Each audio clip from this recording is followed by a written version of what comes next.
Okay, good morning. Welcome to the February 22nd special meeting of council for budget discussions. I will call the meeting to order. Madam Clerk, if you would do the roll call, please. Councillor Perry. Present. Deputy Mayor Danielson. Present. Councillor Dayu. Present. Councillor Shortreed. Present. Mayor Moffat. I am present. Are there any disclosures of pecuniary interest today? Okay, seeing none, we'll move into the budget discussion. So first up, before we do that, I want to just sort of crafted a couple of thoughts to share. That just want to acknowledge that it's been a challenging year, and some projects didn't get done because they couldn't. A tremendous amount of time has been spent wading through the provincial direction, and I think adapting municipal operations to those directions took up more time and was more complicated than perhaps many might realize. You know, we experienced, like others, we experienced layoffs and revenue losses and project deferrals and a number of things. We do historically have a really good record of solid financial governance, focusing primarily on core services while still investing in things like culture and recreation for a healthy community. We have really good, strong rolling reserves that help defray the costs. As an example, this year we're putting $1 million into reserve, but we're taking over $2 million out of reserves, and that helps just keep that steady level moving forward. Our asset management plan is set up to tell us what we need to spend and where. We've taken advantage of the restart money and the modernization money that we received the year before to invest in sort of digitization that allows for efficiency in business. And I want to thank staff, because staff have worked really, really hard this year through the pandemic. They've worked after hours and they've worked on weekends. And so I can't say enough thanks for their dedication to seeing the community through these times. We know the future can be a bit sketchy. There's a lot of unknowns coming down the pipe. Externally, we know that at the provincial level, we have some unknowns coming. Excuse me, in terms of finances, we have OPP detachment board creation and community safety and well-being plan creation, all of which the management, development, and financing of which is falling to municipalities. The OMPF may have gone up this year, but it's widely believed that that's on sketchy ground. And we have service delivery review implications that are coming through county council discussions. We know that internally we need fire trucks, and North Shore Road needs fixing, and landfill reconfiguration. And the community, as I keep saying, the community is changing. More people have moved here, more people are staying here. And that means that we need to do more to meet those challenges for more folks staying here. We know the asset management plan calls for a 6.5% increase over the next 5 years, and then 3.5% annually all the way through until 2040, so that we can appropriately manage the life cycle of those assets. So the bottom line for today's conversation, I think we all know there's an awful lot of moving parts, and some of which there are financial unknowns. So I'd like to thank Jeannie and Angie and all the department heads for their leadership in bringing this budget to us today. And I know that there's a lot to talk about, and I'm sure council has an awful lot of questions. So I will hand the conversation over to the CAO to take us forward. Thanks. Thank you, Mayor. Really, I just want to speak for a couple of minutes just around process and to remind council about how we get to this presentation for council. Each year, council identifies specific priorities through the strategic vision, and those priorities guide staff in the development of their budget planning each year. In September, staff begin to assess their needs and priorities for the coming year. And then in October, staff prepare the projects and priorities that council sees in November. In December, the CAO and the treasurer meet with each department head to review those draft budgets. That's really just to gain an understanding of specific projects, review how projects will be funded, and refine those numbers. Draft budgets are submitted by each department head to the treasurer, and data input and analyzation begins. That happens in January.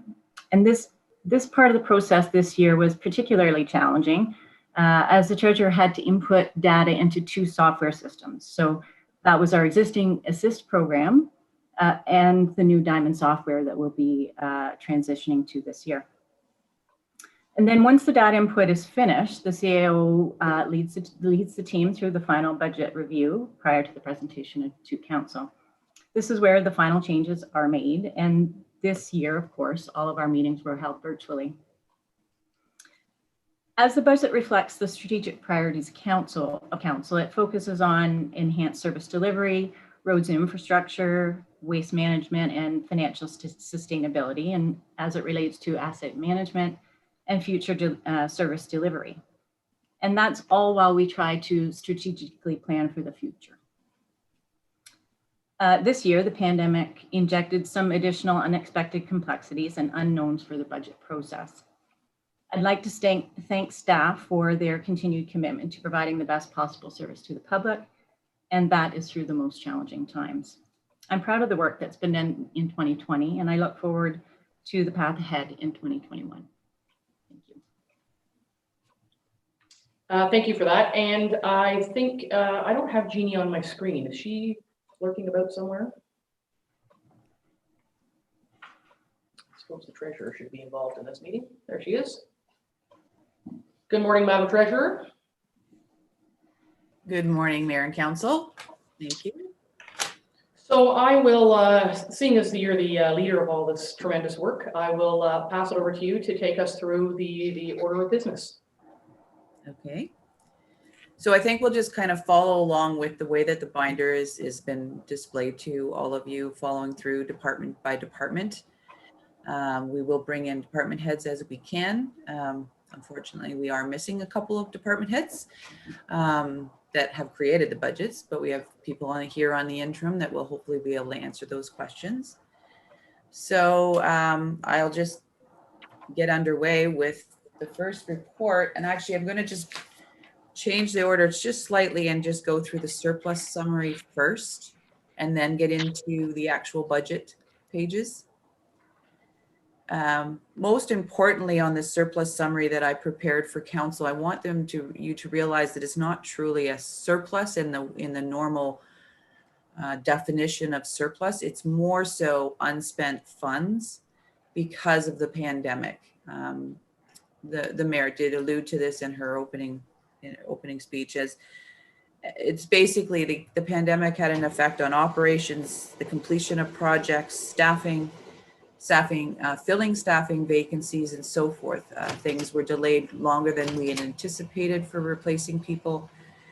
And that is a direct result, or the surplus that is the direct result of those varying challenges that we faced last year.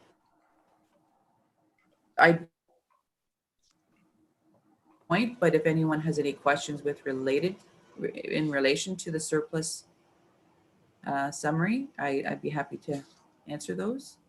Does council have any questions on the report about the unspent? I'm preferring to call it unspent funds, but if council has any questions about that particular report, you can ask Jeannie right now if you'd like, or just accept it as information as part of the process. How would you like to proceed with that? Okay, it looks like it's just information, Jeannie, so we can move back to the first draft report that you've provided for us.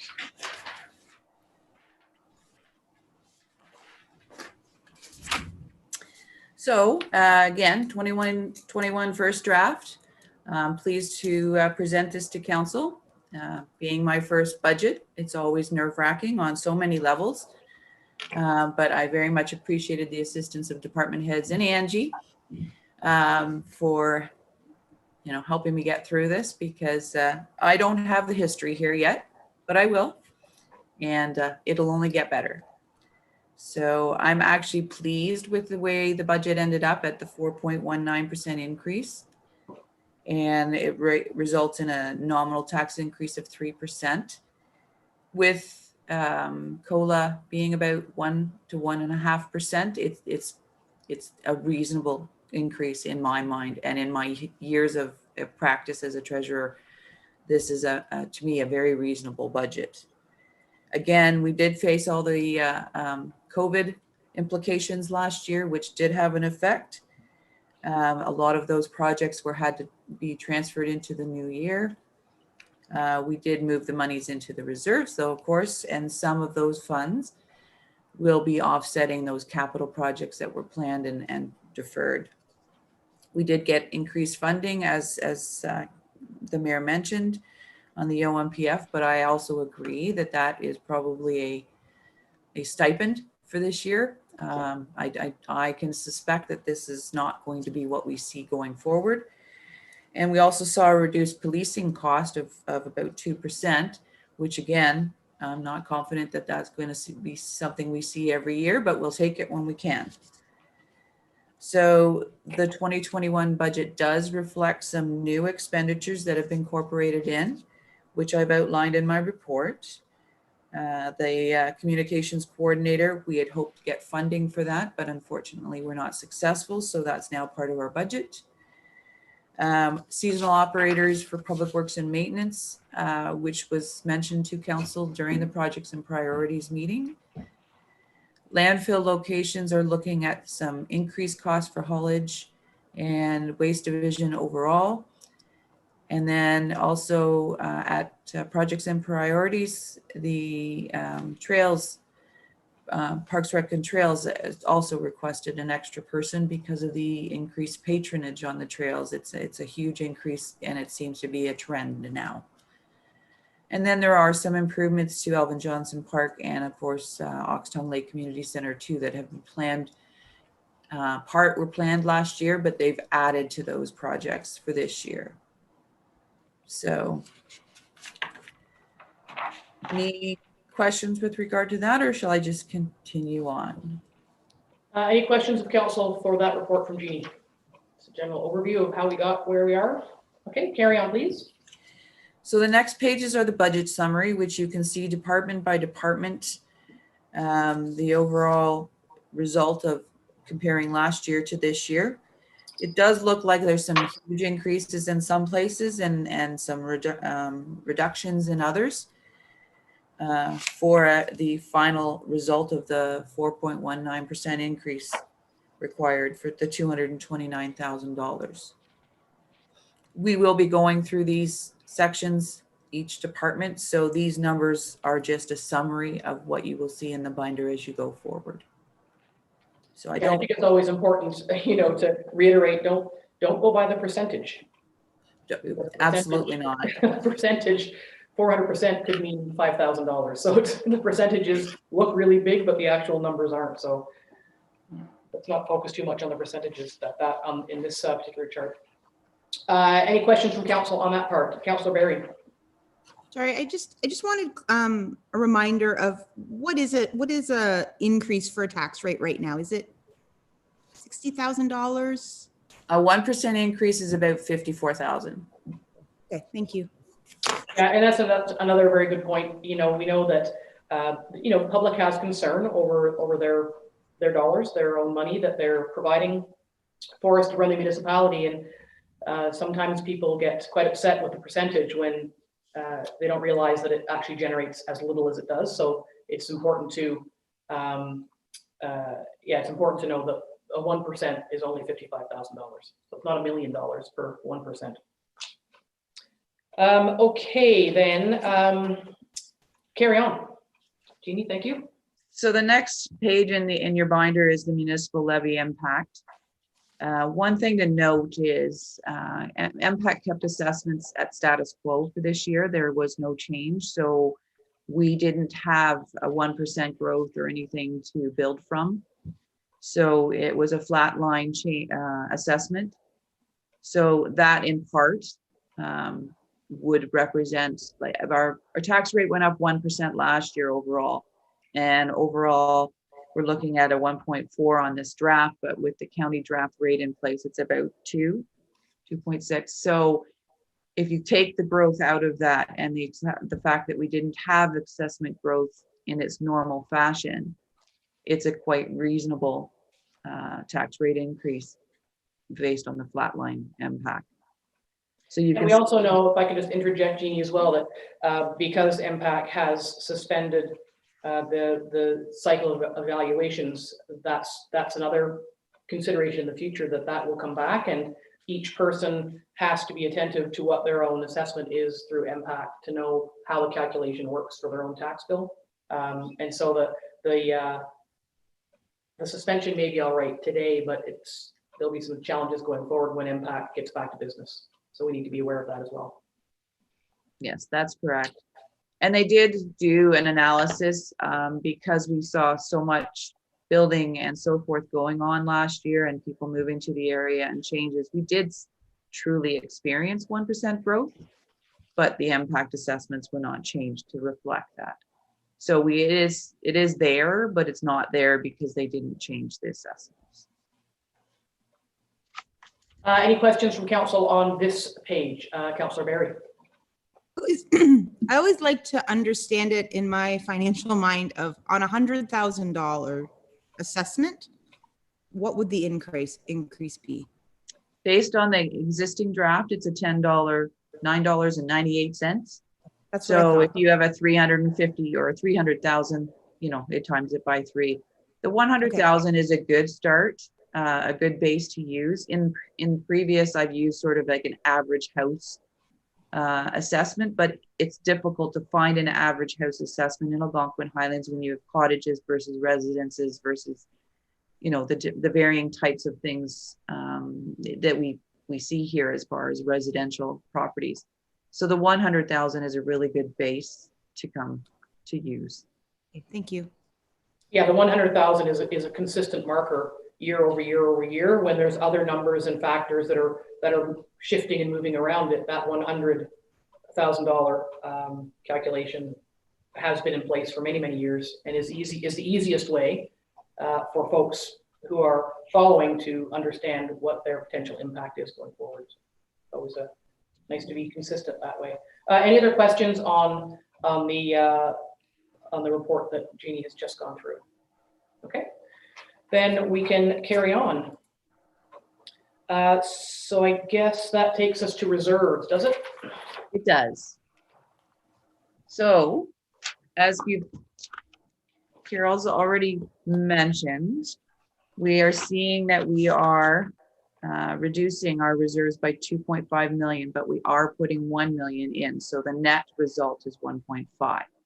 I did do some looking back, and traditionally, well, in the last 5 years, we've gone from 18% in 2016 reduction in our reserves.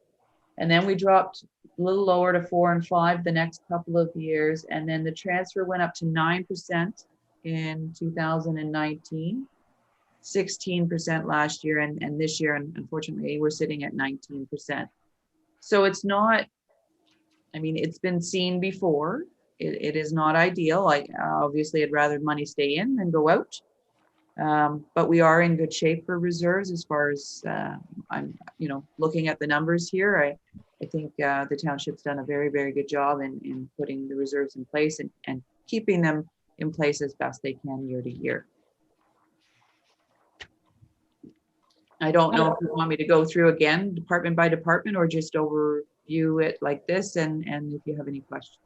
I think what I'd like to do is, presuming that council has, spent a number of days preparing for today's meeting, that we'll just go to questions. So I think we can just, if you have questions, just starting at the top and go down, then that seems to be the most logical way to do that. So I see Deputy Mayor Danielson's hand, and then I see Councillor Dayou's hand. Thank you. Not so much a question, but a comment. You know that I always have concerns about the amount of reserves that we've got, and I've got to say I was a little bit concerned with the overall reduction that we're seeing, and accepting that what Jeannie's saying, that we're in reasonably good condition. I'd just like us to sort of, as we're going through the budget, to be cognizant of the reduction in reserves, and if there's anywhere where we can improve that. I'm always looking for that. Thank you for that. Councillor Dayou? Thanks. The Environmental Initiatives Reserve, which is halfway down the first page, that was started in 2019. I'm delighted to see upwards of $25,000 in it. I wonder if either Jeannie or Angie could just take us through the bouncing ball of I presume that's part of the unspent funds that went in there, but is there a thought on that amount? Because originally we had discussed about a $2,000 a year supplement to that reserve. So it's a lot of money. It makes me excited, but I'd like to kind of get a sense of what that's about. Go ahead, Jeannie. I can speak to that. We did discuss that because there was a considerable surplus. I believe it was about $10,000. And that's why it's built up to 25. I think that it could have gone elsewhere, and that would be council's direction if they so desired to send it elsewhere. But at the same time, if we now the reserve is at a reasonable level, the money is there for any initiatives that you may have, and we may see with the change in landfills and recycling and so forth going forward that this money will come in handy. So we decided to leave it where it was because that was the department that the surplus fell into. Great. Well, I'm delighted to see that there's that flexibility there for any of those sorts of projects going ahead. So great decision. Councillor Barry. The one area on the second page is the Dorset Rec Center. I see that we're taking out the entire reserve. Was the reserve set up strictly for that project, or is there an opportunity to keep some in the reserve? We have funded the pending capital projects using the reserve because that's what the reserves are there for. And in order to keep the tax rate at a reasonable level, if you have your capital projects funded by the reserve, the result is a zero to the levy. So at this point, these are the projects that are planned. And yes, we have definitely reduced the reserve by using that. And that would be another council's discretion if they see that they would rather not and use levy funds for portions of that. You certainly could do that. Okay, thank you. Anything else from anybody? There are a couple of things that I had made note of, and I did speak with the treasurer about them. And I think Councillor Shortreed had mentioned this as well. The Public Works Garage, the transfer is it's 20,000, and so that sits at 168. We won't get very far at 20 grand a year for that. So I would like, when we get to that section, I'd like us to revisit the Public Works Garage. Possible plan for that and other opportunities to fund it. There is some there's quite a reserve in building and bylaw that could be a contribution if we were to move ahead with the Public Works Garage and borrow money for it, but we'll save that for that discussion. So there's some opportunity to move a few things around in the reserves to focus on some priority capital projects, but we'll see those as we go through. And there's also a couple of things missing from contributions from Lake Bays. And I don't know, Jeannie, if you've sorted those out from our previous conversation. I haven't added them in. The net result of that is a zero to the budget because it would be a revenue in and then a contribution to the reserve. But you would see an extra $4,500 in the reserves for the Raven Lake and the Dorset Ring. Mm-hmm. Overall. So there's an additional 4,500 needs to be reflected in this and will be once we get things all finalized. Yeah, because we had renewed those arrangements and we just hadn't circled back to make sure that we were all on the same page on that. Councillor Barry. Yes, I noticed that in special projects, playground equipment, we're putting in $5,000 and there's a pretty good reserve already at 131,000. And I also noticed that we're putting in 2,000 in the Elvin Johnson Lake reserve. And my question is, technically, I mean, I know we could move the reserve money around, but couldn't we use the playground money in Elvin Johnson Park for a new playground set if we needed to? I just don't understand. At Elvin Johnson Park? Yeah, I just felt like there was two reserves going into sort of a playground reserve, but it doesn't seem to look that way when you read the numbers this way. You know what I mean? Well, there is a virtually brand new playground set, the Giver Treehouse and Zipline. So I I don't know that we would need that, but I see a hand there. Angie Bird, go ahead, please. And just a reminder for council as well that at Elvin Johnson Park, we have other structures. So I think the thought at the time when that was created that reserve could be used for improvements and capital projects for the other structures as well, not just playground. Okay. Other questions? Deputy Mayor Danielson. Well, I just, having earlier voiced my concerns about the reduction in reserves, I was glad to hear you mention the Public Works Garage, because that's one place where I had a question mark and thought that we should be adding more into that, or we won't be getting very far very fast. I've got a suggestion for that. A plan. Whose hand did I see? Councillor Berry, was your hand up again? Yes. Go ahead, please. Sorry. I just know in the last couple of years and in this specific budget, we are going to be using money for a playground up in Oxtongue, the swing set. We've recently replaced a couple other playgrounds. I just wonder, is our reserve at 131 right now enough? Do we need that extra $5,000? Just considering that some of our playgrounds are at a newer lifespan. Are you asking if the $5,000 transfer in needs to be there? Yes. CAO, Madam CAO, was your hand there? And again, this was a recommendation of our PRT manager. We know that playgrounds are extremely expensive to purchase new. And so again, it's just, planning for the future. And, $5,000 a year is a small amount to plan for such large expenses.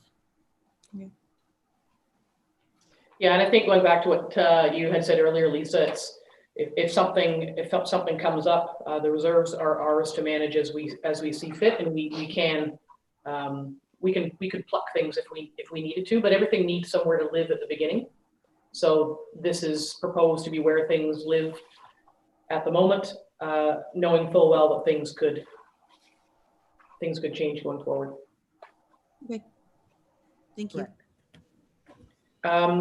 Any other questions on the reserve? I think we'll be falling back to these pages going forward anyway, as we go through our discussion.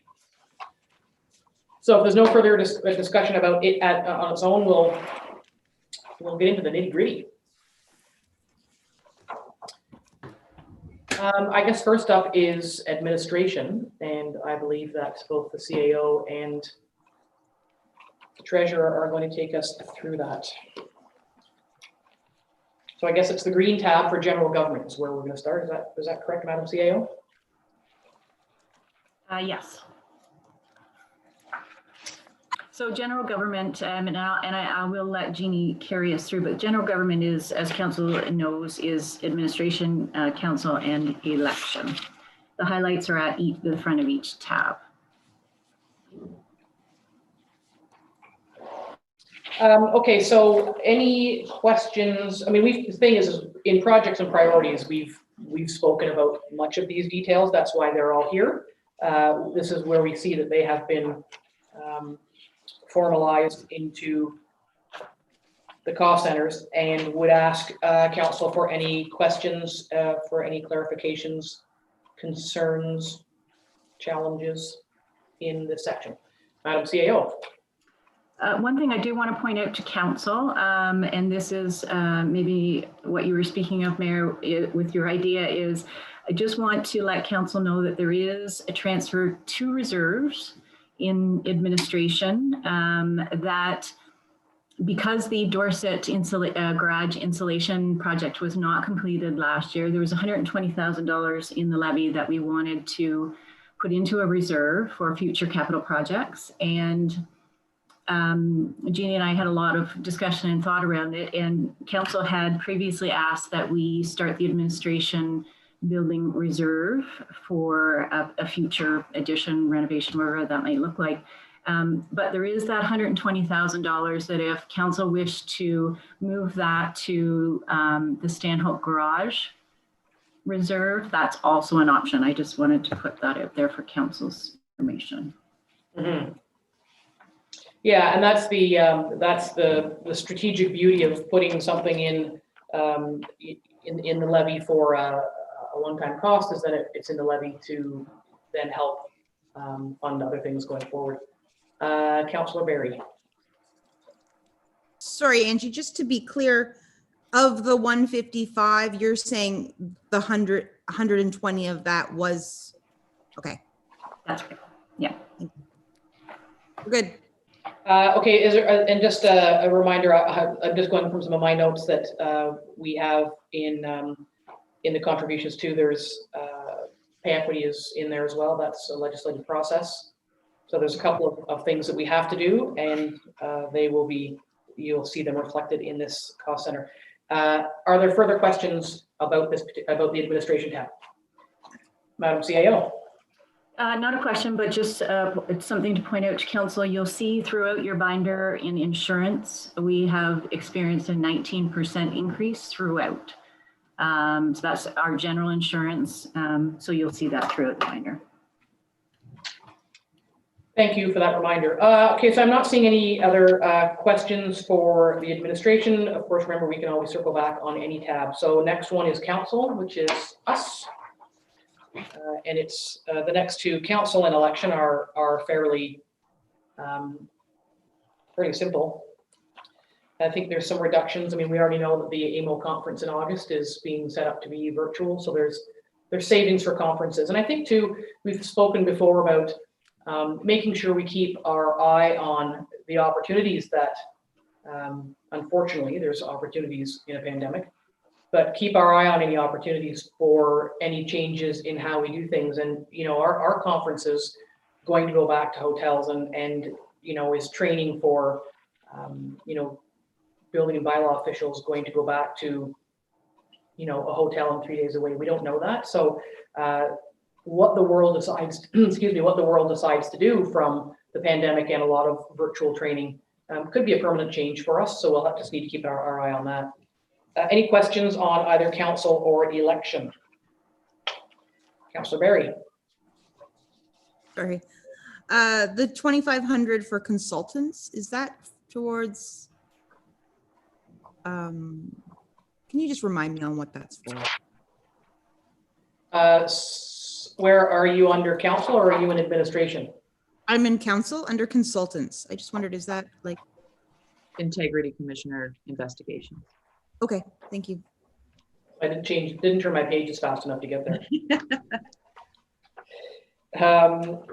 Okay, anything on, so again, election, we put money aside every year to pay for the election at the end of the 4 years. Councillor Dayu?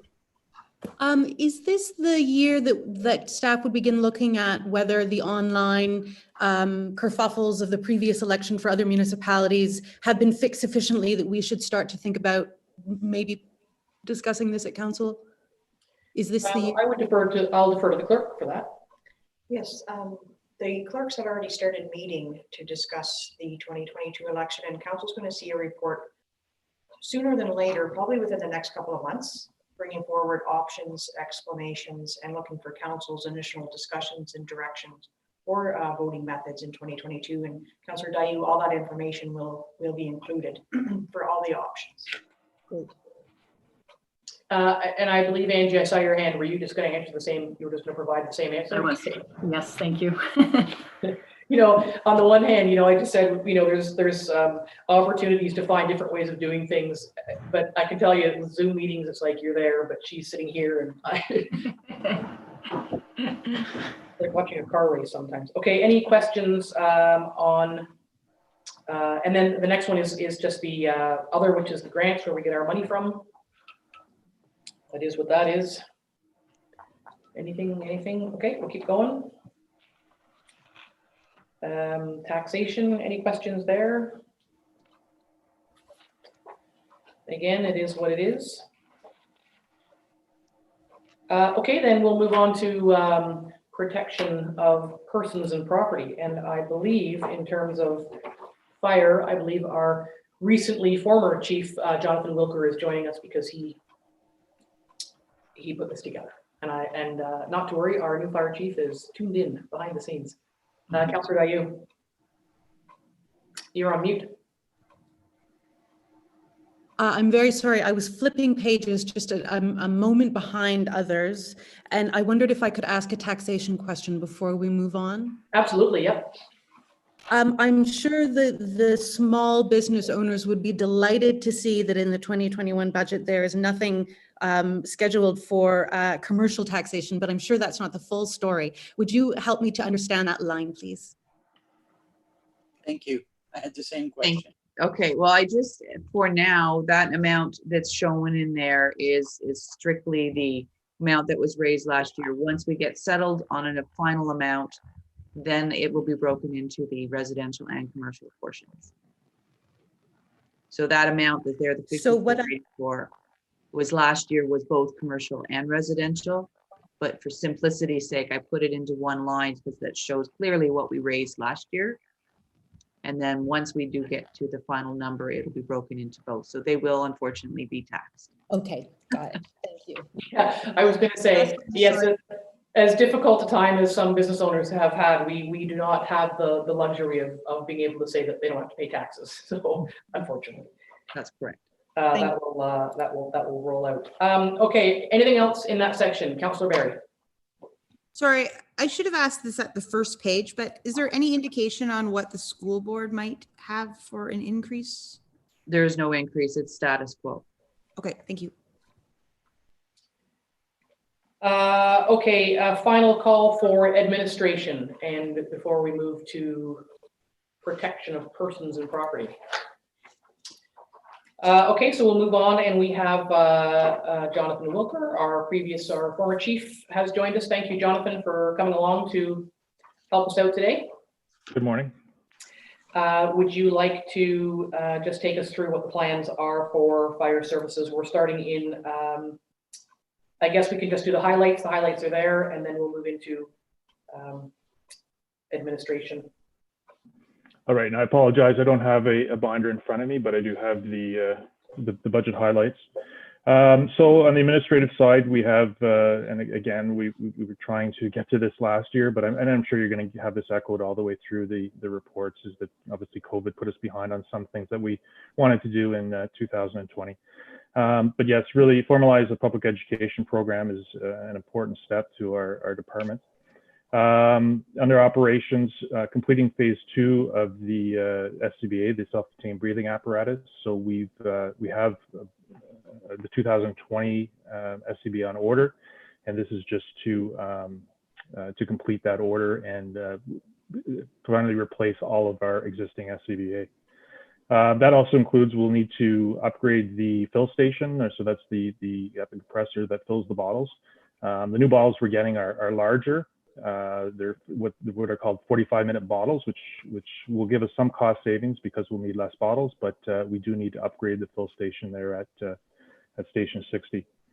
The replacement of the station 80 rescue, obviously that's something that the new chief is going to have to review this year and make some decisions on exactly what we need and how to replace that moving forward. The furnace replacement at station 60. So that's one thing we deferred in 2020. We had it in our budget, but we pulled it out for some cost savings during sort of at the start of the COVID emergency. So we moved that into this year's budget. The beam at station 70.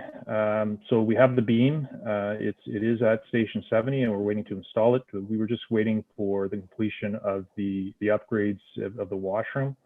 And the existing contractor wasn't comfortable doing that work. So we're going to let him finish his work, and then we'll be completing the beam work in 2021. The kitchen ceiling. So that's, I believe the ceiling was removed probably back in 2019 to do some renovations on the air handling system that actually feeds the community center. So that ceiling needs to be replaced. It's an open cavity right now. And then finally, it's just continuing putting money aside for replacing the frontline pump at Dorset. It's now almost 20 years old, so it's due for it's near ending its life cycle. So those are the highlights. Yeah, thank you for that. And I do have a little star beside the final payment of debenture for the existing fire truck. What that means is there's a payment floating around there that could be reassigned depending on further conversations. It was, the treasurer's going to help me out with the amount, what it was. It was higher, but I think, Jeannie, you put it in at 48. It was at 50 previously, but I only reflected the final payment at this point until for this year. So it is reduced by 25,000 this year in the levy or in the budget. Right. So one of the things that we can talk about is that there's a, I hate to use the word available money, but that debenture we can do what Chief Wilker has said, that keep stocking it away for replacement of the Dorset pump, or it will factor, just to keep it as a placeholder for factoring into money already in the levy for down payment of a loan. And I'm taking you back to the Public Works garage. So just keep a couple of these little balls floating around for when we get there. But there is some possible movement there. Deputy Mayor Danielson. I'm just wondering if we've actually allocated funds within the fire services budget for the Station 80 rescue vehicle. Jeannie, go ahead, please. I can speak to that. At this point, there is no funds in the budget for that because there was unknown as to what type of vehicle is going to be replacing the rescue. We do have the insurance money set aside in the reserve, so we do have that to start. But because with the transition to a new chief and discussions with the fire department and so forth, we didn't have, I mean, you could go from 100,000 for a rescue to 300,000. So the number wasn't finalized at budget time. So that will be a discussion when a decision is made. And we do have the 104,000 in the reserve. That was the insurance funds from the rescue back in 2020 or 19. So we have the advantage of a couple of opportunities to fund whichever direction we choose to go. Jonathan, go ahead, please. Oh, no, I guess I'll just add, and I don't want to, make decisions for the new chief. We had a good discussion last week about different options for vehicles for the rescue, but also for the new pump. So I think with the money that's there's some great options, or some potential different options for him to make a decision over the next 2 years of how we're going to upgrade really the only 2 trucks in our fleet that need to be replaced anytime soon. Yeah. So again, the money's there, the opportunities are there. Which direction we go it remains to be seen based on the fact that this is day 5. Right. Yeah. So we've got some breathing room. We're well equipped in terms of finances to go in a couple of different directions. Jeannie, were you going to say something there? The only other thing I was going to say is that you'll notice that under the contributions to reserves under the fire operations, the fire station section, I did put in $100,000 as a contribution to reserve as a way of trying to keep the amount raised in each year's budget equivalent. So where I did a reduced amount on the actual long-term loan repayment, it's captured in that 100,000 plus some, which will help to finance a rescue as well, because it'll be going in as a transfer to the reserve. Mm-hmm. Well, and again, this is where, as we get further into it, this is our sort of famous parking lot. We could come across some things where we think that replacing frontline firefighting apparatus is more important than something else, and we could end up firing up our parking lot. But we're half an hour into a conversation, so we'll just keep all these things in the back of our mind. Okay, so then the next tab is simply the fire administration, fairly straightforward. Anybody have any questions on that? Okay, and then moving along from there, we have operations. Oh, hang on. Liz, did you have something for administration? Yeah, I was wondering about, I see that last year we had 23.4 thousand in contracted services and nothing this year. I just wondered what that had been for. I think Jeannie's going to answer that for us. Yes, that was for the interim fire chief that we hired in between Fire Chief Mike Okay. and so this year, luckily, Jonathan was willing to stay on and we didn't have to do a contract with an outside. Okay, thank you. Councillor Barry? Yes, just, I understand that in the training and education, this is sort of a question for this page, but also for fire in general. We didn't spend anything. I'm assuming that's because of COVID. My question is, with the fire college closing, do we feel that the 4,000 or training in general, we've put enough in? If there could be maybe an increase in that. Jeannie, maybe you can answer that, or do we need to bring Chief French in?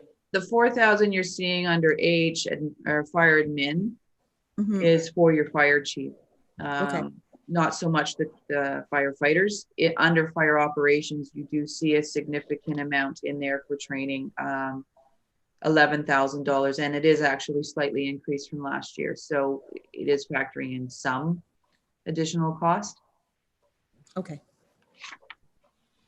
Thank you. Any other questions for fire administration? Okay, so now we can move into operations, which is where all the big bucks are. Are there questions from council on the fire operations section? I think maybe you've got most of your main questions asked about vehicle replacement and training. Deputy Mayor Danielson? In many categories under wages, we see additional costs for building maintenance activities. So that's just a transfer, a shift between public works and each different department. Yes, okay. That takes care of a question in every category. Yeah, so the maintenance people are, their work is being assigned to each cost center as opposed to living in its own. Councillor Barry. What does that stand for? I've seen that throughout too, and I'm like, MTCE, maintenance and. Maintenance activities.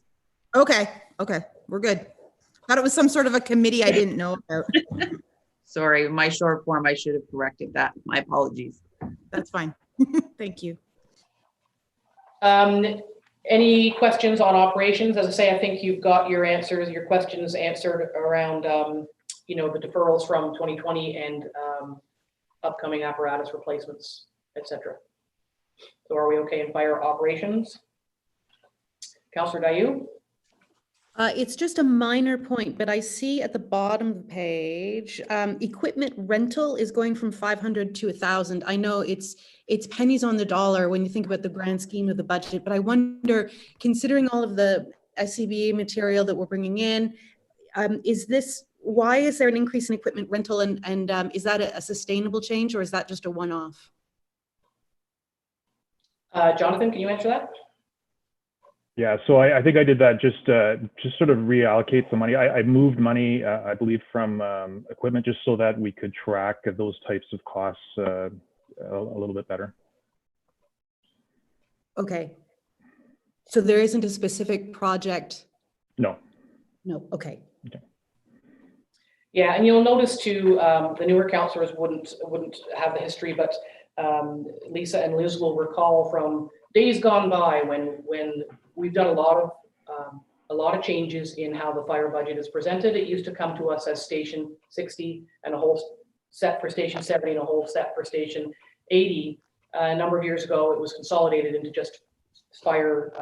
It says buildings, I think, and Jeannie is the new treasurer, of course, is now putting her own touch on it. You'll see it on the printouts that it will henceforth be called operations because it encompasses all of the operations of the fire services, the training officer set aside and the chief set aside. Okay, so anything else in fire at the moment that we might come back to? Okay. I guess that's it. Although actually, I don't know if I did. I don't know if we did the training officer, the training officer, but it's, my apologies, fire training officer was at the very beginning, immediately after the red tab, and I think I missed that. Or I did not miss that. Nope, sorry, we covered it. Okay, Jonathan, I'll thank you for your time. Thank you for having me today. It's good to see everybody again. And you. Take care. Bye-bye. Next section is building department. So we will bring in Mr. Moore to talk about that.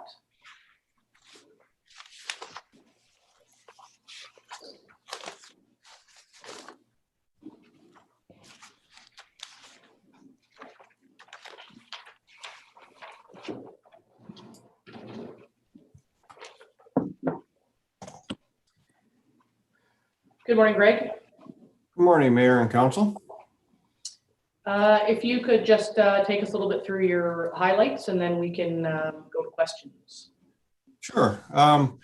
The education component there is the Deputy Chief Building Official still has a complex to complete with the Ministry of Housing, and Part 3 of the Property Standards Officer Training. And basically now with the changes implemented due to COVID, that complex should be able to be completed online. The equipment, we have, obviously we're continue to contribute to the future purchase of the department vehicles. We have a surplus boat and trailer, as we picked up a surplus boat and trailer from Parks and Rec that was better than ours. So we have that still to sell. And then our special projects as listed there, we have the year 3 and 4 of the septic reinspection. We're looking to purchase City Reporter, which will work in conjunction with the new Diamond system for our building component for the permits issuance and tracking. The 2 tablets that are listed there are for the electronic inspection recording. So no more paper inspection notices. We can be basically live with our builders and homeowners on site. Once an inspection is done, it could be emailed out to them directly. Everybody's on top of it. And then, of course, the last one, the increased standard hours to building staff. The summer months tend to be a little bit overwhelming. And rather than incur a bunch of overtime, it would just be a little easier to have a little longer work periods throughout the summer. Thank you. And I think I probably speak for all of council in saying that, again, our continued focus on operational changes, digitization, so the City Reporter and the 2 tablets so that you can just get a job done, well, provided that the place where you're doing the work actually has good high speed. But notwithstanding, these are efficiencies in service, which are just a good thing to be doing moving forward. Questions from council on Oregon bylaw at this point? I did have to ask about the special projects and figured out that a portable class 1 is that's the privy for the contracted workers. Spelling error. My bad. I didn't catch it. That's okay. Yeah, potable class 1. I wasn't sure what that was. Deputy Mayor Danielson, go ahead, please. I'm just wondering about the wages section. I see that it's reduced. I'm kind of wondering about, how long we're going to be experiencing a reduced staff and if there's any help required in the interim. I think the CAO can probably answer that. I did hear back from David last week. He will bring that on March 9th. So that was all completely watery and we have no idea what you said. Can you hear me? We can hear you, but it's all watery, and which is strange because we're sitting in the same building. Mr. IT has leapt out of his chair. Can you try talking again, Angie? Is it okay now? No. Maybe Jeannie can answer that. So while Mark comes to see you, we'll ask Jeannie if she can answer that question.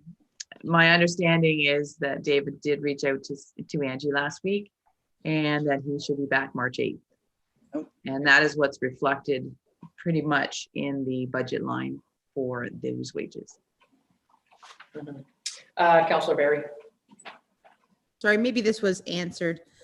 For office equipment and services, it says 2 tables for remote permit record management. Should that say tablets? Yes. Okay. Good catch. I didn't even catch that one.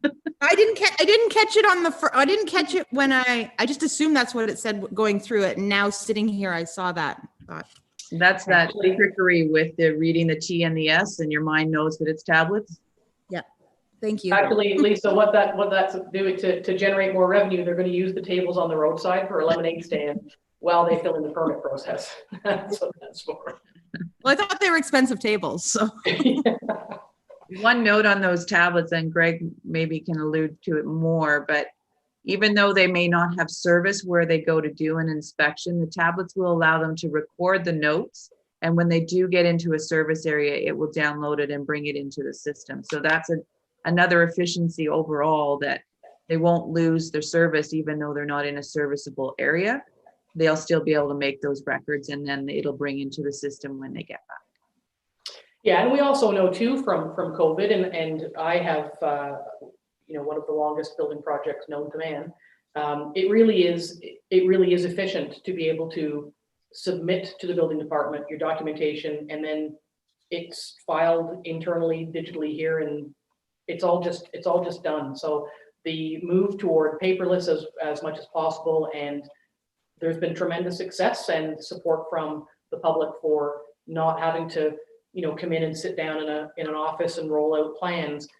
We've learned that so much of this work can be far more efficiently done just through electronic means and telephone. So that progress is nice to see. Councillor Barry and then Councillor Dayu. You just put yourself on mute. Will these tablets be similar to the tablets that are being purchased for roads? The reason I ask that is there seems to be a discrepancy in the 2 prices. And I wondered, the roads one are coming in, I believe, at 11,000, and these ones are coming in at 4,000. So I just wondered if one is over or under budgeted, possibly. I think there's more of them in roads. I was just going to say, I think it's just volume number. There's only 2 for building versus roads. Okay, I can come back to that. It does say 2 in roads does as it? well. Oh, I wondered, I did speak with Councillor Danielson, and she wondered if maybe that included some sort of road software. it could include the mesh software too. I'm just looking through Adam's notes, so bear with me. That's okay. We can come to that when we get to roads. Okay. I just Remind me. wanted. Yeah. Did I see another hand there? Councillor Dayu, there you go. Yes. Yeah, it's just a brief comment, really. How fully I support this move towards digitization and the incredible timeliness that it's now being put forward with the modernization funds, et cetera, at the same time that COVID has hit. I just think it's doubly important for a township like ours, where we do have so many taxpayers who live elsewhere, who are able to submit their permits online from home in February without having to get to the, to the permit office, et cetera. So I just, it's one of those things where I can so fully get behind and support these sorts of expenses. It's very exciting to see. Yeah, thank you for that comment. You're absolutely right. Is there anything else, excuse me, anything else in building department? It's funny, some departments are fairly straightforward and others are far more complicated. Building is what building is, and moving in the right direction. So any further comments or suggestions, thoughts, concerns for building? Okay, then Greg, we will thank you for your time. I think that's all you have. You don't do policing, do you? I don't. Lucky man. Thank you. Thank you. Next up is community policing, which is we do see a little bit of revenue there, and it's mainly to keep the little building in Dorset Village for EMS and OPP so that we can provide a place where they can be and still provide that coverage there. Because of we are co-ambulanced and co-policed in that region, it helps to keep that building moving. So not a big expenditure there. So, but are there any questions? Anyway. Okay, and then OPP is what it is, and I was saying the other day when I was chatting about this that I long for the pre-billing reform days when our OPP bill was $349,000 a year, and now it's not. So again, that is what it is. We did see a slight decrease, but again, I see that as a bit of a mulligan during COVID, and we'll see what happens during when things change. And then 911 is just those really cost related to that. Any questions on any of those? And again, emergency management, we got a buy on our required emergency management exercise last year, but I don't know if we've heard anything about it happening this year. I would imagine that with people having their COVID operational feet under them, we may see an emergency management exercise maybe be virtual this year if we are not allowed to meet again in person for some time. But any question on any of those? Okay, generator, the generator project. Anything there? Accessibility. Okay. Then we are into Public Works Transportation, the blue tab. And because we are a little bit betwixt and between for department head, this is going to fall to the treasurer and the CAO to help get us through this. I think what I'd like to do right off the top is I want to address the Public Works garage. I think we should start there, because I think if we have a plan around a Public Works garage, I think that will help inform a number of other questions that we might have. So we had decided that we were going to do new Public Works garage here for a variety of reasons. The main one of which was just the age and stage of the garage here. We did a little tour. It's small. We can't store our vehicles properly and other equipment. The bathroom is literally in the office, and we all agreed that we wanted to do something different there. We've done a bunch of work on that project. We kind of got ourselves hung up on cost and the idea of solar. So we kind of set that project aside to revisit. I think the cost was around $2 million. Is that correct, Angie? Yes. Yeah. Yes, that's correct. So this is where I want to have the conversation about. I believe that the council felt strongly enough that it needed to do something to have the conversation a year ago, that we should be continuing that conversation because those issues and those concerns remain. And the health and safety of a workplace and the health and safety of workers is paramount. So interest rates are low, but building supplies are high right now. The estimated 2 million could be more than that now. So it's a big bite. This is one place where we could use the $120,000 from the Dorset Public Works garage insulation project, which was in the levy last year. And then we could also consider, I don't want to say stealing, but using the ongoing payment for the fire truck venture to add more to the bottom line, or actually more to the start line of this project. So I don't want us to get hung up on solar, because I think that's where we had some very strong differing opinions, and I don't want us to not move ahead with the project because we can't agree on what to put on the roof. I think I'd mentioned previously that there are a number of efficiencies to be found in other building processes. So I don't know that solar is so important. So I'm going to throw it out to council to say, let's have this conversation about this Public Works garage and what we should do about it. Now's the time to strike while the iron is hot, I think. Everybody's hand is in the air. I'm going to go to Councillor Shortreed first, then Councillor Dayu, and then Deputy Mayor Danielson. Julia, go ahead, please. I think deferring it, the cost is just going to go up and up and up. I don't think that we're going to save anything by deferring it. And like you said, the working conditions are nowhere near what they need to be. I think we do have money. I think we kind of forgot about this. I think, and I truly believe it's in the asset management plan that it needs to be done.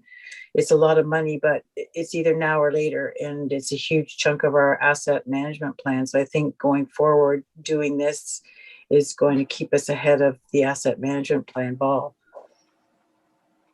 Yeah, and I think one thing we need to consider, which is, I think you may have been, I've inferred from what you've said, is if we have an appropriate facility in which to store equipment, which also costs money, then that can defray some of the ongoing costs for equipment replacement, because we're taking better care of it because it's not sitting outside in the weather all the time.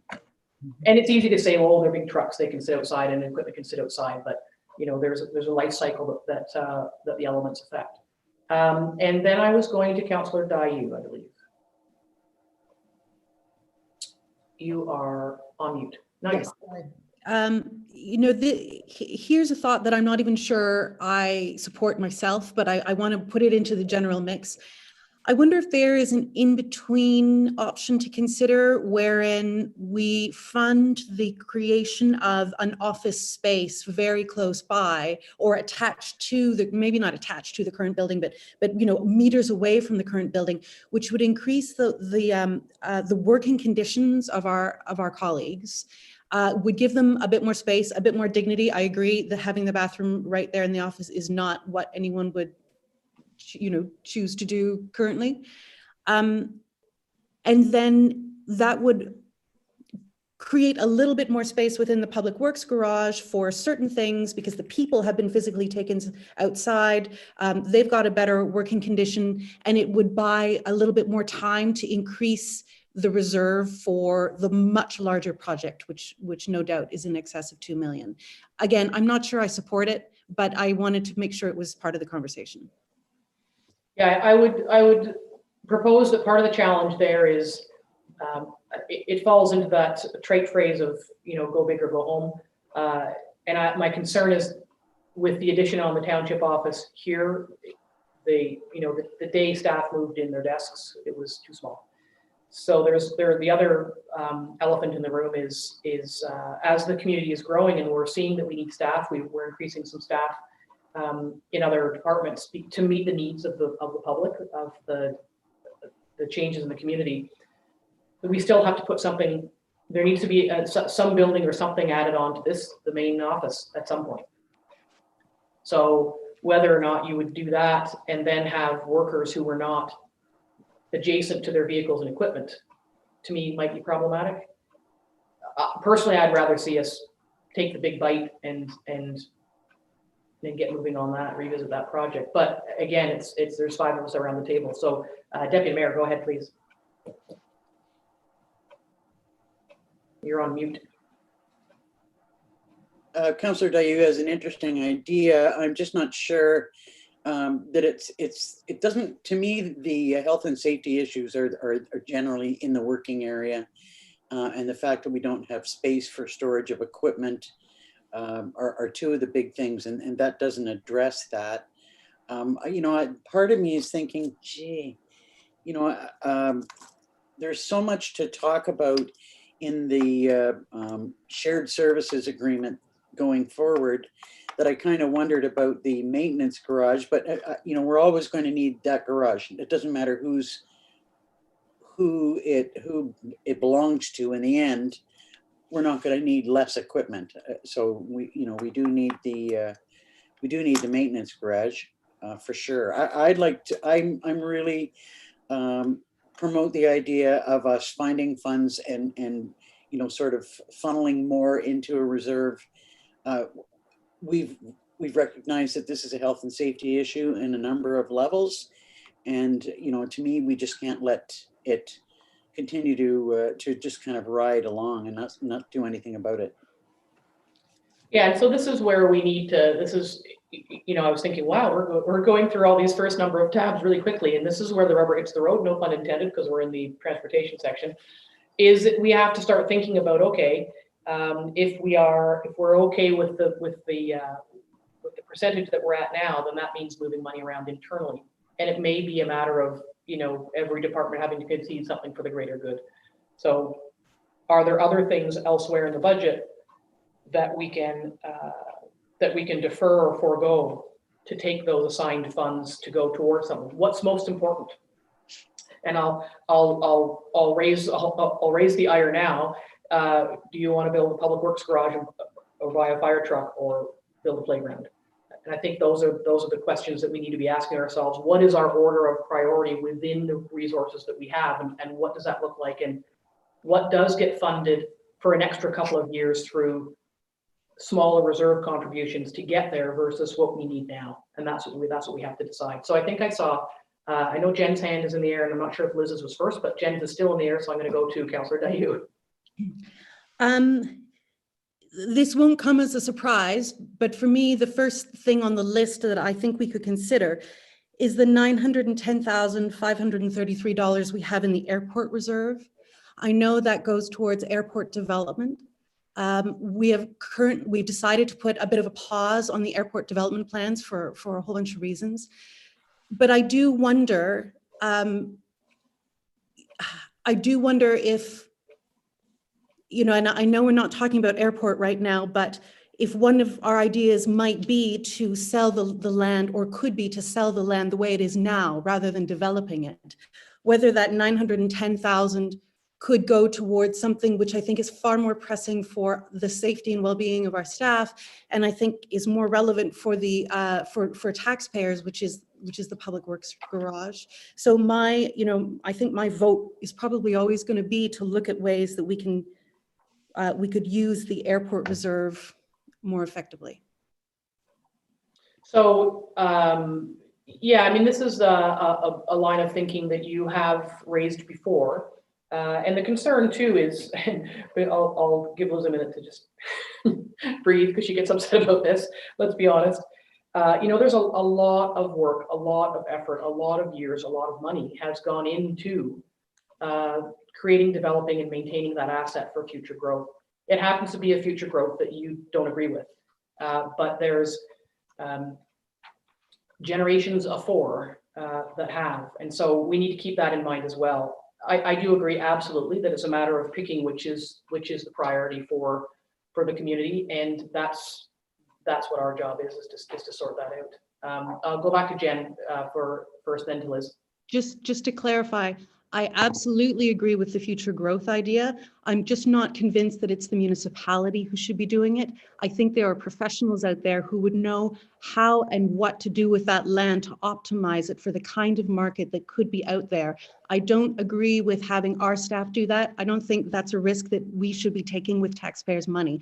So I'm not opposed to the idea of the growth. I'm not opposed to bringing business opportunities to our township. I just think that we're not the best placed individuals to do it. And I think that 910,000 could be used elsewhere, while someone else can take on that initiative and that risk of that space and generate the same outcome as what we have in mind. That's just the clarification I wanted to make.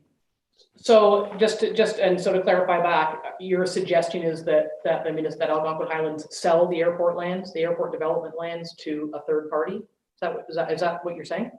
It is something that I very briefly raised before, and I was hoping to bring it back to the agenda table, or to the council table this year. And again, I know this is not the moment that we're talking about that sort of thing, but indeed, that's my thought, is that if we were to take that land and sell it to, and I'm not talking about the airport, I'm talking about the piece of land that the municipality has been working so thoroughly on for the last while to develop a plan for. If that piece of land were to be sold to a developer who is well acquainted with how these things work, the sorts of possibilities that are out there, how to find, the right deal on the thing to accommodate the thing, then we would not only be able to take that 910,000 and put it towards something else that is meaningful for our township, but we could actually increase that amount by the sale, rather than putting all of that money eventually towards something that is good for our community, but then that money is lost and we kind of lose control of that space anyway. Also just thinking that maybe we should be striking while the iron is hot. COVID has changed everything. We've had this conversation before. There are younger families coming up. There are more people who want to be more involved in this area than ever before. And maybe sooner rather than later is the right time to open up that space and give those opportunities to people who might want to make their permanent home up here. So it's a confluence of a bunch of opportunities and a bunch of needs. And then the primary need for this moment's conversation being the Public Works Garage, where I think that 910,000 could work quite beautifully. It would be, yeah, I mean, I can tell you, I can't support draining an entire reserve that's taken legions of years and person power to create. Additionally, the idea of housing is nice, but I believe that the CAO could confirm that I believe housing in that area would be an incompatible use and therefore not permitted. There's very limited what you can do because there's already an airport there. Anyway, I'm just gonna, instead of, I was put it out there to council. Council has said no previously to getting rid of that land, and I would ask for council's thoughts on it so we can take the conversation in whichever direction it needs to go. I don't support putting an end to the airport development in any way, and we also need to be careful not to cannibalize that reserve for the wrong reasons. We did take some money last year. We have money this year that is being taken from that reserve to accommodate the drainage and property improvements. So taking 180 out this year from the 910 for something that already needs to be done knocks it down to 730. And yes, that's a lot of money. And I would look to council for comments on how you'd like to approach Councillor Dayu's idea. Deputy Mayor Danielson. I would not like to approach Councillor Dayu's idea. You know, I've talked about this before. It's been a long, hard climb with the airport, and I cannot agree to, as you said, cannibalizing that reserve, given the fact that there's obviously a lot more discussion to take place, but I still see it as, although we have not been active in following through with some of this in the last while, and we may need some help to go forward with it. I think that we have an opportunity there at the airport that we have nowhere else. We had a good discussion during projects and priorities, and we agreed that we would be taking the $180,000 that would normally go into that reserve and reallocating it. Now you might want to talk about where it's reallocated to. You know what? Obviously, we need to have an airport development discussion. And a wholesome one, you know, at some point in time. Another thought that I had was, it seems to me that there's an aggregate reserve for the in Public Works that I think might be set aside for the purchase of a pit at some point in the future. I just can't recall exactly how much is in there, but that might be something that we could shift into the garage, as well as the money that you had mentioned earlier, Carol. Yeah, and I don't know that you shift an aggregate reserve to build a garage. I mean, the aggregate reserve's there, you're right, for a reason, and it's unfortunate that our Public Works person isn't here to assist us with these because we don't know the details. Angie or Jeannie, do you know? See, the other thing too is you want to be careful about if you start within the reserves, if you start doing the shell game, you have to make sure that you're still continuing to be attentive to the bottom line. I guess I was just thinking that at least is coming from within the same general department. You know, I mean, we have taught, we're shifting money from airport to environmental services. It's just an idea. It's just another option. Well, and so we need to make sure that we're not robbing Peter to pay Paul. And unfortunately, we don't know that because we don't have our Public Works person to tell us about that. Councillor Dayu. Just getting back to the beginning part of Liz's statements, Deputy Mayor, I completely understand that a lot of time and effort has gone into this.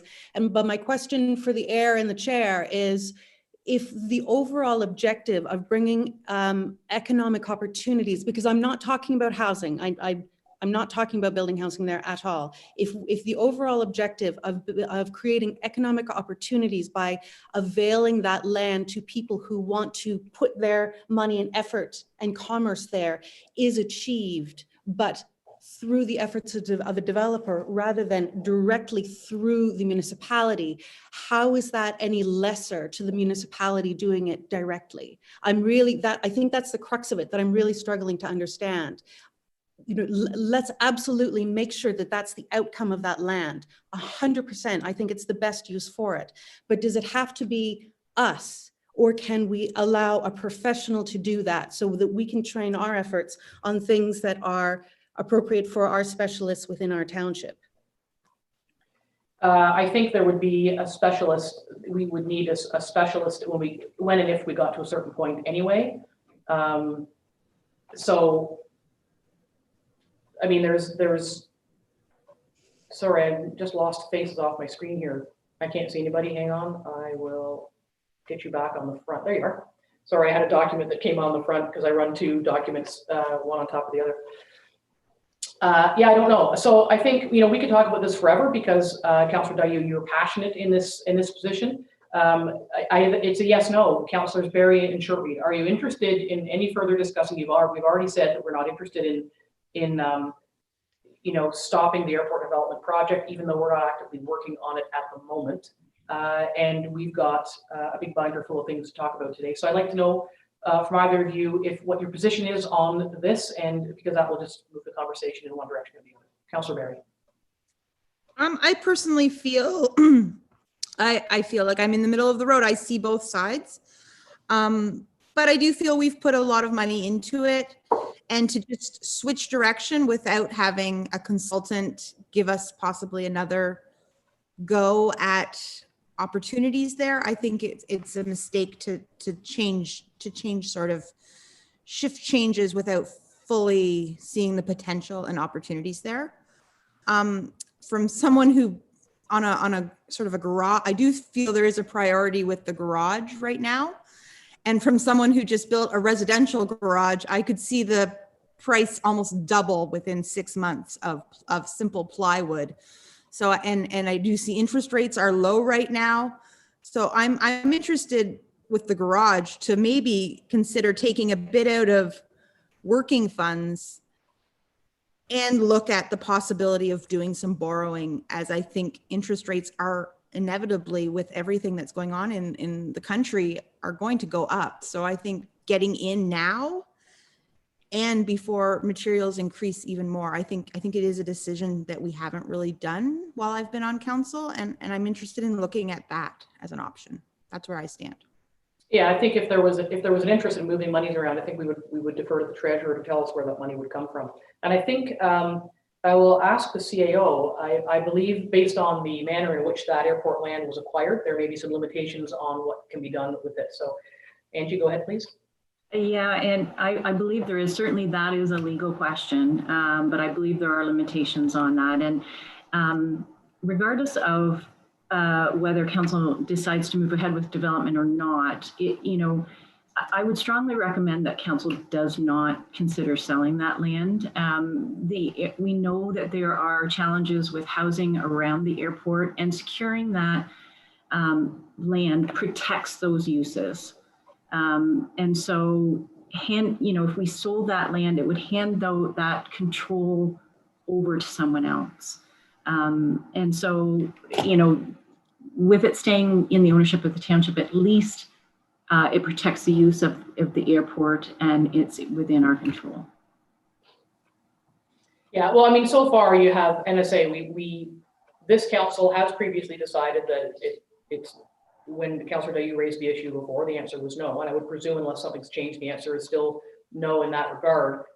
That's a bigger conversation than today's conversation, I think. And I certainly don't have any interest in selling it for those purposes until or unless the circumstances change in terms of business development. We put a hold on it because of COVID, not sure where things were going, and believing that now is not the time that people are going to be striking out and starting businesses. But I still need to hear from Councillor Shortreed so we can pick a direction on this conversation. Thanks. I agree with Councillor Barry that borrowing probably is the best course for the new garage with interest rates low and the price of building materials going up. I see what Councillor Dayu is saying.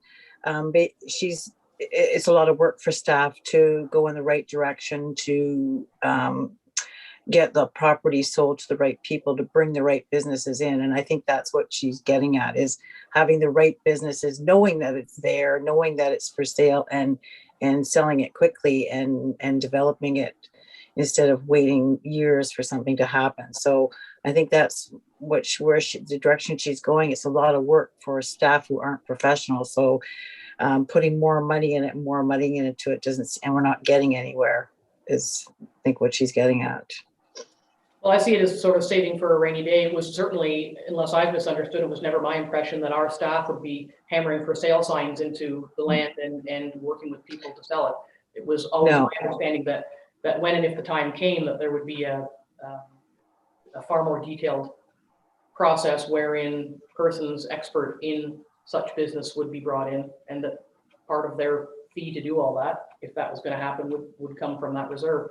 There's a lot of there would be a lot of things that need to happen. We said no, we put a hold on the road. There's a lot of work that has to happen there that costs a lot of money. Yeah. So anyway, I feel like this conversation's stalling because I can't see how council is going to move ahead with Councillor Dayu's idea for the second time. So Deputy Mayor Danielson, go ahead. Just one a bit of light that might help when it comes to looking at development at the airport is that the county has decided to go ahead with an economic development officer, and I think that that's one of the things where we can that's a primary area where we can benefit. Once that position gets in place, we might have some new thoughts and ideas about how to move forward with marketing and land development. Just one additional point. I think I agree with the idea of borrowing. Seeing what we can get for base funding and look at borrowing for the maintenance garage. Otherwise, we will be far too far down the road, before we get its replacement going. And Madam Treasurer, what would be, so if I'm hearing council wants to move ahead with the Public Works Garage for the reasons that have been clearly outlined in our previous conversations, what would your next steps be around the option for financing it? Well, I do have a couple of thoughts. First of all, I wouldn't recommend necessarily taking the long-term loan funds from fire, only because fire is facing its own uphill battle for monies for replacement of the rescue as well as the frontline pumper, and frontline pumpers don't come cheap. So that money, I think, probably should stay within the fire budget. I did do some investigation on the weekend as to the cost, like an estimated cost of $2 million for the Public Works Garage. Now, my understanding is that could be probably different too if we get the solar aspect out of it. So we might see savings that way. But right now at 2.45% as a interest rate, which was last year when we looked at it about 3.5%. I did get an idea for like 20 to 30 year options. And the cost would be at anywhere from 1% to 1.5% on the levy.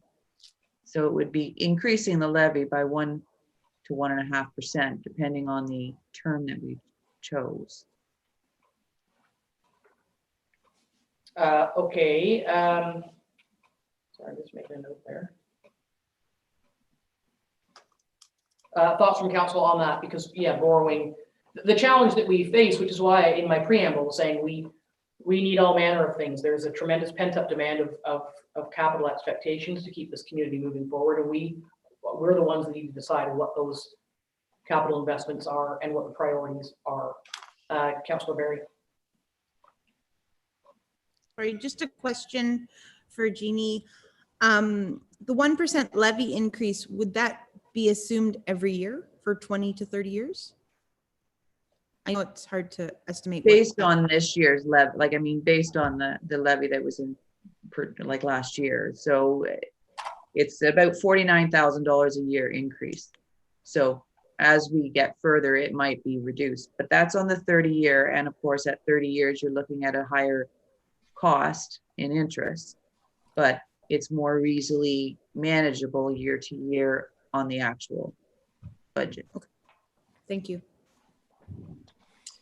Okay, so what would council like to do in terms of this information? It sounds like there's a majority interest in borrowing for the Public Works Garage, knowing that it would be an increase on the levy going forward. So we can put that in the parking lot because at least we've reached consensus that we've agreed that we need the garage for a variety of reasons. How we fund it can be considered going forward in today and tomorrow's discussions. So can we leave that there sort of in the parking lot? Who's keeping track of the parking lot? Jean, can you put that, our first parking lot item? Yes. But appreciate that conversation. I think it's a really important one. And that's why I wanted to have it at the beginning of transportation, is because I knew it would generate a lot of interesting conversation. The clock tells me it's 10:30, and I wondered if folks would like a 10-minute break. Alrighty, okay, well, we'll see you back here in 10 minutes. That'll be 10:40.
Okay, I'm advised we are back on stream, so welcome back.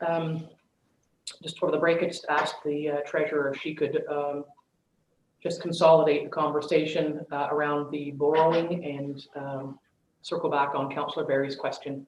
I'm not sure that it was, we didn't quite finish that conversation. So Jeannie, if you could explain the impact of borrowing for a Public Works garage. So I did mention, thank you, that it would be like a 1 to 1.5% increase in the levy, but it won't actually be that increase because we are transferring money to the reserves. That portion would cover this year's increase. For instance, that we're going to, if we transfer that 120, for instance, to the reserve, a portion of that could be allocated against the loan repayment cost. And the monies that is in the reserve that we have built to this point could offset that cost on an annual basis as a contingency, because we, instead of depleting that reserve, we would go for the loan outside and then use those monies to offset those cost of borrowing effects on the budget. Yeah, so the reserve is already substantial enough that it could easily offset the costs going forward of the loan, including ongoing contributions to that reserve. So the contributions to the reserve and the existing reserve combined will remain greater than the annual payments to serve the loan, keeping us ahead of the game. So that's what you're saying? Yes. Councillor Barry, it was your question, so carry on. Thank you for the clarification. I guess as a follow-up to your comment, would you recommend still putting in the 20,000 this year if we were going to borrow, or would you recommend leaving it at 148? No, I would recommend keeping that transfer in. It might increase going forward if there's a surplus or whatever. We may actually increase it because we want to sustain the existing reserve to finance those costs. Okay, thank you. Okay, so with that, we'll put that information, all of that, in our parking lot, and we will carry on with the remainder of, oh, actually, we're just at the beginning of public work. So I'm not sure if Madam CAO or Madam Treasurer is going to lead this conversation, but whoever is going to do that can carry on. We haven't discussed that. How do you want to do this, Angie? Jeannie, you've got the notes from Adam. Adam built our budget, so you've got the notes from him, and I will jump in where I need to. Alrighty. So the first document in the big document in the roads department is the summarized document that shows the last few years worth of budgets for the roads department. And as you can see, we're kind of remaining consistent in our levy increase for roads around the 6 to 7%. It was up to 10% in 2019, but it's back down to the 6.7 and again 6.6 this year. So as far as the actual overall budget for roads, it's kind of remaining at a reasonable level. We can move into the varying sections of it, starting with the equipment. Revenues, I guess I should start with the revenues. That's the first page, and not a lot of change. We are taking a fair amount of money from the reserves for equipment, but that's to finance the equipment purchases planned for 2021. We did. Excuse me, Jeannie, can you tell me where you are in the binder? At the revenues, the first page of the roads department, revenues, aggregate equipment, sorry. Okay, yep. Thank you. Sorry. So we did have, as I said, we're taking us a fair amount from our equipment reserves to fund the purchases of vehicles. Some of them that were planned for 2020 ended up deferred to 2021. Those funds are still, we didn't take them in 2020, we're taking them now. So it's still financing those. And the rest of the revenues is kind of standard. Equipment revenue, rental revenue is there. We are expecting to sell some surplus equipment. And then I have suggested that we use the gas tax funding towards the construction project, leaving a balance in the construction reserve for future use. Okay, questions from council on this particular section? Okay, carry on. So then we move into the equipment side of things, several pages of equipment. We have new pieces of equipment that have been added and are indicated in the budget. Couple items of note are the 2-year service contracts for the cat backhoe and the excavator. That's something that I don't believe has been done previously. It's a new option. So the Public Works Operations Manager felt that would end up seeing considerable savings because it's a service contract overall. So that's kind of a new item. Anti-rust in all the vehicles is just probably a standard. And comments wise, there wasn't a great amount of comments and changes in the equipment, really. It's just standard maintenance and so forth. And I don't think council wants to get into the detailed expenditures. If tires are needed, tires are needed. I don't think we're going to say what kind of tires are needed. Liz, you had your hand up. Go ahead, please. I just wondered in the highlights, you talk about purchasing new tandem with plow sand equipment, that it was originally scheduled to be bought last year. I just wondered why we didn't go through with that acquisition last year. It did go through. It's just the delivery it didn't happen until this year. So Okay. Until we got delivery and had an actual cost, I didn't remove that money from the reserve. I wait until I get the final cost. So it was in the works last year. It just delays and so forth. It didn't arrive until 3 weeks ago, I think. Excuse me, any other questions on what Jeannie was just telling us? Okay, and carry on. Moving to the operations expenditures, which is all the different various activities that the roads department takes care of, bridges, aggregate, patrol, brushing, and so forth. Again, not a lot of comment or change. Just there is some indication of some more detail or more thought was done into the actual hours spent on doing certain things, so they might see some increases that way. The one note on the resurfacing tar and chip is that we did the tender with the county of Halliburton, so that probably resulted in savings. We are seeing it increase from budget to budget from 2020, but the actual cost for 2022 this year's is only 2,000 difference. So I think in the long run, it's probably resulted in a savings. But 30,000 is what is recommended or commented in the working budget. Any questions, thoughts, comments from council on this part? Councillor Dayu. A question for clarification, and I apologize if you're unable to answer this specifically because we don't have Adam here to discuss, but looking at last year's actual on brushing, I see that it was it had leapt up, it had doubled to 83,494, and then it's dropped back down again to 44,000 this year. Do you know what the increase was due to last year? I presume it was a one-off, or you would have included that in increased cost this year, but I was just curious as to what that blip was. Yeah, to be honest, that would be a question. I don't see any comments on there other than standard stuff in Adam's works. Okay.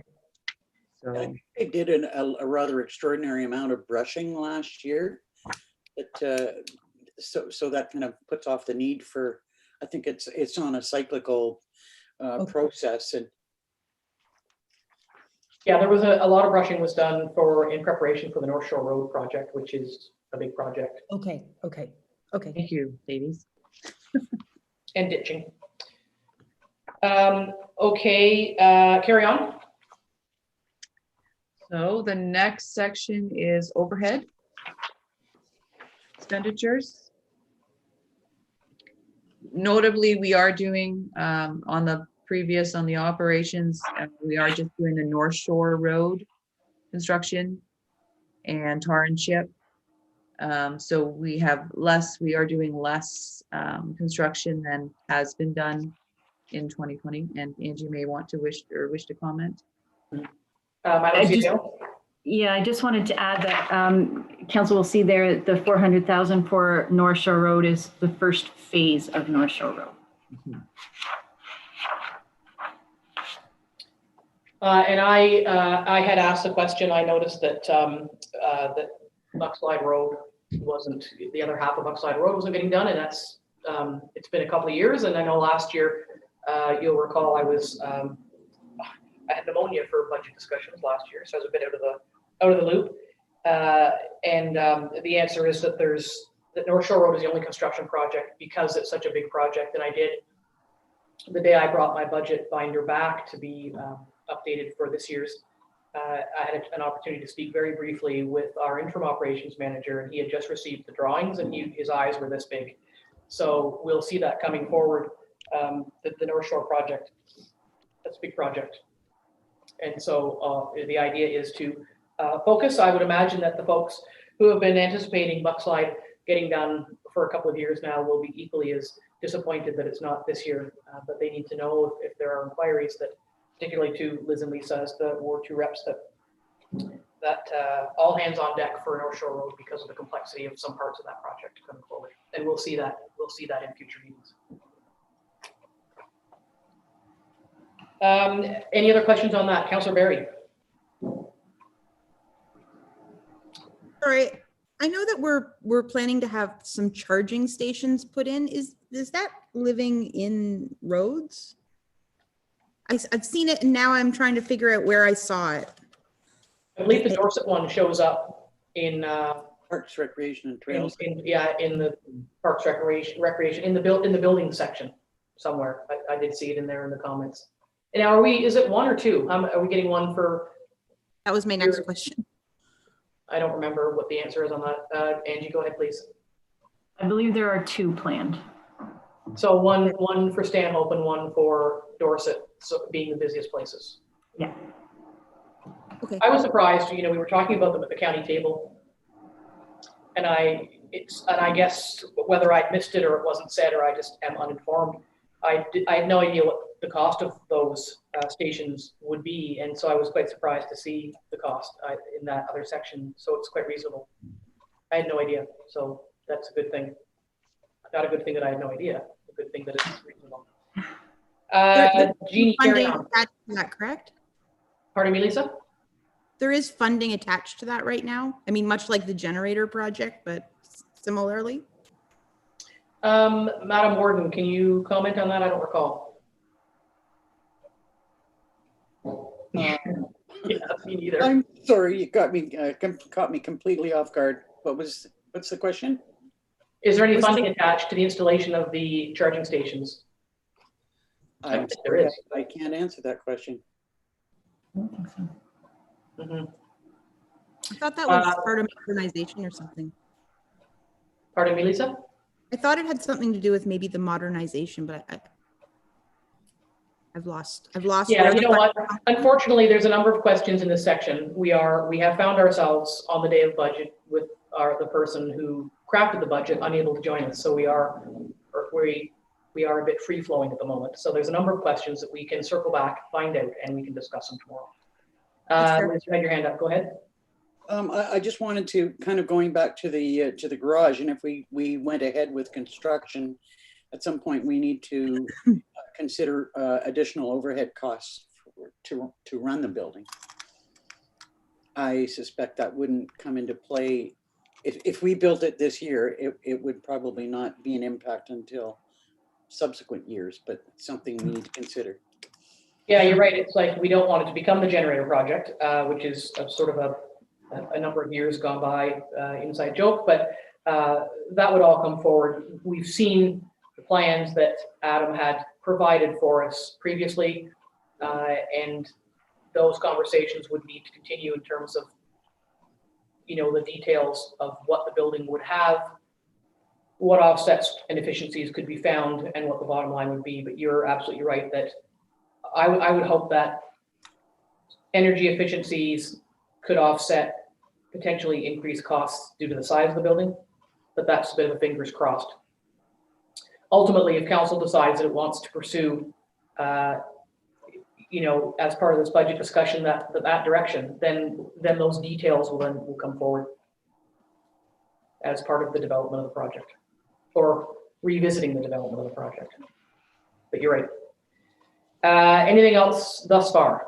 Jen, were you just waving your hand, or go ahead, please? I did. Just energy efficiency, as you know, I'm absolutely all for it. But then I vision this huge 3-bay double-sided garage, and I wonder how you keep heating in that building is beyond me. So indeed, a bigger building, I think we're definitely going to see bigger running costs for sure, despite everything we can do to keep energy efficiency. Oh, absolutely, and that's falls smack into the category of changing community. That the more people who are here or want to be here and are expecting certain services, and then we are obligated to try and find the best way to provide those services, and the provision of the services comes with such challenges. So I think what you gain in the apples, you lose in the oranges. I think that's the only way to look at it is, but you're absolutely right. A building that is the size of the one that has been proposed, not that it's a mammoth or anything, but it's a fair size with the doors at either end. Absolutely. Yeah, and I know that's in the Dorset Public Works garage we built a number of years ago. There is a whole separate section for staff because you don't sit around in the bays because they're a wee bit chilly, because big doors going up and down and vehicles going in and out. Okay, Jeannie, do you want to carry on? Okay, so I'm going down through the different cost centers within the operations or overhead expenditures. Notably, where you do see a significant increase in the insurance, as Angie has already referred to, which a big hit goes to roads. On the 2 Samsung tablets cases, office equipment and furniture, that 11,000 that's there is not just the tablets, that's also the office equipment for the new office space that's being prepared downstairs. So furniture and so forth, because we're not going to remove and leave the offices upstairs empty. We're going to need things to be put in place there. So that increase is reflective of that as well. And then Councillor Barry, that answers your question of why it's not just tablets, yeah. And then further down, we've just gone with the normal contributions to reserves. Then that's looking at your equipment revenues plus the garage amount of 20,000, which is what the standard is. And then of course the vehicle surplus or vehicle sale proceeds as well. And then, as I said, then you see an increase in the capital expenditures, but that's just because we've kind of combined 2020 and 2021 together. So had we spent what was budgeted last year, that would have been reduced, of course. Other than that, there's not a great amount of changes throughout the rest of the expenditures within the overhead department or overhead cost center. Questions so far? Okay, keep going. So we'll move on, just bear with me. So that's it for roads as a whole. Just the road department section. We move into the airport section of things, unless we have more discussion. Is there anything else from anybody on roads as has been laid out thus far? Okay, we can always reconvene on that if need be. So yeah, we're into airport committee, I think. Which is 0 as it has been for a couple of years. Anything there? Okay, then we have airport development, where we have continuing differing opinions on. Any thoughts there that we haven't already talked about? All right. Oh, Councillor Barry. Yes, the revenue 39,550. That is the leases of the. Is that correct? For the MNRF. No, actually, sorry, that is the MNRF. It's the airport. The leases are in the next one. Sorry, my apologies. The 39,550 is MNRF. Yes, that's correct. Yeah. Okay, then we're into airport. Now, hang on, I've got a note here from my own notes. Yeah, so just my note is just a reminder that we took the annual reserve contribution airport development contribution and assigned it to landfills, so hawk and reconfiguration. Just a reminder that that's what we did with that money. Okay, airport itself.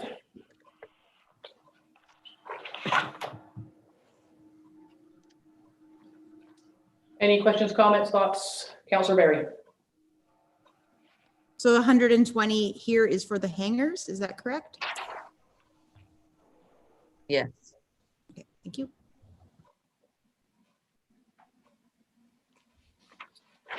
Any other thoughts? I did make a note to myself. It's not really relevant to budget, but that we need to remember that, when and if any of that airport development occurs, that there's a first round EORN fiber contribution that's supposed to go in there. So we just need to keep remembering that that's floating out there somewhere. Liz, go ahead. I'm just wondering about having a little bit of correspondence with them about that, just to kind of rattle their chains, remind them. Yeah, I think you're right. And it's a matter of, yeah, let's not us forget, and let's make sure they don't forget either. Mhm. Yeah, Angie? This is where council sees the capital in and the contributions from reserve for the drainage project there at the airport. Yeah, the 180. Anything else for the airport? So far, okay. Carry Jeannie's on. got her hand up. Pardon me? Jeannie's got her hand up. Oh, so Jeannie, when you put your hand up like that, your hand is almost the same color as the wall. Yeah, behind apparently you. I have to do See. Go ahead, please. I just want to clarify, I had in the comments section, it talks about the fuel system upgrade being part of that 180,000, and that's not in fact the case. That's just the drainage and asphalt replacement costs that are reflected there. At this time, we don't have an exact number. So that'll be something council will have to consider when that cost comes to fruition, how we are going to fund that, whether it's coming from development or elsewhere. So it is another capital item that we will have discussion on once we have a better idea of cost. Now, is that a case of it could be 175 or it could be 220, or is it could be 180 or it could be 400? Like, let's hope that it's a pretty narrow window there. Exactly. We until it gets analyzed, we really won't know.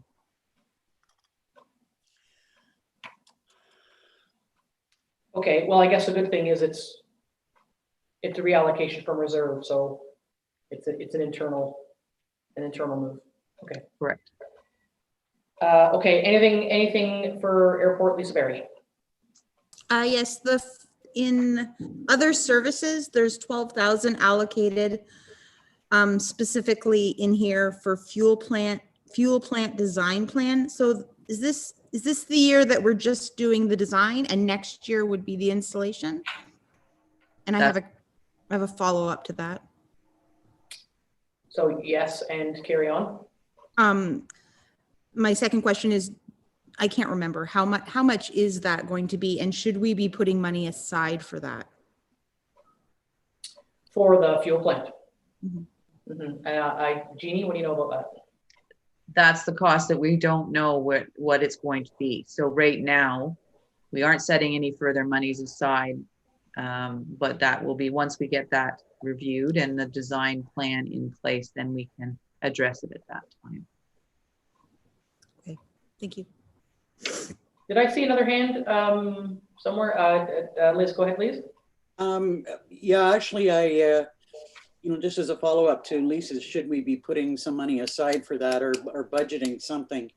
I sort of think that we should maybe put on the list of things to consider when we're done, a possible contribution there, rather than just, we can take it out of reserves. We know that it's going to be an expense that we've got going forward, and a substantial one. Yeah, so we can put that in the parking lot just to consider. Let's not forget that. Mm-hmm. Good call. Anything else? Now there is. Sorry, I gotta put my glasses on here.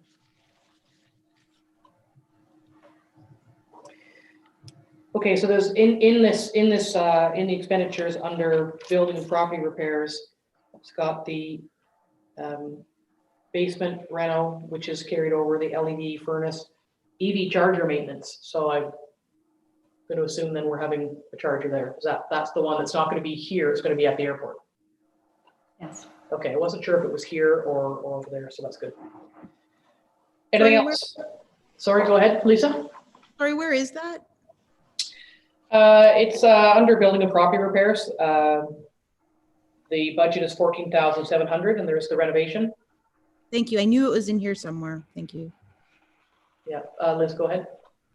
I'm just wondering what the thinking is to put the charger at the airport as opposed to the Stanhope Community Center. I'm just thinking about the number of vehicles that we've got and who might be more apt to charge in at the rec center, rather than the airport. I mean, I know that there's a certain amount of traffic at the airport, but if it's part of attached to the terminal building, I mean, there's really only quick turnarounds there for water pickup.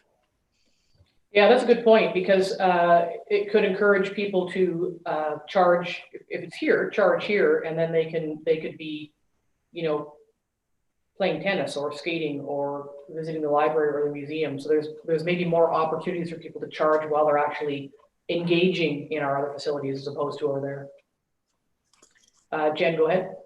Yeah, I had the same thought as the deputy mayor. I think that Stanhope would be more appropriate. And there are, my guess is, more people who would avail themselves of it who are passing through the area than if they had to travel that extra distance along North Shore. So I would vote very strongly in favor of keeping it at Stanhope. Yeah, I think those are really good points, because you would just be nipping off the highway. You wouldn't be interrupting your travels too much. Angie, do we know what the rationale was? I guess maybe being the county people, Liz and I should know that, but I don't recall there ever being any discussion at county council about where they would be located. So what do you know about that? No, I don't believe there was any discussion at council on it. I believe it was discussed at the staff level, but unfortunately I don't have the details of why those locations were chosen, but certainly we can find out. Certainly, because notwithstanding any alternate and compelling options, I think we would agree that it's the better location is here and sort of in the facility Main Street as opposed to over at the airport. Liz? Well, I'm just thinking if it was a staff discussion, we're getting a climate change report on Wednesday at the county. We can maybe ask, you know, if they'd had a discussion as a group about locations for charging stations.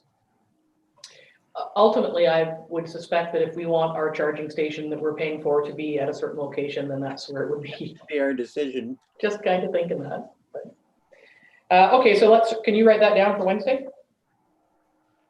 Madam Chair?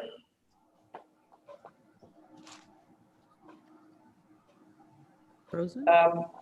Okay, anything further for airport? Okay. Street lights are street lights are street lights. They are tremendously less expensive than they used to be since we switched them to LEDs over the various years. Any questions on street lights? Councillor Dayu? Yeah, first to say this has always been my favorite line in the budget. I love the fact that we have a $6,000 budget for streetlights. It warms my heart. I love being a rural township. I really do. My question is then, maybe Madam Mayor, have already answered it. The hydro reduction from 5,000 to 4,500, is that because we've gone LED? I can't answer that. I mean, the street light budget used to be, I don't know, $11,000 or $12,000, didn't it, Angie? Like, it used to be quite high. Yeah. Yeah. You know, it's interesting that you say that, because that you asked that, Jen, because, you know, hydro rates, there's a bit of a savings during the pandemic. They've, like, electricity prices have been low, but they could pop back up at any given time. So by having it lower, are we setting ourselves up for a problem should they go back to regular price? Liz, what do you know about that? Well, it's not what I know. I just noticed that from what we budgeted last year and the actuals at the end of the year, you know, it seemed like it cost us more than we budgeted, and yet we're going down to an amount less than what we budgeted for. So to me, that didn't quite make sense. So last year was 5,000 budget, 4,700 expenditure. So 45. Oh, I see. Yeah. And I'm looking at the kind of the bottom lines too. Mm-hmm. Mm-hmm. Well, I mean, for $500, we could put it back up just to be safe. Do you know, Jeannie or Angie, what the thinking was on that? Don't recall that in our conversation with Adam. Angie maybe can. No, the only thing with the expenditures last year, there was most of that is in equipment repairs, and that's difficult to anticipate. I mean, for $500, it's not, to me, it's 6 of one, half dozen of the other. It's not the end of the world if we have to pull it in from somewhere else, if costs change. You know, there's also the change in sort of cottage country rates, and I don't know if that's going to affect things like streetlights in a rural community, but I don't know that. Jen? Madam Treasurer, is this the only place where the hydro bill, where the hydro estimate has gone down? Or is it reflected across the board? Because if it's across the board, then we're potentially not just talking about $500. I will have to look at it as we go along. I can't say on that specific. I don't think so. I think it was kind of status quo in most cases. There may be the odd one where he's reflected a savings, but I think overall they kind of just stayed the same. I know in the ones that I recall, they did. Okay. Okay, well, we'll keep an eye on that. Angie, go ahead. Just for example, in admin for this building, we budgeted last year 14,900 and we only spent 7,100, but we still budgeted 14,000 this year. So I would say that that's a one-off overall. So that raises the question then, if it was budgeted at, I know we're going back to the very first tab, but budgeted at 14,900, spent 7, why would it be at 14?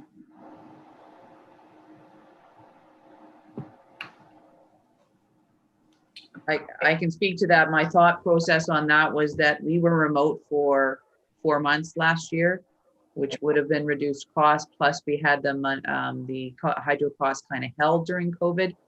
I don't anticipate that we'll see, let me say I'm not anticipating. I'm hopeful that we don't see that same repeat this year, and that I'm sure hydro will not be holding the prices like they did in the first wave. Yeah, that's a good point, is that there was not a lot going on in this office. There was a lot going on, but not in the office. So thank you for pointing that out. Deputy Mayor Danielson, did you give your hand up? No. Somebody did. Okay. Okay, streetlights. That's streetlights or streetlights. Next is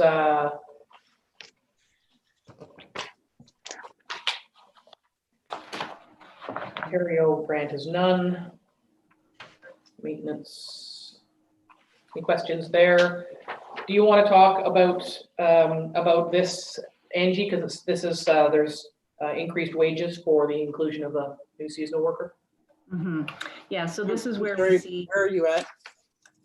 We're in maintenance coordinator. Okay. So this is where we'll see the expenses for the new maintenance coordinator. And the wages are up this year because of the inclusion of a seasonal maintenance worker. Thoughts, considerations, questions on that? Jeannie, go ahead. I just want to clarify, on a normal basis, maintenance activities, as I've said previously, is divided by all of the varying projects that they work on, whether it's other parks or buildings or what have you. In this case, because Adam didn't want it lost that you were seeing an increase within maintenance, it's been housed in the coordinator spot just for council's clear seeing of the $20,000 cost or whatever it happens to be. For the seasonal worker. If we'd put it across all of the tables, you wouldn't have seen it. It would have been not as transparent. Okay, excellent. And so is this maintenance department cost center just for that purpose this year, or are we always going to see it this way so that we can retain that transparency and seeing that it lives in one place but gets calculated out? We can with the seasonal because it's just a matter, his cost center would fall under that same process. And then it'll be easier to track for a seasonal person only in for 2 to 3 months or whatever. The whole year's expenses for the buildings and stuff being split up, I think is a valid point. But I think for the couple of months that you have the extra person in it, it's probably easier and more transparent to see it here. Thank you for that. Any other questions on this section? Okay, we're moving into environmental services. First up is the Dorset landfill.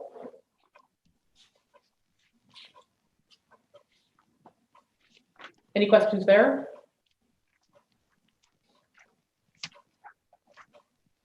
Deputy Mayor Danielson. Yeah, I just wondered about the doubling of the cost for consulting services.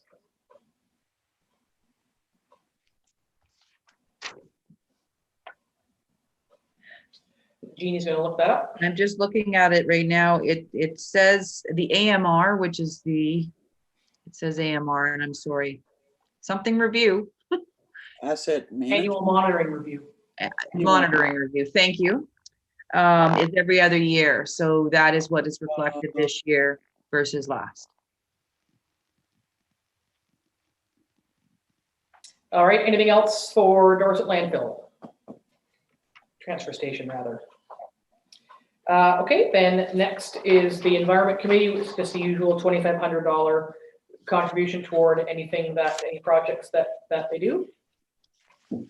Fairly straightforward. I mean, committees aren't meeting, and it does not appear that committees will be meeting for some time. But always hopeful that we can keep those contributions for when the committees start to meet again and can get back to their work. Councillor Dayu.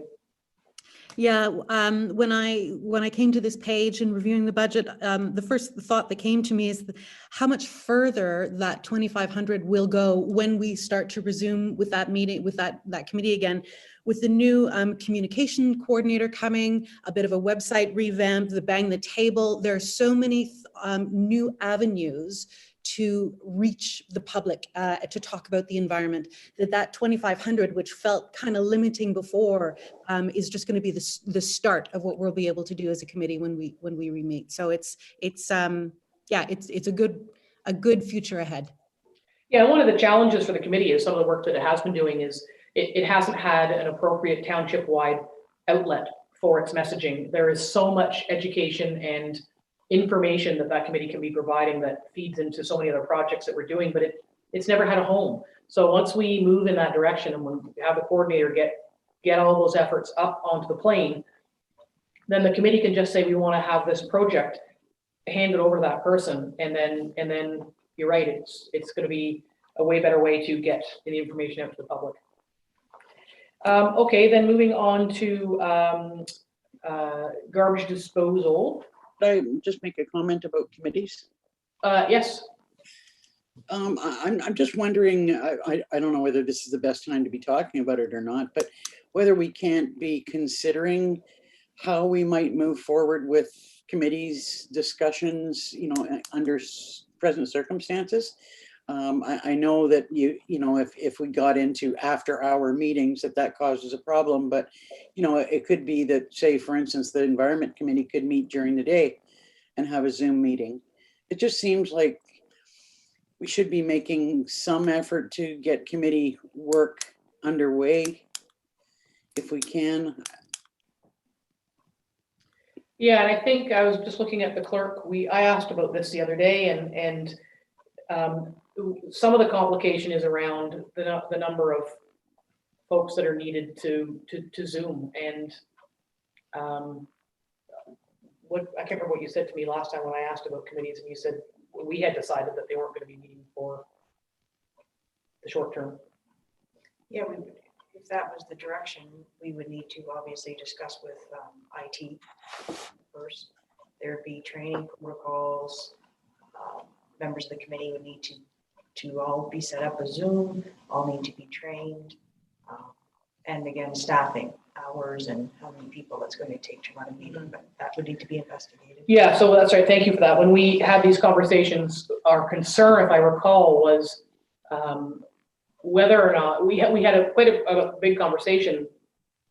Part of it is around the comfort level of various people to participate in meetings, A, via Zoom, and B, would they have to be streamed? All meetings technically are open to the public. So is there an obligation to live stream all of our meetings like our council meetings are now?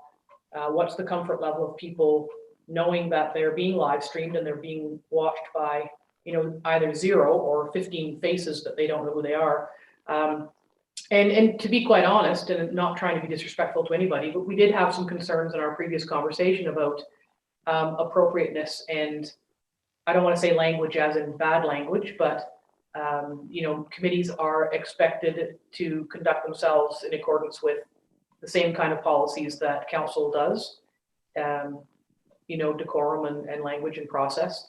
So there were a number of complications around that, and I think we had decided that we would have to ask people, you know, do you want to be involved in Zoom meetings? And they might say yes or no, or someone might say, yeah, I'm very keen, but I live in the lee of the rock and don't have high speed. So does that preclude them from being involved? So there were a number of complicating factors.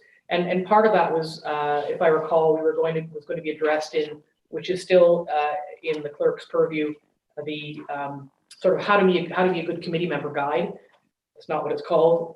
That would teach folks or give them the information they need on the expectations and requirements of being on committees, especially given that they might be live streamed to the public.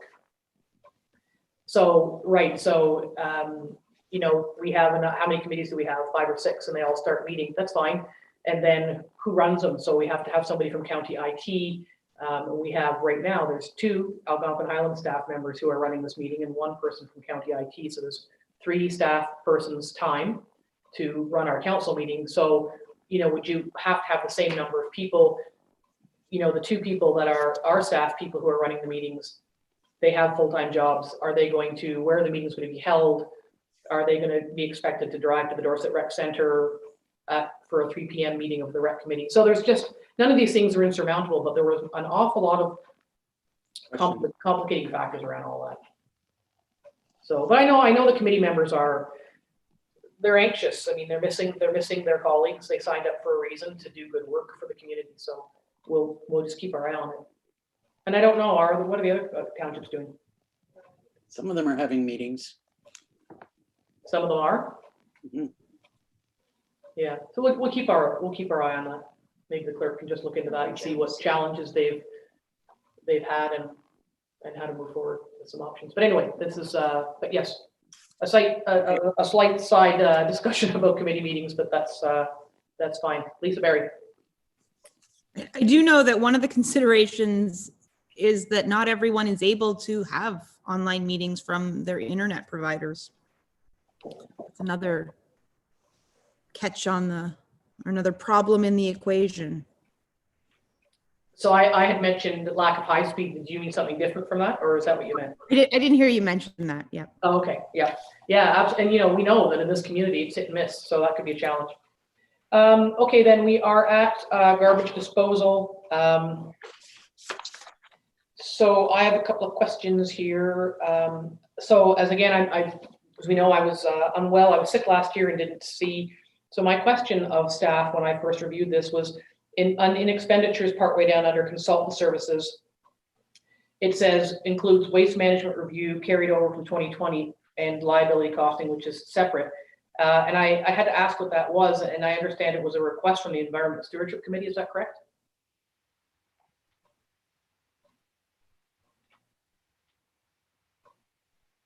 Sorry, could you identify again which line you're looking at? Yeah, sure. Under expenditures, halfway down, it says consultant services, and it's $7,800. And it says in the comments includes waste management review carried over from 2020. And I asked what that was and was told that it was a request from the Environment Stewardship Committee to undertake a waste management review. So the CAO is nodding. So my question is, I'd like to talk a little bit about that because I'm wondering why we would undertake a waste management review when we are already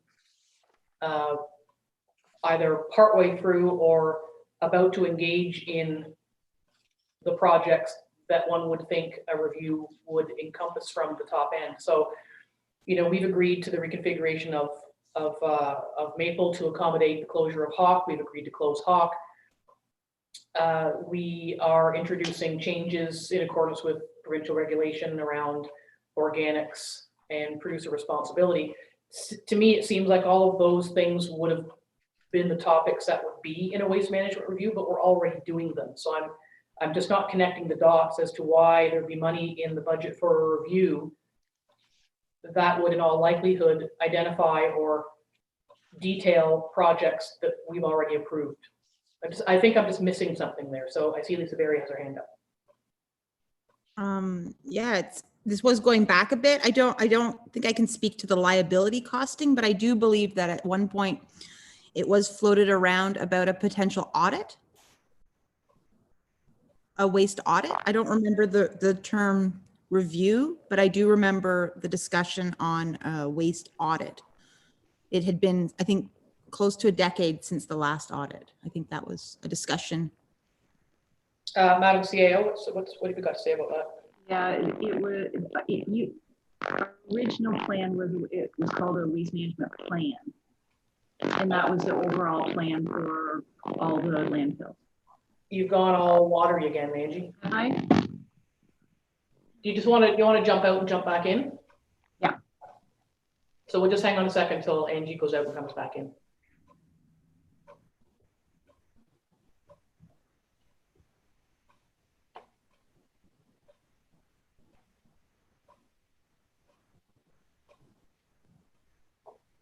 And I do see your hand there, Jen, so we'll bring you in next when Angie comes back.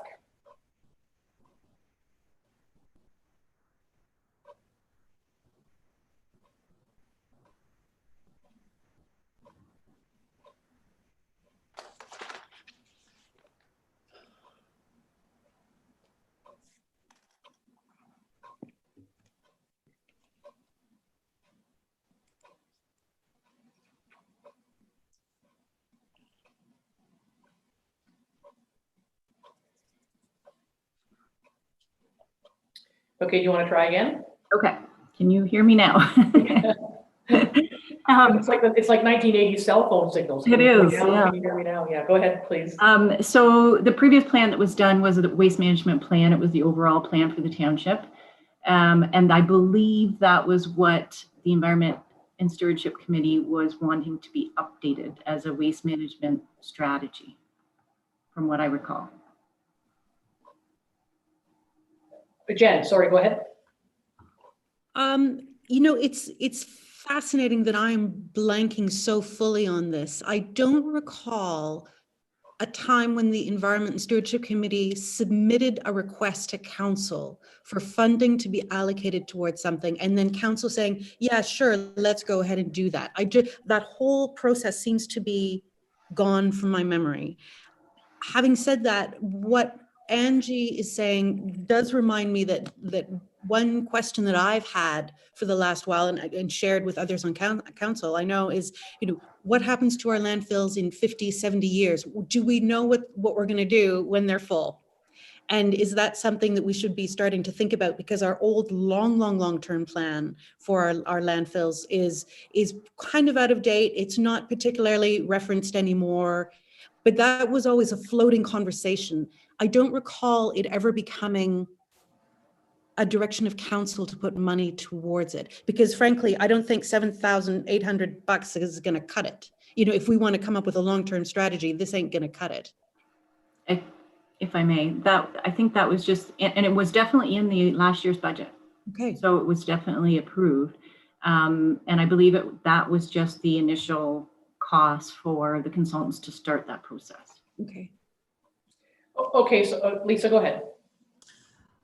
Yeah, I do think that maybe part of our confusion together is the fact that Adam and Melissa specifically worked together so well to present sort of, I don't want to say the mega landfill, but the reconfiguration at Maple, all of the work that has been done there, I almost see that as a little bit of some waste management that has been occurring. I think that's maybe where some of our confusion is as well.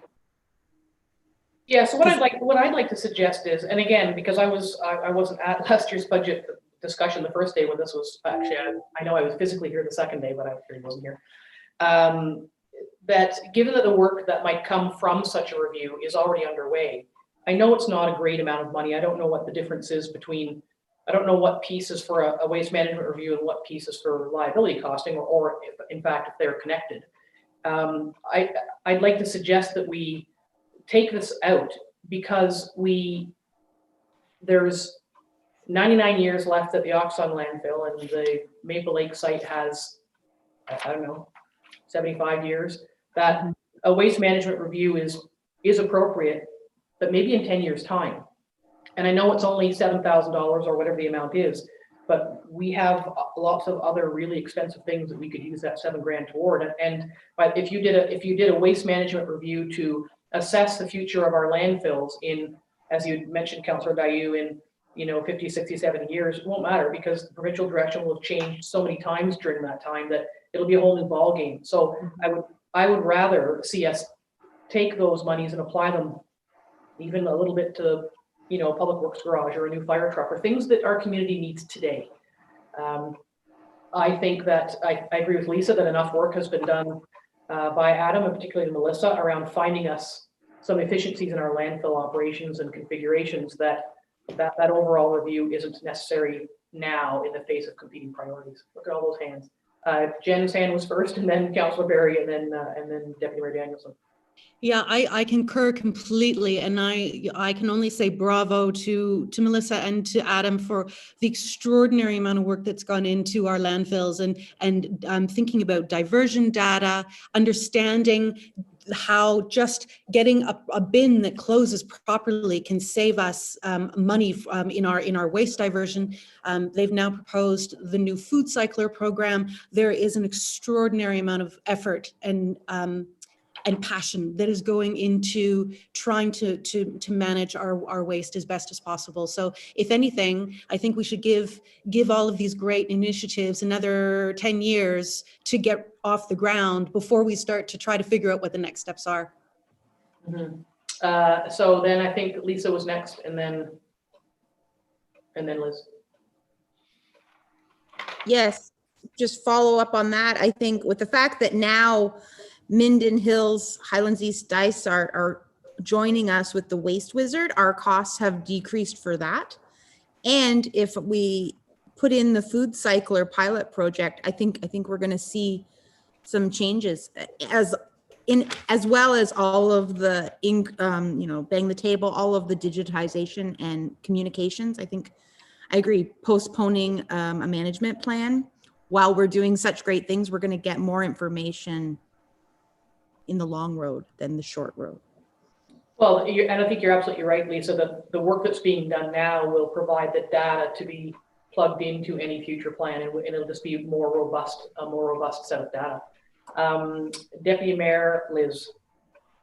I don't see her. I really should have a shorter name. That whole Deputy Mayor Danielson gets to be long. Okay, I'm just going to call you Liz.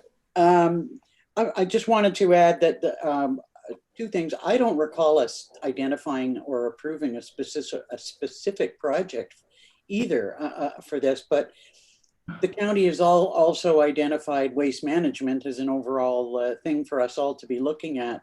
And, I'm wondering whether there's going to be some opportunity there for reviews that would be, sort of jointly funded. So I guess I'm agreeing that this amount of money can come out. I mean, it's not a lot of money, but, with the pressures that we have, every little bit counts, I think. So, yeah.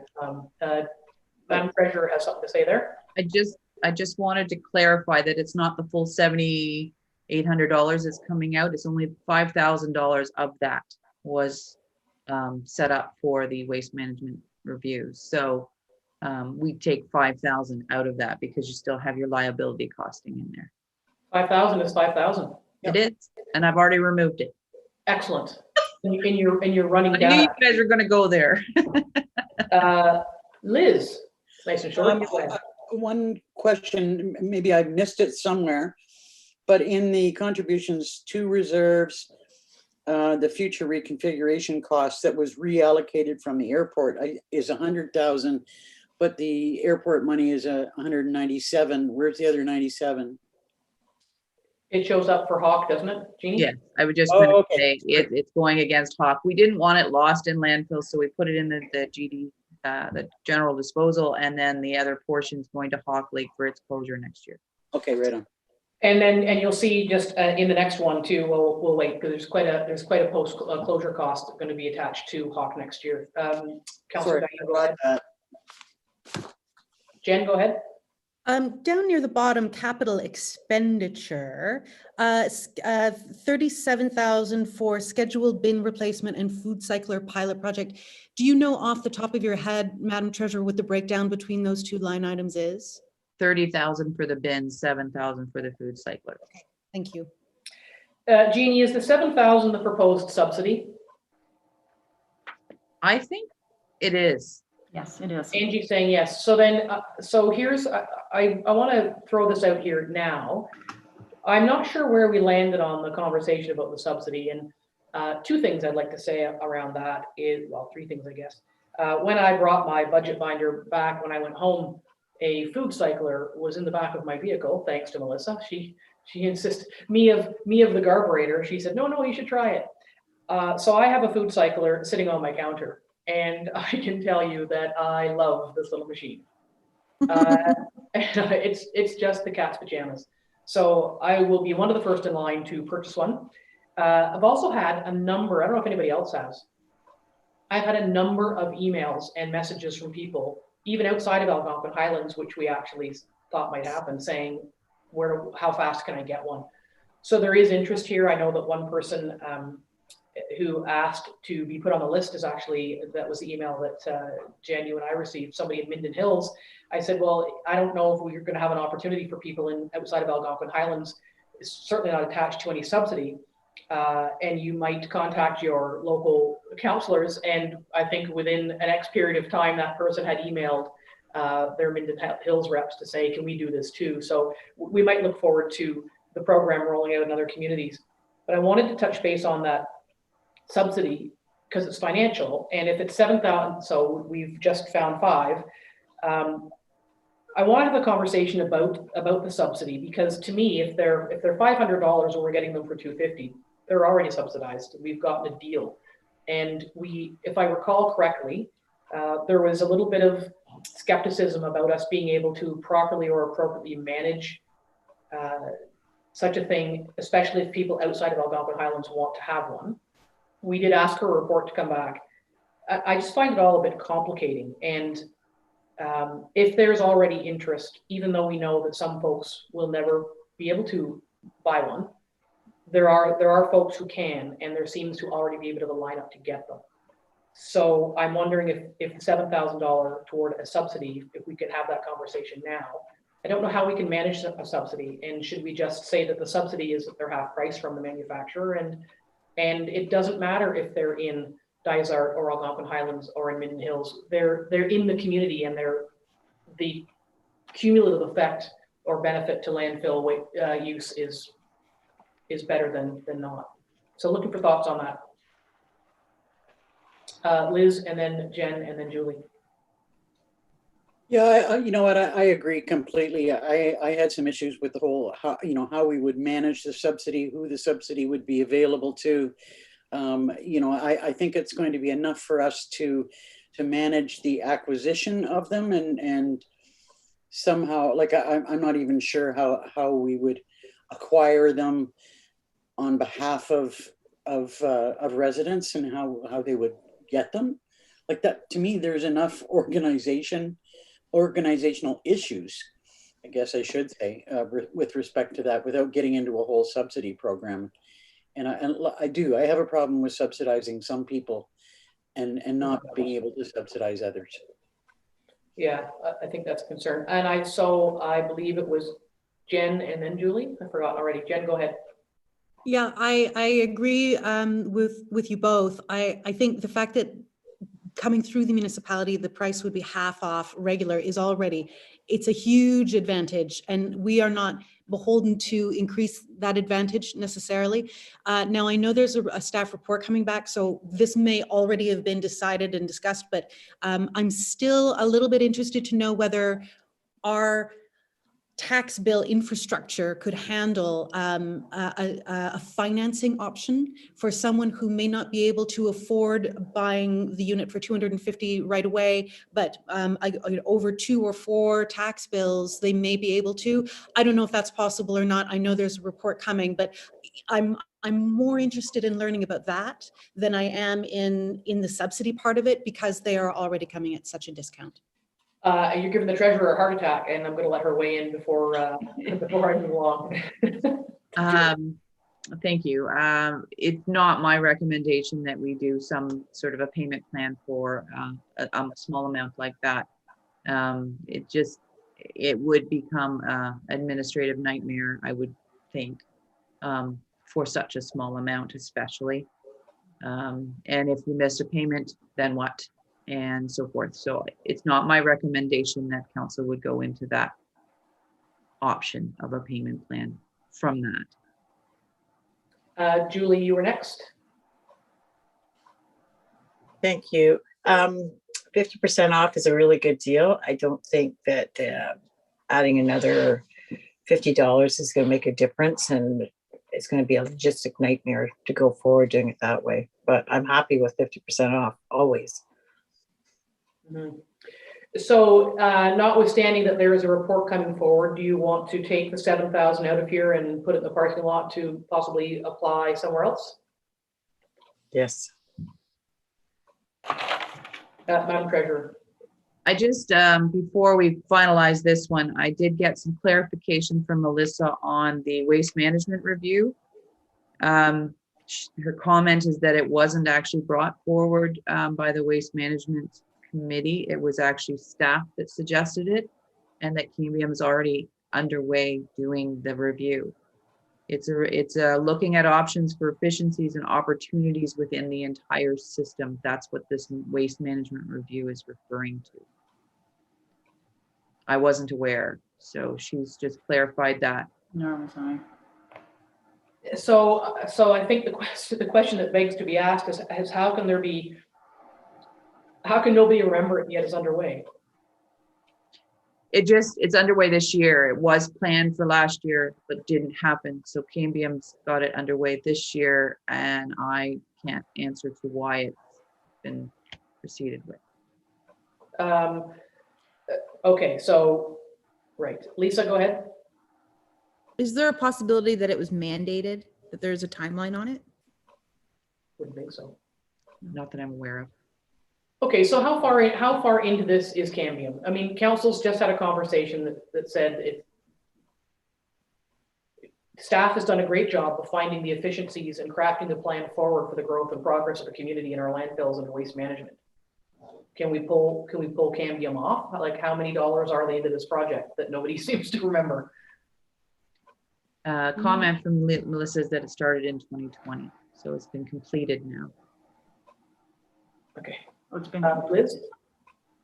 I am starting to recall some discussion about this as it relates to Cambium doing the work, as opposed to, I mean, when we were talking about an initiative that had been recommended by the committee, I thought I was completely blank on that. But wheels are starting to turn and remember a discussion with staff about Cambium doing work.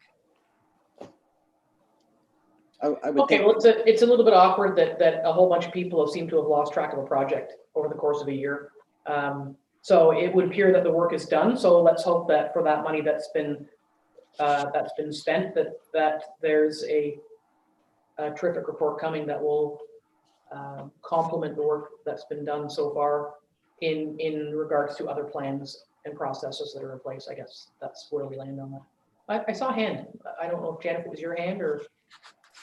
You're just waving. Lisa's hand. There you go. I support keeping the 7,000 in for the food cycler project. I think that we had supported the initiative and we were just trying to figure out a way of financing or the extra $50 subsidy. And that's the report that's coming forth. So I wouldn't want to see us remove that money from the budget when we've sort of already given our blessing with it. I would anticipate that the food cycler project is meant to be full cost recovery. So whatever price the supplier has provided is what the public will pay directly to them. So it's a wash through for us. So I don't know what value the 7 would have when we're looking for money. Jen and then Liz. Yeah, I do appreciate Councillor Barry's point, though. You know, we did direct staff to come back with a report, and we're kind of pulling the rug out. I don't know. I don't know what, what to suggest in this instance, but it would be a shame to shut something down before we've seen the report, to know what some of the ideas are that are being thought through. And I'll tell you what we can do is, sorry, I'm just making myself a note so I don't forget, is we can find out from Melissa in the background and maybe revisit this. I mean, again, you might say it's only 7,000. I see it as, it's 7,000. Might buy some tires for a fire truck. I don't know. Liz and then Lisa.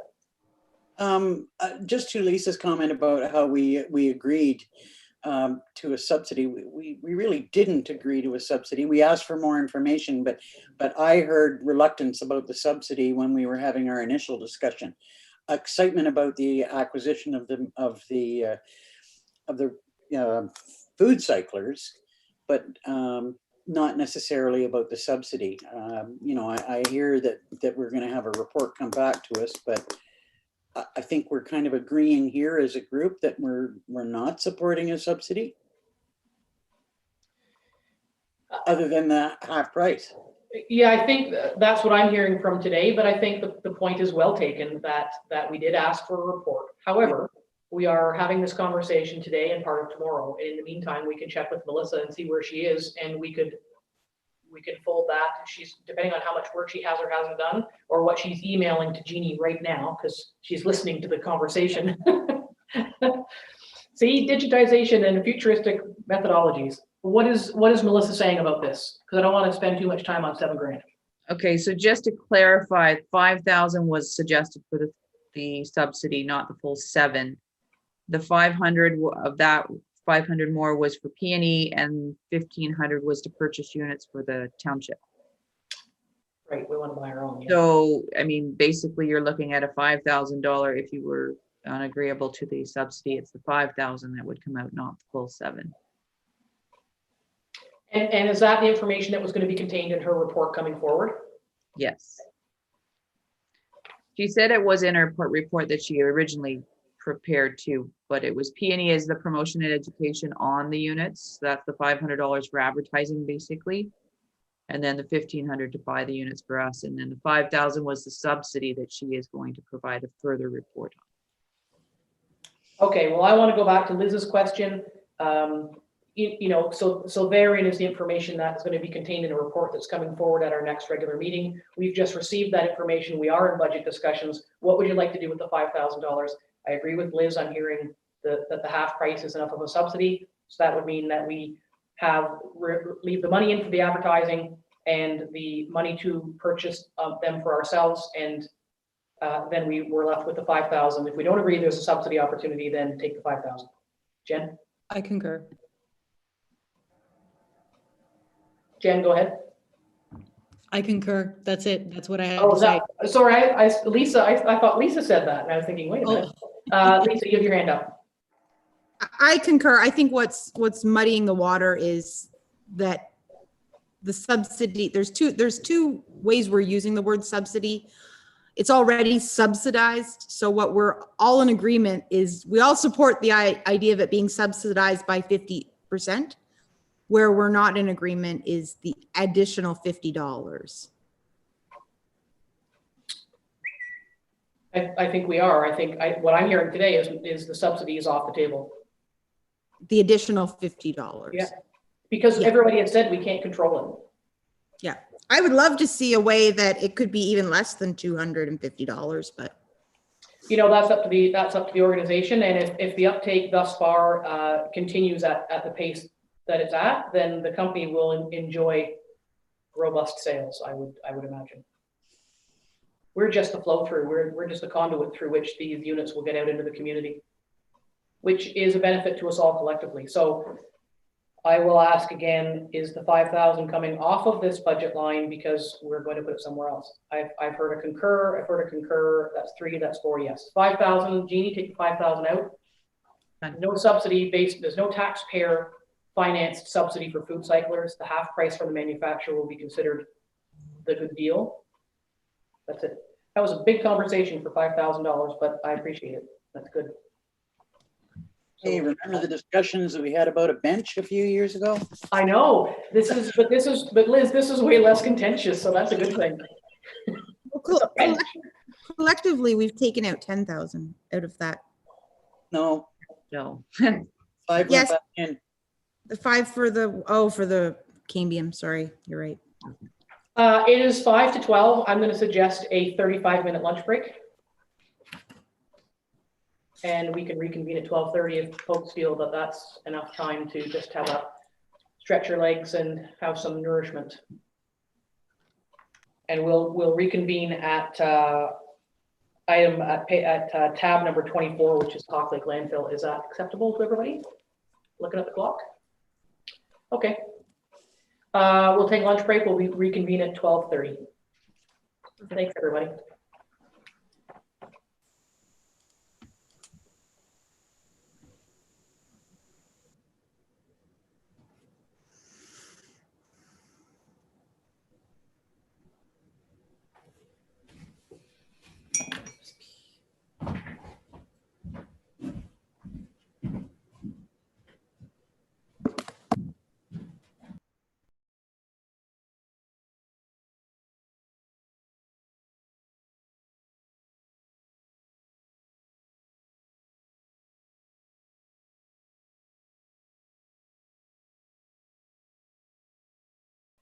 Okay, I'm advised that we are live once again. Of course, as everybody knows, everybody scrambles in the background to do things when we're all scratching our heads. So the CAO has confirmed that the waste management review was in the October Public Works report. So we all have to knock ourselves on the head for not remembering that. Anyway, we did agree we would start back at tab number 24, Hawk Lake landfill. And that's where we are.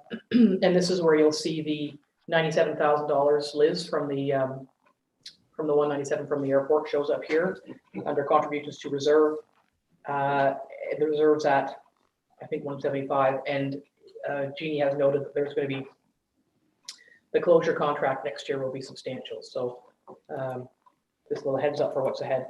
Any other questions on, or any questions at all on Hawk Lake landfill? Okay, seeing none, we will move on to tab number 25, which is Lagoon. My question was, just in the busyness of life in the world, where are we on the Lagoon anyway? That we are waiting for M&R around the purchase of the land. I think that's correct, is it not, Angie? Yes, it is. We're waiting for M&R around the sale of the land for the expansion of the trenches. Are any questions on Lagoon? Okay, Maple Lake landfill. Got a big project proposed here.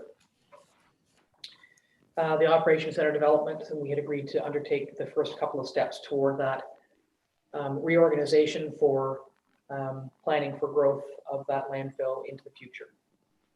And you see that 400 coming in from reserves and then going back out for that. Other than that, it's usual costs for running. Our landfills run quite efficiently and we're okay. So are there any questions on Maple Lake landfill? Liz, go ahead. You need to come off mute. I'm just wondering about the building and property repairs in the line item to add aggregate for road repair. I'm just wondering if that's sufficient. There's some places where that road's in pretty bad shape. It just seemed to me that $500 wasn't really going to cut it.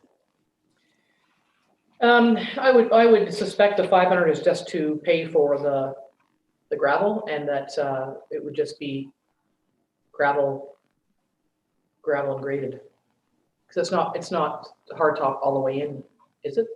Or is it? I don't go to landfill very often. Can either the treasurer or the CAO speak to that? Jeannie, go ahead.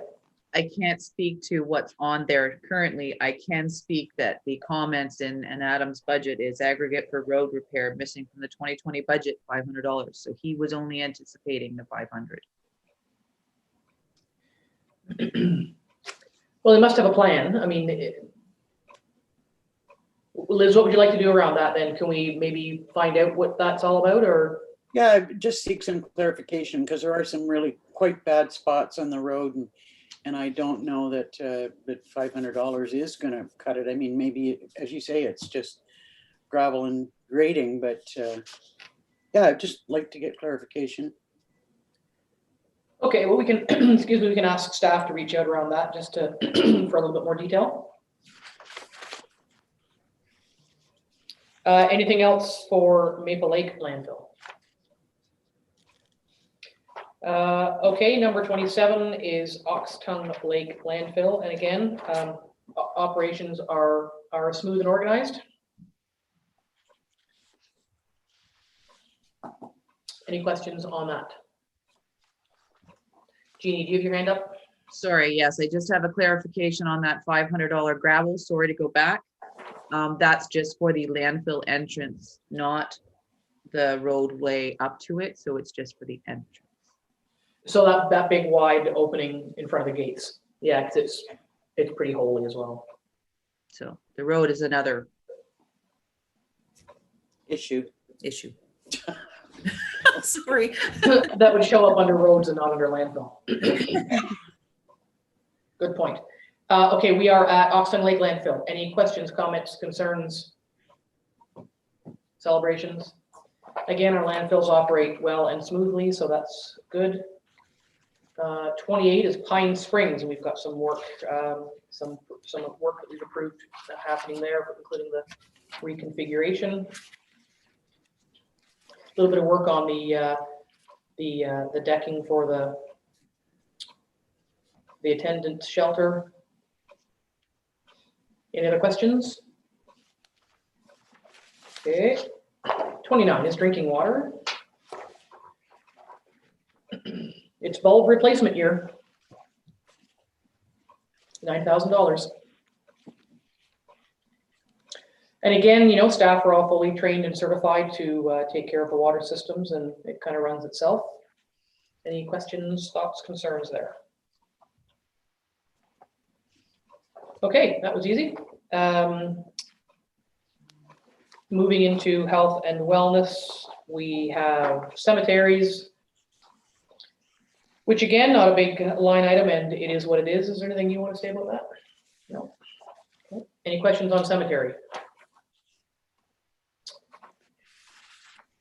The next one is nurse practitioner, and this is our annual. Are you on cemeteries, Liz? Yeah. I guess I'm wondering about you know, any financial implications to green burials, and you know, kind of where we're standing with that. I would suspect that we should probably have something budgeted in there. I don't know that it would show up here. I imagine it would show up under cemeteries, where at this time we have no idea if what costs could be associated. I'm waiting for the new operations manager to start reviewing it and bring something forward. Yeah, because there's the expectation of a report for council on this topic this spring sometime. We, at the time that we had that timeline, we weren't aware that the operations manager would be moving along. So he plays a large part in the layout, and configuration, and other parts to bringing the report forward. So we're kind of at a standstill until we fill that position. Yeah, so I wonder, just going back to Liz's point, is there, I mean, if you put $1,000 in and the cost ended up being 30,000, and the 1,000 is hardly a drop in the bucket. But if you put nothing in, what are council's thoughts on that? Or, you know, Jeannie as treasurer, if a report comes forward with recommendations that require some sort of capital investment, what would you be proposing? Where would you be proposing the money come from at that time? More than likely working funds, to be honest, because you know, you can't touch the obligatory reserves of cemetery unless you're expanding, and I wouldn't think green burial would be considered an expansion. Mm-hmm. So Councillor Dayu? I would, for as much as I really want to get going with green and winter burial, I suspect that by the time we got our new ops manager in place and up to speed on everything and able to finalize this report in conjunction with the clerk, we're probably going to be seeing the majority of the expenditure in 2022. It's hard to imagine that we'll be ready to roll by 2021.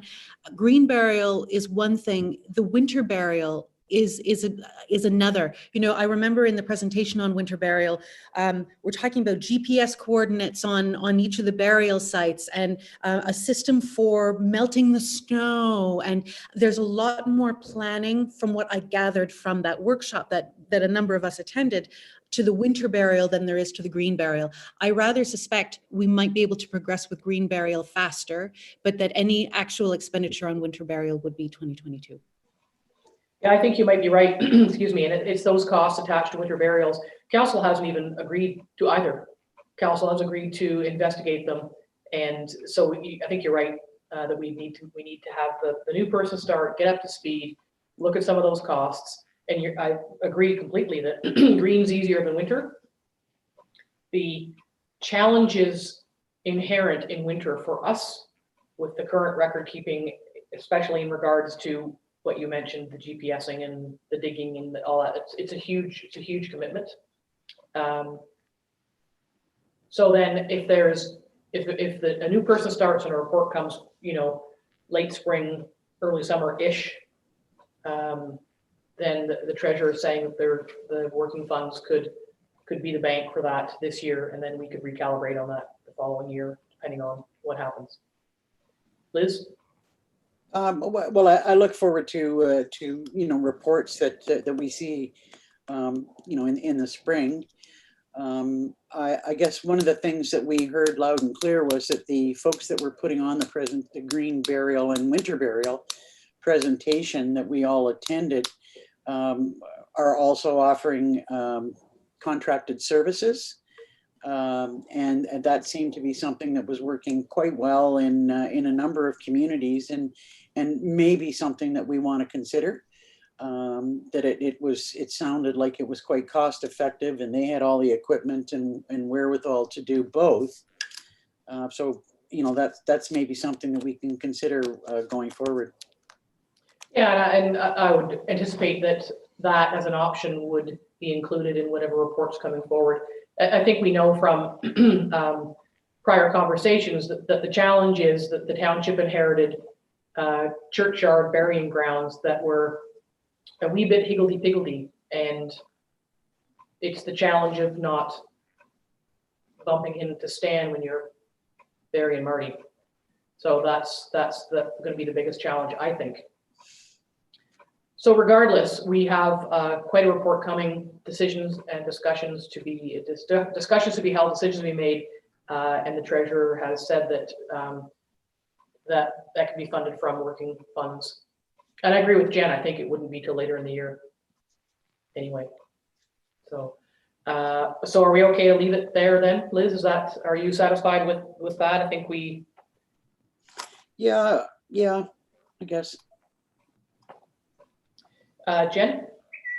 Yeah, I'm pleased that Liz mentioned the contracted option because I'd forgotten about that. My assumption is, in fact, that if we did go for a contracted service, that it would be on a cost recovery basis, in which case our actual expenditure may not be that high per burial, and it would be paid out per burial. So this might not be so challenging if we did want to initiate later on in the year.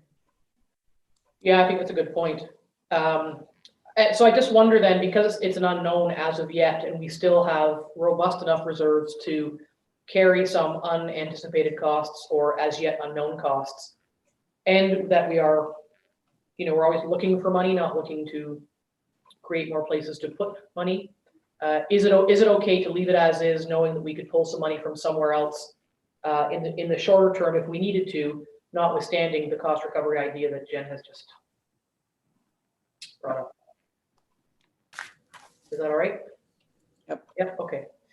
Then that takes us to, excuse me, 31 Dorset Health Hub. This is our annual $10,000 contribution to capital. I'm not aware that we have received an ask for a thing yet. I think they're They wait, I think they wait and see what money they get. I do know that Lake of Bays has also provided the same amount of money that they have in the past for the same reasons. So it's the 10, and is everybody okay with that? Lisa Berry? I'm okay with it, but I would like to see what the intention is. We've always sort of said that we were supportive of putting that money towards something that wasn't operational. So as far as capital goes, it would be nice to know what that capital project is. Yeah, you're right. We just don't know it yet. They are aware loud and clear that this contribution is toward capital. So they usually do come forward with, you know, a furnace or a pipe or a thing. We just don't have the letter from them yet. I mean, we've had the request, but we don't have the letter yet saying thank you and we're going to spend it on this. But we will get it. We just need to put it in the budget though. Jen? I might encourage a bit of follow-up. I've had informal communications from Colin, because of course the Health Hub committee is not meeting, but in his informal communication to everyone, he said he'd not had word yet from Algonquin Highlands Township. So it sounds like he's waiting for us to play our next chess piece. Yeah, just a bit of follow-up there, perhaps. So there's been communication among Colin and Mayor Glover and myself. Okay. And it is usually the case that once council says you're on, yes, the contribution has been approved, then they come back and say, okay, here's what we're going to do with it. So he hasn't received any follow-up from Algonquin Highlands, not because we're ignoring them, but because we haven't had this conversation yet. So it will come when this is approved. Then he'll get the formal notification it's been approved, and then we'll see it come back about what it is they're going to spend it on. Okay, great. Yep. So it's all there. Right. That's the end of that section, and we are going to move into Parks, Rec, and Trails. This Parks, Rec, Culture. So we will bring in Mr. Card.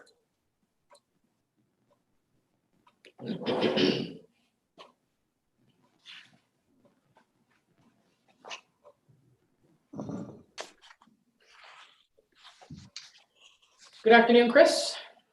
Good afternoon, Mayor and Council. I was going to say good morning, but we're not there. We're making swift progress today. So if you just want to, I mean, we've read your budget highlights and we've discussed the projects and priorities. It's your choice whether or not you want to go through them or whether you just want to go straight to the tabs. What would you like to do? I mean, these are the same as what we had gone over back at projects and priorities time. So I'd like to go straight to the tabs. Okay, then the first tab is number 32, Communities in Bloom.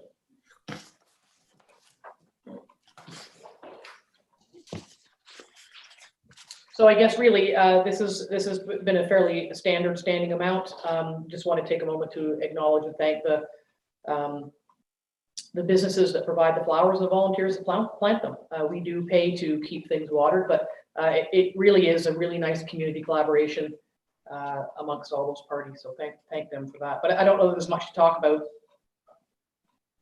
in that section. Does anybody have any questions? No? Okay. 33 day camp is blank. The treasurer assures me that it won't be there next year. They were just using the same binders as previous years. So tab number 34 is water trails, and I'm sure there'll be a lot to talk about here. So Chris, take it away.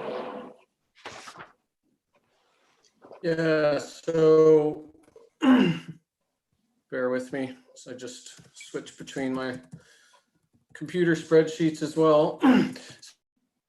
The increased revenue associated with increased patronage on the water trails as we have for the past several years. So under the revenues, you'll see that noted in permit fees, where I'm suggesting an increase based on actuals on average over the past several years, as that you'll see in some of the other cost centers associated with revenue. We've taken some time and just done some market research on trends, and the direction that things are assumed to be going, both in how people are recreating outdoors, but also in the year of COVID and people taking staycations. So seeing a 10% increase in revenues there. And much of the expense this year is associated with just looking long term. It's been something that's been slowly coming up over the past several years.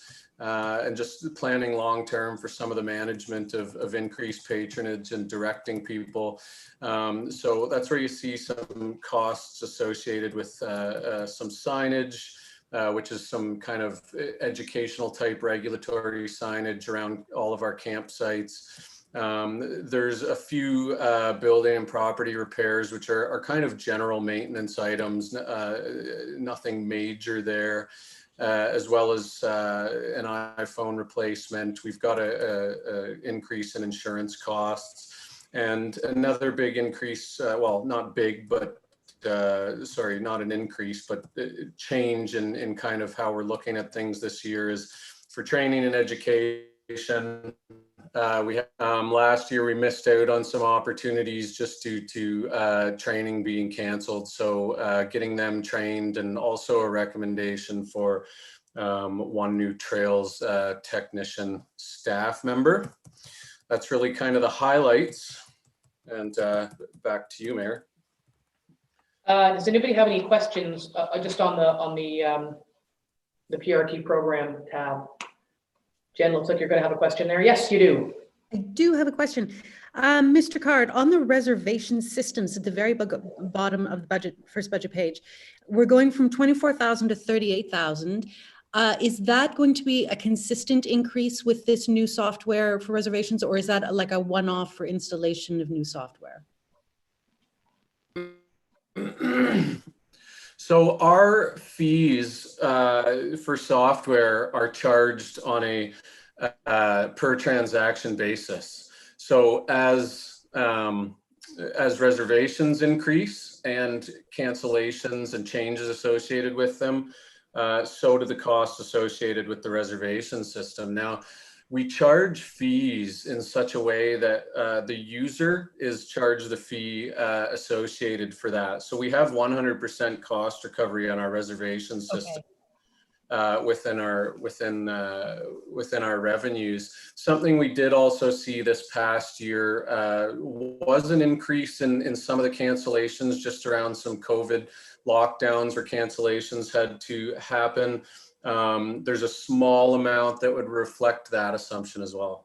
But going forward, we could expect, as we've seen with the water trails for a number of years, a general increase year over year, and the subsequent matching one in the revenues. Thank you. Chris, do you, this question was asked before, and I think it might have been Councillor Dayu that touched on it, and I think it's worth just checking back again.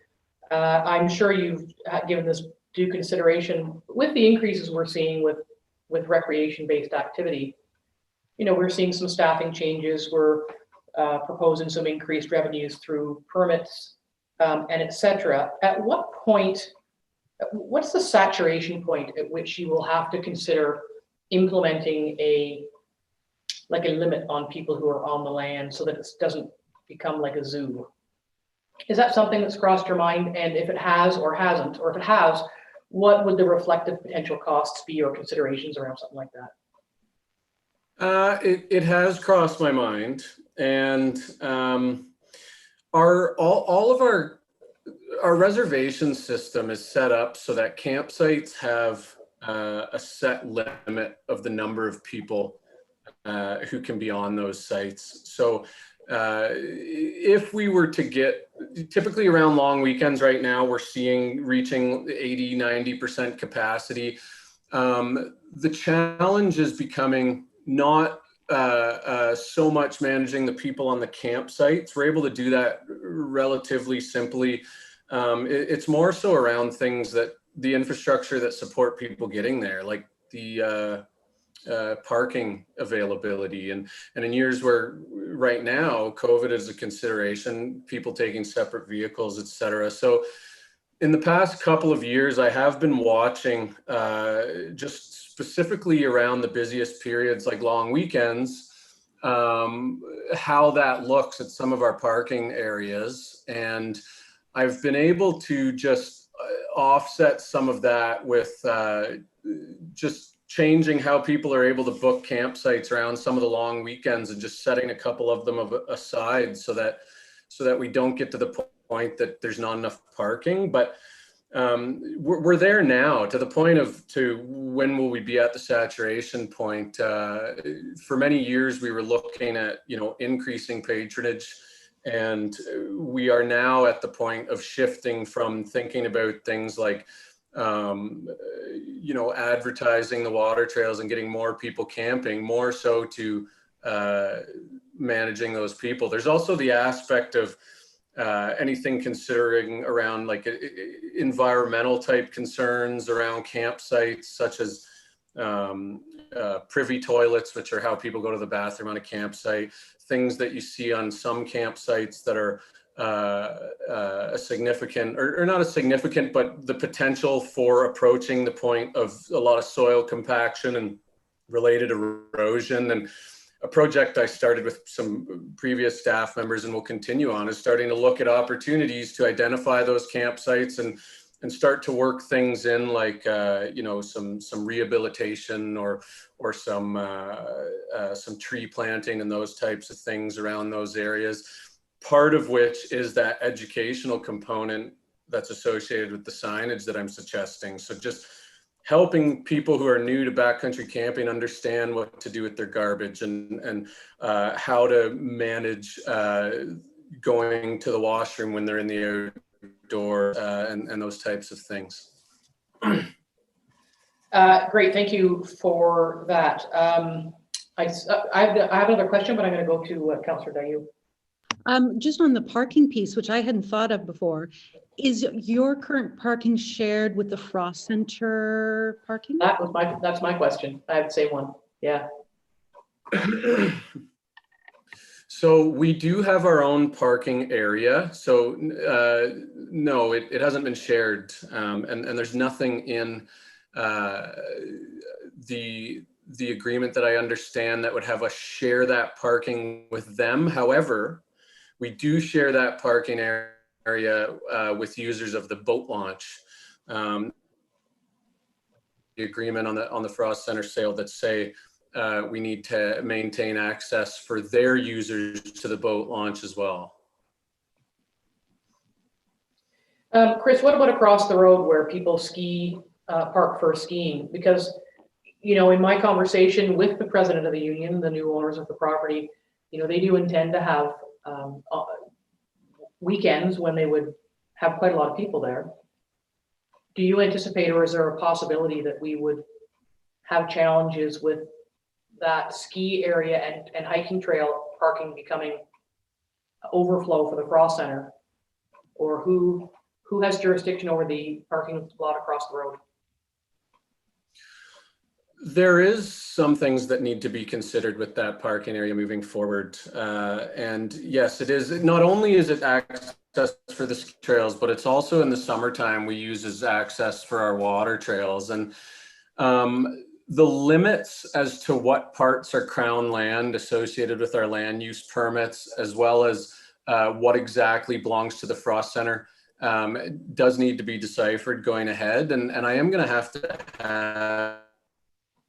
some conversations with the new managers there just to start to think of some of those exact points. But yes, there is potential that there is going to be a need or some consideration given to how we move people through there and where parts, and as more and more people are going there, signage, et cetera.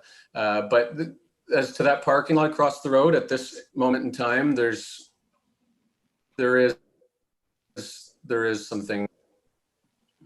So Chris, just at the end there, you broke up. So you said there, all I could hear was that regards to the parking across the road, there is something. So I didn't hear the rest of it.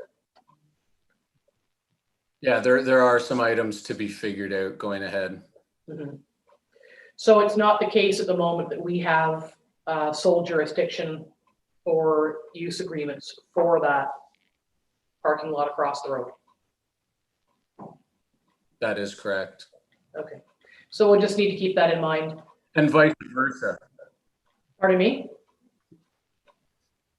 Sorry, and vice versa. Reviewing the sale documents for the Frost Center, neither do they. Okay, well, something to keep an eye on for sure, because what we don't want to do is, you know, enjoy the increased growth of the entire system around there and then end up being challenged with places for people to park because there's, you know, there's too many people there for a variety of reasons on any given weekend or time. All right, thank you for that. Are there any other questions on the water trails portion of this?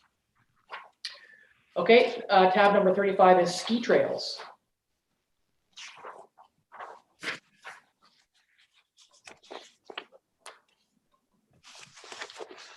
Do you want to tell us anything interesting, or do you want to go straight to questions?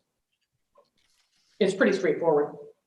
It's very straightforward. I have any questions? Any questions from council on the ski trails part? Okay, that's great. Youth Rangers, might have a challenge with Youth Rangers if they don't fund it, but I see that you've accommodated the pay in parks. So, I mean, if COVID restrictions remain in place, the ministry might not want to hire people and put them out there in the world, but who knows?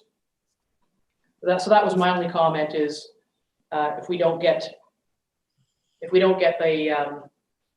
if we need the bodies but don't get the money for the program, then you'd have to fund it out of the other pot. Liz, go ahead. That's right. Well, if we don't get the money or the bodies, I guess they go together. Where do we find the bodies? That you would just do student hires, or what would be the plan there? Yes. So I could use this past year to give an example of how we will approach this year as well. And I keep constant contact with the M&R as they're building their budget, et cetera. And last year, we ended up doing our hiring and then not finding out until after the program was administered that it would be fully funded. So we do the same this year, being that our job ads are out. We would run the program the same as it has been run always. And if we get the funding, it would offset those costs. If we don't, the costs or the expense would come from the parks budget. Yeah, so if we set the money aside, but the money does come from the province, then it goes into reserves, which we could then pull out against future capital costs, of which there are no end, right? The more the trail systems get used, the more repair and upkeep they need. So, okay, well that's Youth Ranger. Any questions from council on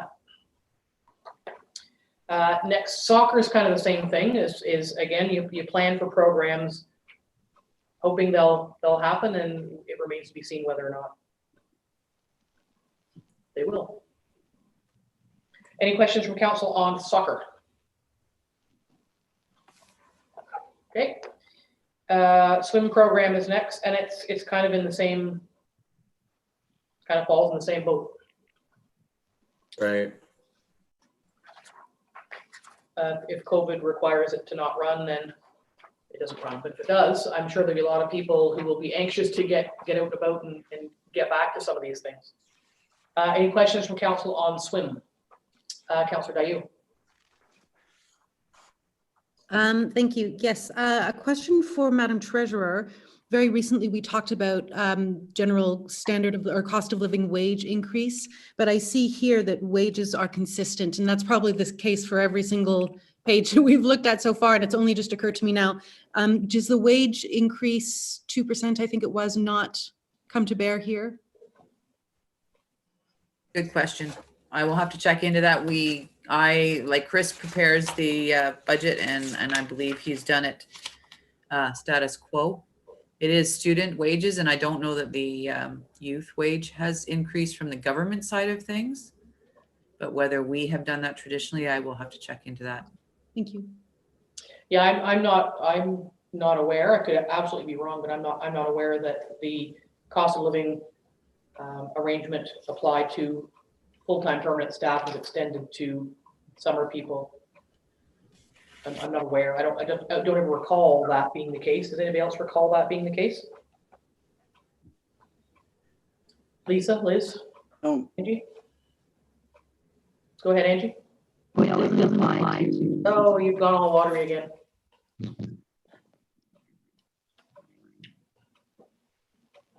We'll circle back on that while you go out and come back in. So just remember, we've got to circle back on Jen's question when Angie comes back. Do you want to wait for her to come back and answer that, or do you want to move on to museum? Should just be a minute. Well, maybe just hang on for her to come back in.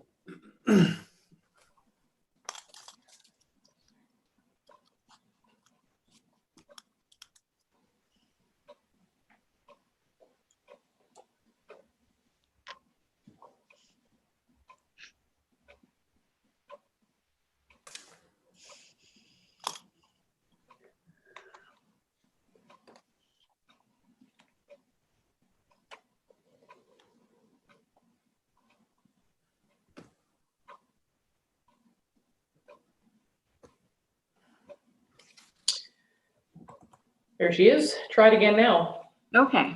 Oh, there you are. No, the cost of living does not apply to, it only applies to permanent and permanent part-time. Councillor Dayu. That's helpful to hear. I guess the natural follow-on question is, should we be considering increasing it by the same?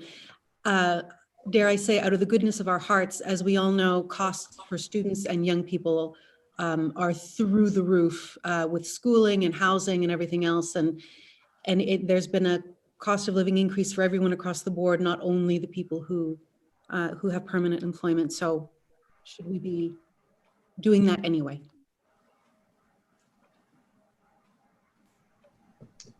Thoughts from anybody on the panel?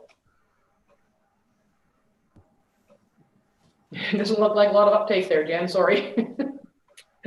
there's dead silence across the board. You know, I mean, I hear your point loud and clear. You know, it's a delicate dance as, again, to what we spend money on. We're not made of money. We have healthy reserves, and we have a good, strong financial strategy.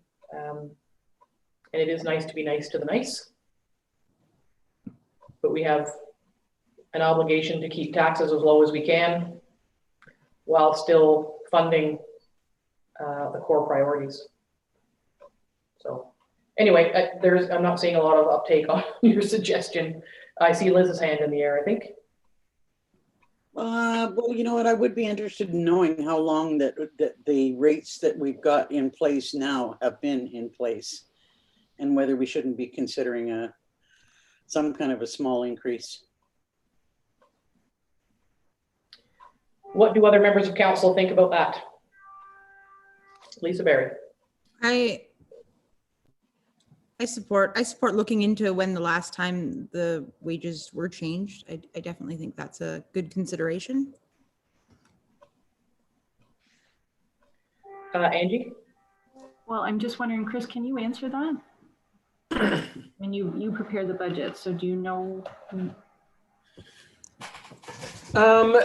There was a review done on wages. I believe it would have been 3 years ago. Tammy had put some information together for council. Would have been the last time for those types of positions. But sorry, did you have a date on that? You don't have a date on that. No, sorry, I don't have a specific date. No. But I guess that the question, I'm not sure that answers the question. Is that the last time they were changed? Do you know? I'd have to look back through the past couple of seasons. I believe, yeah, I don't want to speak out of turn. Liz, go ahead. Two questions. Is it very difficult for us to find swim instructors? I seem to recall that we had some difficulty. This might help a little bit. And if we were to do a little bit of an increase, it would just be recovered through fees, right? Yeah, it could be cost recovery for sure. Jen, I see your hand again. My mental math is pretty poor, but am I not incorrect in thinking that 2% of $9,000 is less than $200? That would be the increase that we're looking at. Yes, I mean, it's not a lot of money. To me, it's philosophy, and it's that council has to decide if it wants to do that. I mean, there's student wages are minimum wage set by the government. Yes, we can be the people that do something a little bit differently, and as I say, it's nice to be nice to the nice. It does come down to if it could be considered a negative or a positive precedent setting, or it can come down to being the people that value the contributions of younger people and give them a few cents more. So that's what council has to decide. So what would council like to do around this? Lisa Berry. I support an increase. I think that it gives young people an opportunity to possibly put their eye and heart into working for the township in future endeavors. These are potential, later times trails technicians and that kind of thing. So we're going to support our staff with the same thing. I don't know. As Jen says, it's not a huge financial. I think it's more of a moral choice. Mm-hmm. Thoughts from Julie and Liz? Well, as I said, I can see the benefit to doing it. So I would support it. Julie. I can see the benefit too. I know the government's raised minimum wage a few times in the last few years. I just don't know where we stand on what we pay. Chris, what do we pay these? What do the swim instructors make? Swim instructors are just under. It depends. There's the lead instructor, which is just under 16 an hour, and then their assistant is about $1 less than that. And what other student job opportunities are there in Algonquin Highlands? Because you wouldn't do one for swim for the tune of $200 and then find out that it has to roll out in other areas of employment and have a far greater impact that we hadn't considered. So what other student jobs are there? It would be associated with some water trails student positions. You could also consider it along with some part-time tower staff positions as well. Day camp. We don't have day camp anymore. So again, if council wishes for this, it's not a matter of saying it's a great decision to make today and it's $200 bottom line. It would be a matter of having some sort of report or calculation come back that would indicate which jobs would be eligible in terms of being fair, which jobs would be eligible for an increase, the reasons why, if they can be justified, and then how much that impact would be. So is council interested in that? Because it would have to come back. Yep. Yes, I would be. Okay, I'm hearing yes. So Chris, if you can work with Jeannie and Angie, and I think you've heard what you need to move that ahead, and just we would then need just a report or a list of what those jobs are, how many they are, and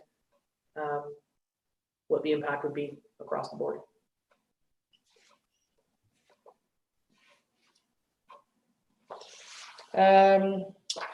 Okay, that's good. Next up, are we okay with, is that okay for swim? Next up is the, excuse me, I'm on the wrong page here. Is the Dorset Museum. But this is, then there's a separate report. This is separate for just the, is it, or is this both of them? Because there's two in here. There's the addition. Yeah, so this Yeah, go ahead, please. so this portion would be associated with the addition cost. And right now we are just processing the final holdback on the project, which would be as part of this budget. And we sort of fronted the money against the fundraising that is yet to be done for that museum, for that addition. Jeannie? Yes, they did raise a portion of that amount. So the amount that we actually lent was less than what was anticipated when we initially started the budget process last year. So there'll be continued donations that will offset that amount that we lent for the roof going forward. Or Okay, for the addition, sorry, for the addition. For the addition, yeah. Everybody okay with that?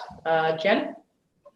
Yeah, I have a question about the shared service agreement and how to read it inside this budget, Madam Treasurer. I see other municipalities receivable $5,000 for the 2021 budget, and I'm also aware that we've got, I think, a 50% cost share with Lake of Bays on the museum. So how do I read in the Lake of Bays portion? So can I back you up one page? We're still on the one prior to that, which is I'm sorry. The separate page just for the museum edition. Sorry. Wherein we agreed to float the Lions, the fundraised money, and they'll be transferring it back in. So I just want to wrap that part up. Yeah, sorry about that. And there's nothing else from anybody on that. Everybody's okay with where that sits and what it means. Okay, now that's complete. Now we can go to that. Yeah, so we do all the capital and Lake of Bays contributes against the operating, but the treasurer or somebody else can maybe speak in more detail to that. And that would be that I need to change that amount. I didn't catch that when we did the review. So I will have to amend that so that I will do half of what the budgeted operating costs are in that and amend that line. Great. And there's, lots being done there, sort of, there's the work continues, the painting, there's the 19% insurance, computers and roof and that kind of thing. There's a lot of capital going on there. Any other thoughts from council on the Dorset Museum budget? And again, there's money in both museums for their operations and their events, which as yet we don't know if they'll be going ahead. They may not be. Like last year, there was, the museums didn't open and there was no Heritage Day. We did take advantage of them being closed to do the work that needed doing at both locations, which was quite handy if there's anything handy to be found in a pandemic. Any further thoughts on Dorset Museum operations for the museum proper? Okay, the Dorset Lions Park. Sorry, Carol, just one other quick, if there's going to be some amendments for the lake to consider Lake of Bays, does that mean we'll have so far unknown amount of money that will be available in parking lot? Correct. Okay. Yeah, there'll be, so there'll be, and sorry, what did you say, Jeannie? There's a few items that are in the parking lot as potential, but there's no impact as yet because we have to finalize it. That'll be another one as well. So okay. I can do some calculations when I get a moment here and give you a better idea. Okay, so that's in the parking lot to revisit. Dorset Lions Park. Again, I said when I was talking with the CAO and the treasurer the other day on this, I said that when we first considered the partnership with the Lions for the new park there, that the amount of money going forward that we would have to pay to maintain the park is pretty spot on with what Chris had projected at the time. So good on you, Chris. Just as a note, Lake of Bays does not contribute anything to this park. So even though it is on shared land, it is not contained in the shared services agreement. So we pay the full freight on that. Any questions, comments, thoughts on the park? I have something. What would you like to say about that? Council will notice a contributions to reserve for this cost center that I'm suggesting that's associated with building a reserve for pathway lighting. So when the Dorset Lions did the project there, they installed some solar pathway lighting.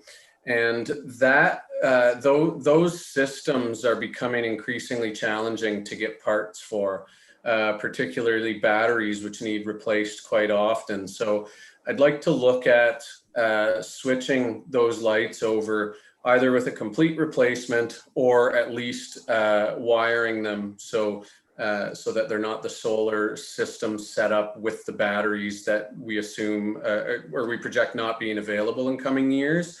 The current setup's just not sustainable long term. So like to start building a reserve in that regard, knowing that I'll have to develop a plan for those lights with a solidified budget moving forward. Mm-hmm.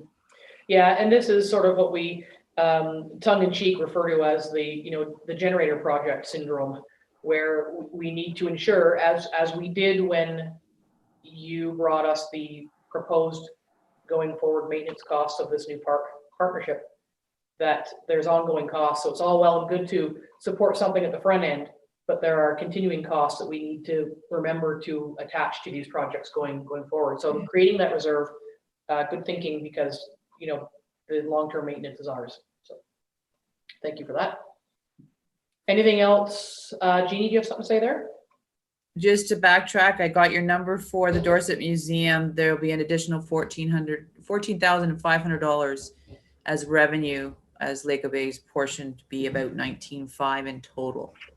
So, oh, that's good. So Yeah, there's $14,000. It's a win. Well, we will take that from them. Yes, that's right.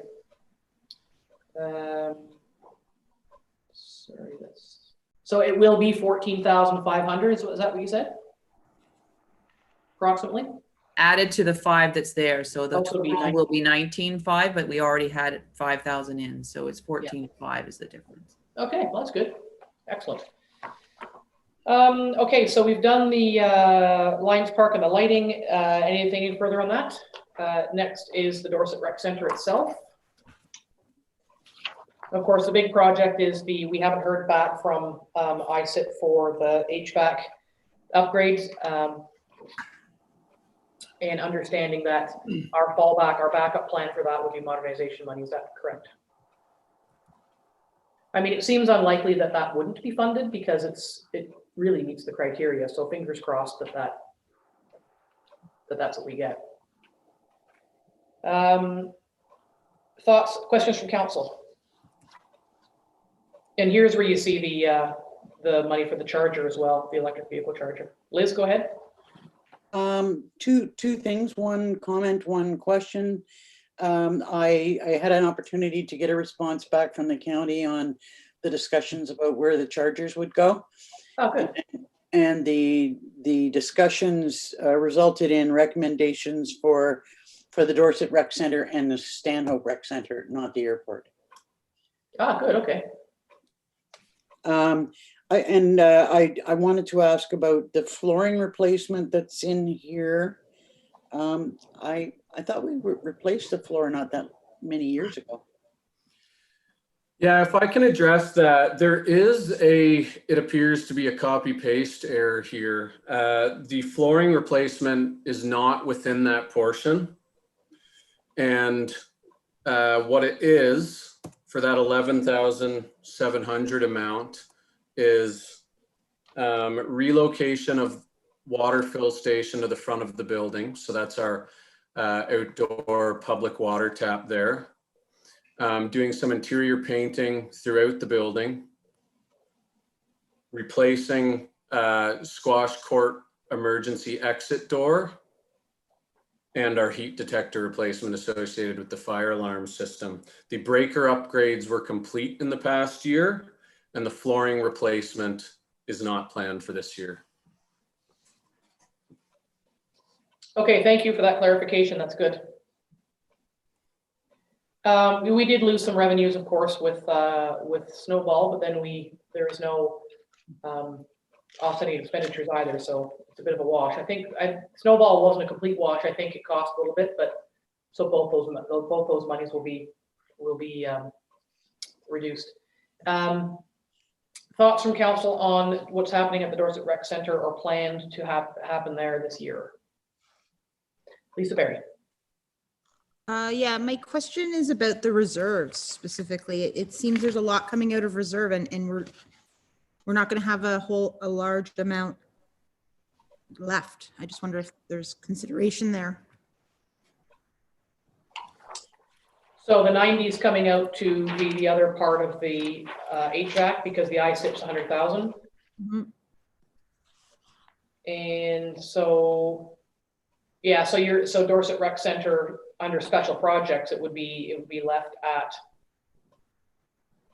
can't follow the line across there. $100.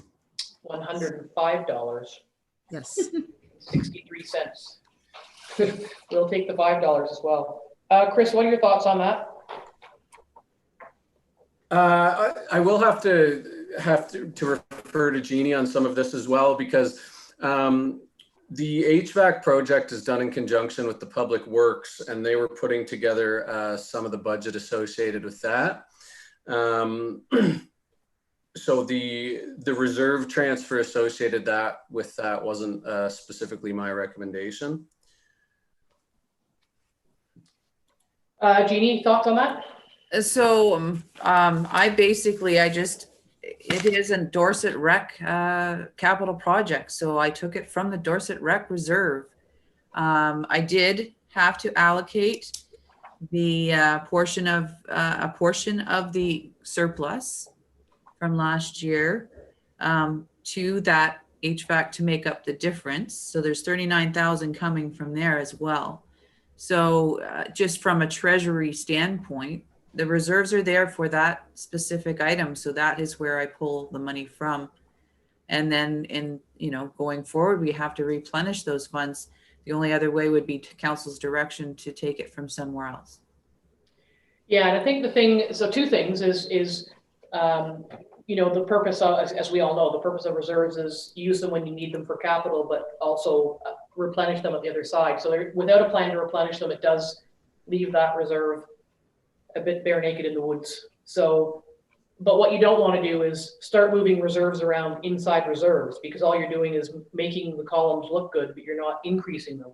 So the bottom line is either steady as she goes or a reduction, which we know, as Liz astutely pointed out at the beginning, we don't like to do because we've always had very strong reserves. So if we were to put something back in the Dorset Rec Center reserve, from whence would it come? Because you don't want to cannibalize your reserves just to put a number on a line. Lisa Berry? This kind of goes against with what you're saying, but I do see in the septic program, there's an $82,000 reserve there. And where it's sort of spelled out on what it's used for is for the septic, social, and the annual reports. Is there more money in that reserve than maybe necessary? Well, I wouldn't have any idea. But again, I would caution about moving money around inside reserves and thinking that's like, that old saying about cutting the end off the blanket and attaching to the top and thinking you've got a longer blanket. All we would be doing is putting a number in the reserve line, but we wouldn't be increasing the reserves, we're just moving them around. And that can be the beginning of the death knell for cannibalizing reserves. Liz?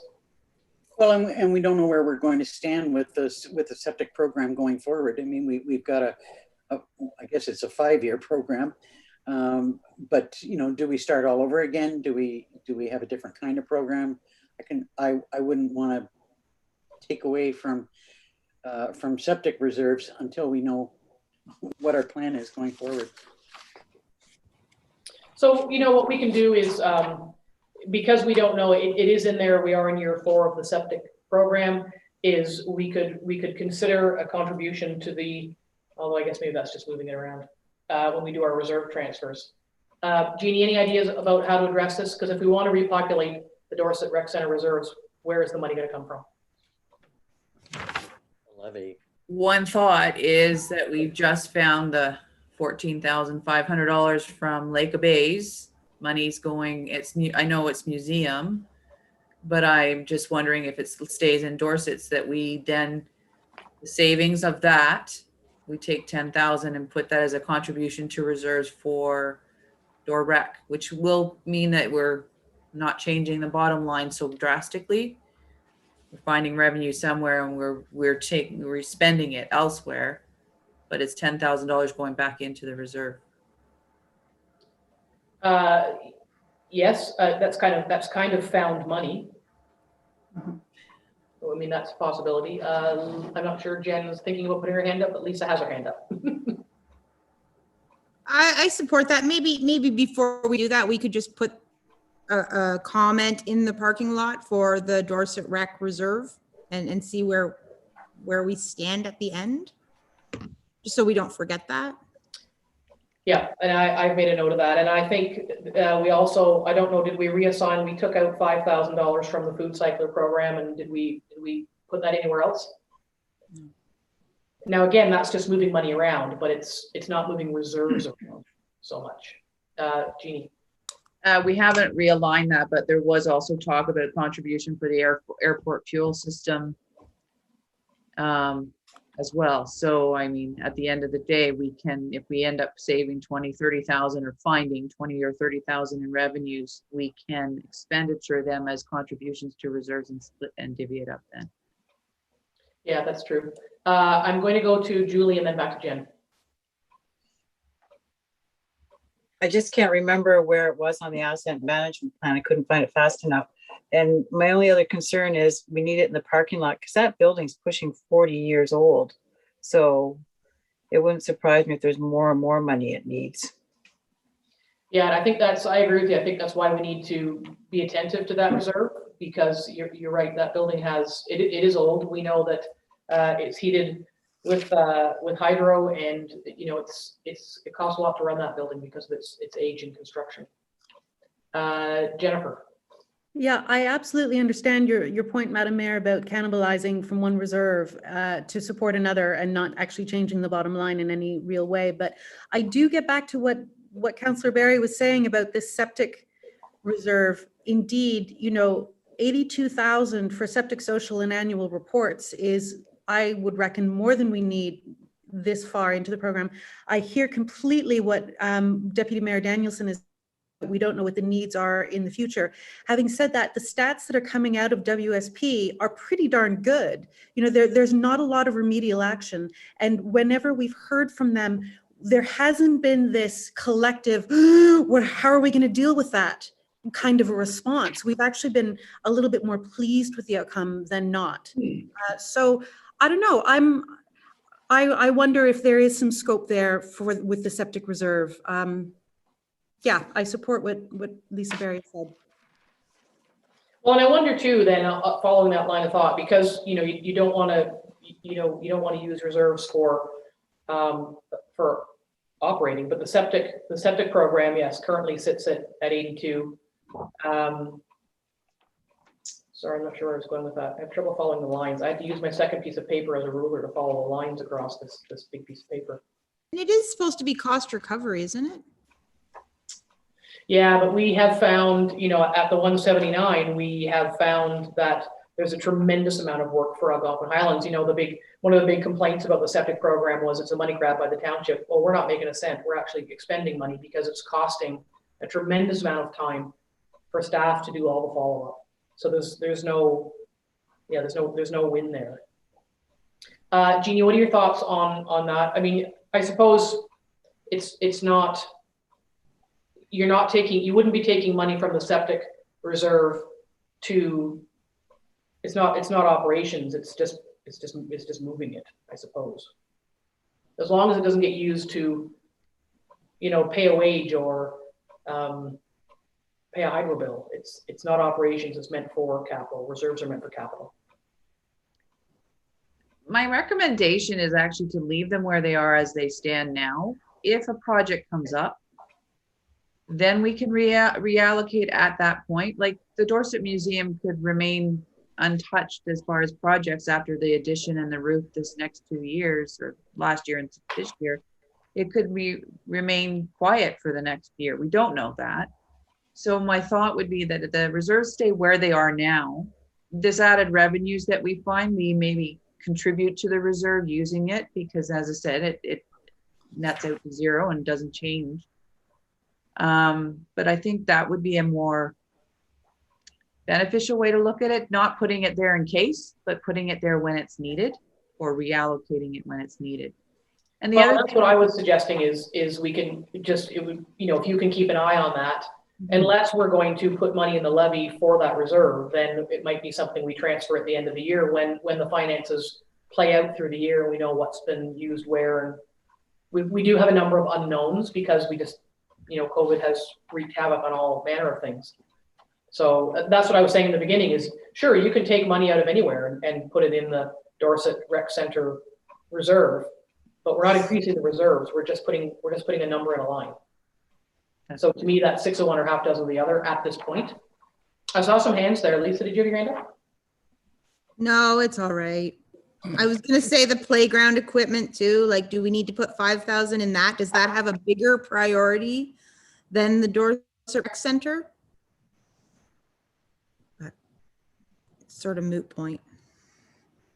Well, it's under the same point again, leaving the reserves in place until you have a project in that you need to figure out, I think is sufficient at this point. One thing council could consider is, based on the AMP, setting aside money from the surplus to an infrastructure reserve or an asset management reserve, which could go towards whatever project happens to hit the table in that given year. It wouldn't be specific to one item. It would be for all infrastructure needs. And I mean, ultimately they want us to increase 6%. Well, that's not going to happen, but maybe 1%.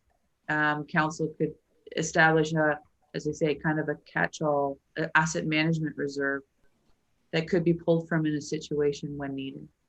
And would you propose that would be on a levy? I would take it out of your surplus this year. And then it would become a line item as a contribution. Going forward, we would aim at doing a 1% part of it. But then isn't all we're doing then is we're just moving the shells around the table. We're not increasing, and we've already got a bit of a drop in reserves this year. So I want to make sure we don't get so tied up in making sure that every line has a number in it without actually having a conversation about how do we get more money in those lines. Because you're right, the asset management plan, as I said at the beginning, we all know they're recommending 6.5 over the next few years. We have, you know, a lot of unknown costs. We have known projects and known worries, but unknown costs coming forward. And so, you know, an infrastructure reserve is great, but I think it would need to be a point on the levy that's deliberately assigned to that. So then that grows, and then we can pull from that to feed the asset management plan or other capital projects that are related in that way. Liz? I'm kind of wondering where the septic reserve came from in the first place. Why would we have a fairly substantial septic program reserve when it was determined to be cost recovery? Like I can't recall where that came from or why we've got it in place in the first place. Well, it says it's operating anyway. It says it's operating, yeah, septic social annual reports. And we should know historically how much those are. Jen? So because the public works garage is the ongoing concern, the thing that we are trying to build a plan towards, I think it's a good idea to consider what, if any, of that reserve could be dedicated to public works.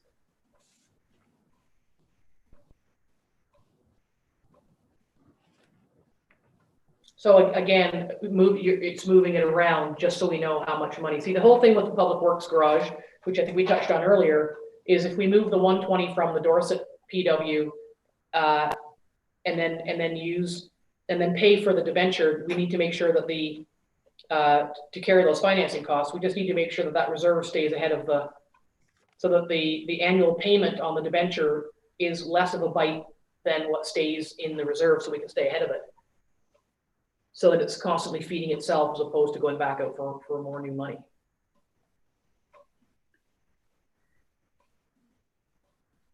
I Like, we understand. also don't want to take reserves and throw everything at the public works garage, because we've got capital needs right across the board. So we need to make sure that the finances for the public works garage are structured safely and efficiently, so that we can keep following it, as opposed to throwing all the money in the public works and taking a big bite off the front end and then having to scramble to find money at the back end. So the 120 from Dorset, if it goes into the public works garage, the proposed costs to carry that loan will more than be satisfied with the regular contribution to the 120, so that, as I say, so the small bite for the annual payment remains less than the depletion of the overall reserve, if that makes sense. Makes sense in my head. Yeah, it does make sense. It's a little bit like, do you rent or do you buy your apartment? Exactly. Yeah. Yeah. Okay. No, I'm good with that. That explanation has helped. Yes. So should we put would be satisfied for today, because we're still have a lot to talk about. Can we put reallocation or reconsideration of septic program reserve to question mark, and we'll circle back? Yep.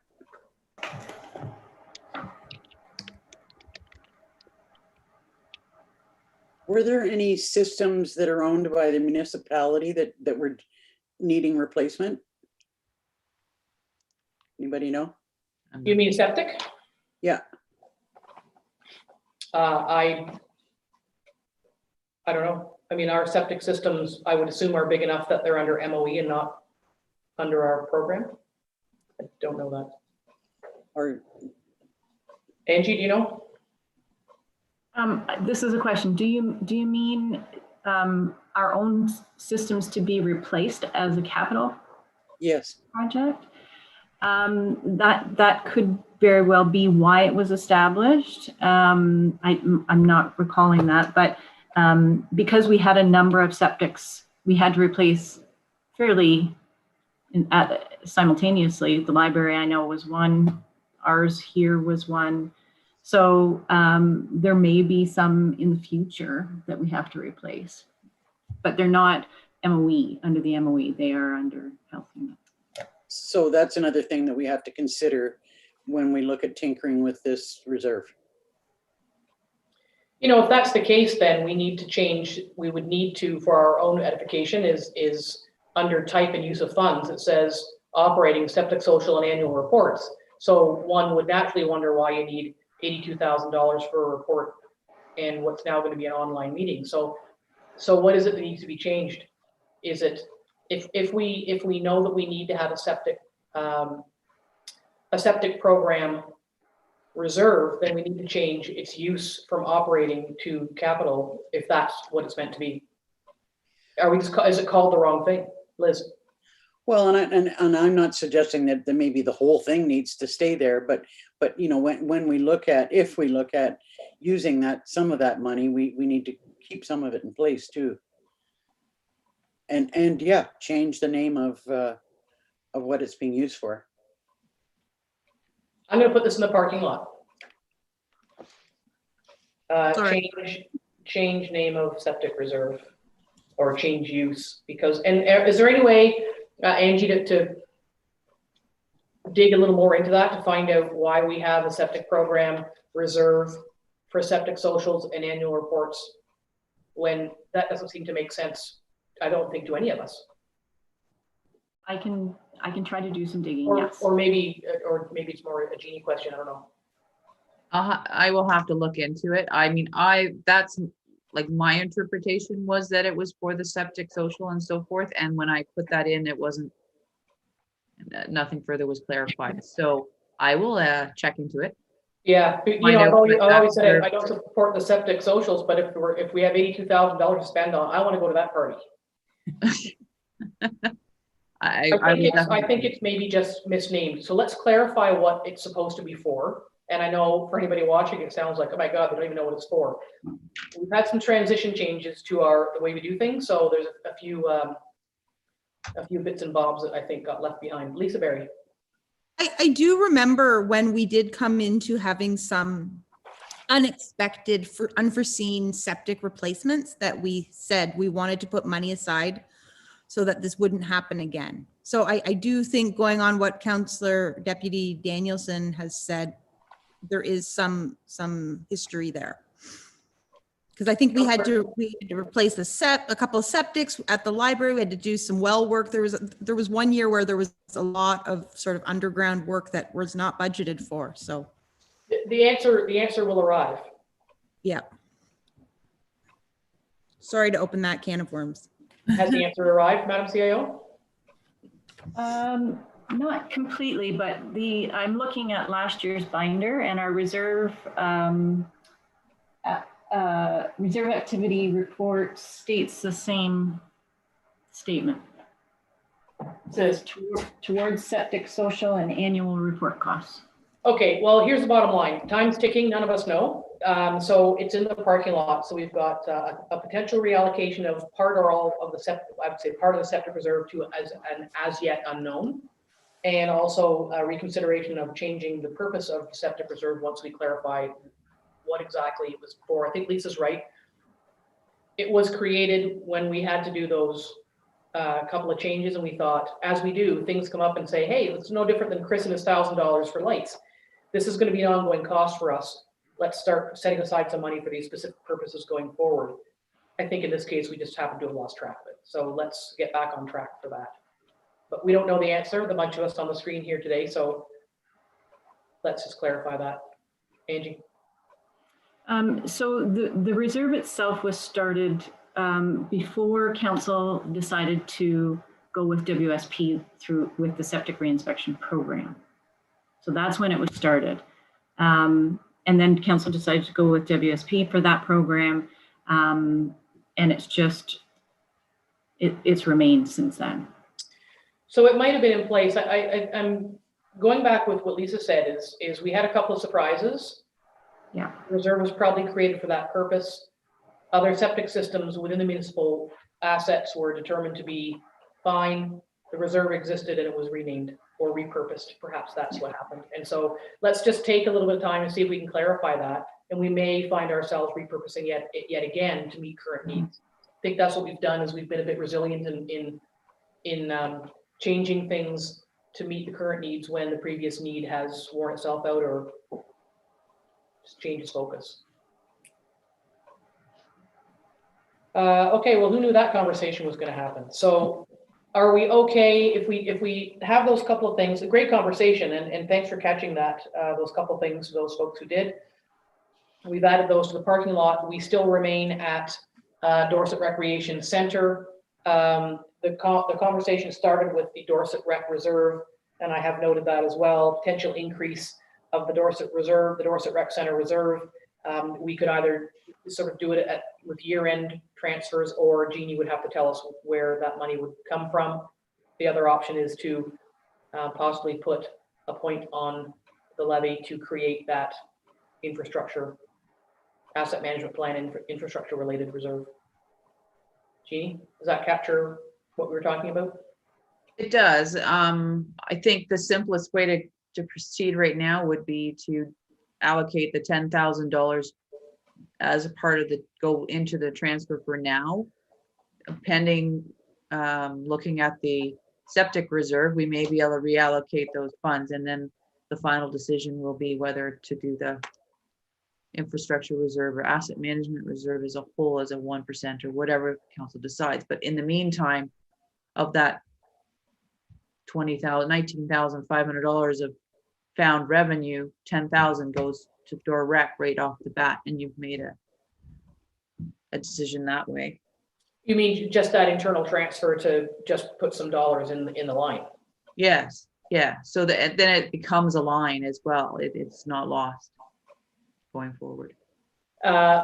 So would we do that now, or do you want to wait and leave it in the parking lot and revisit it at the end?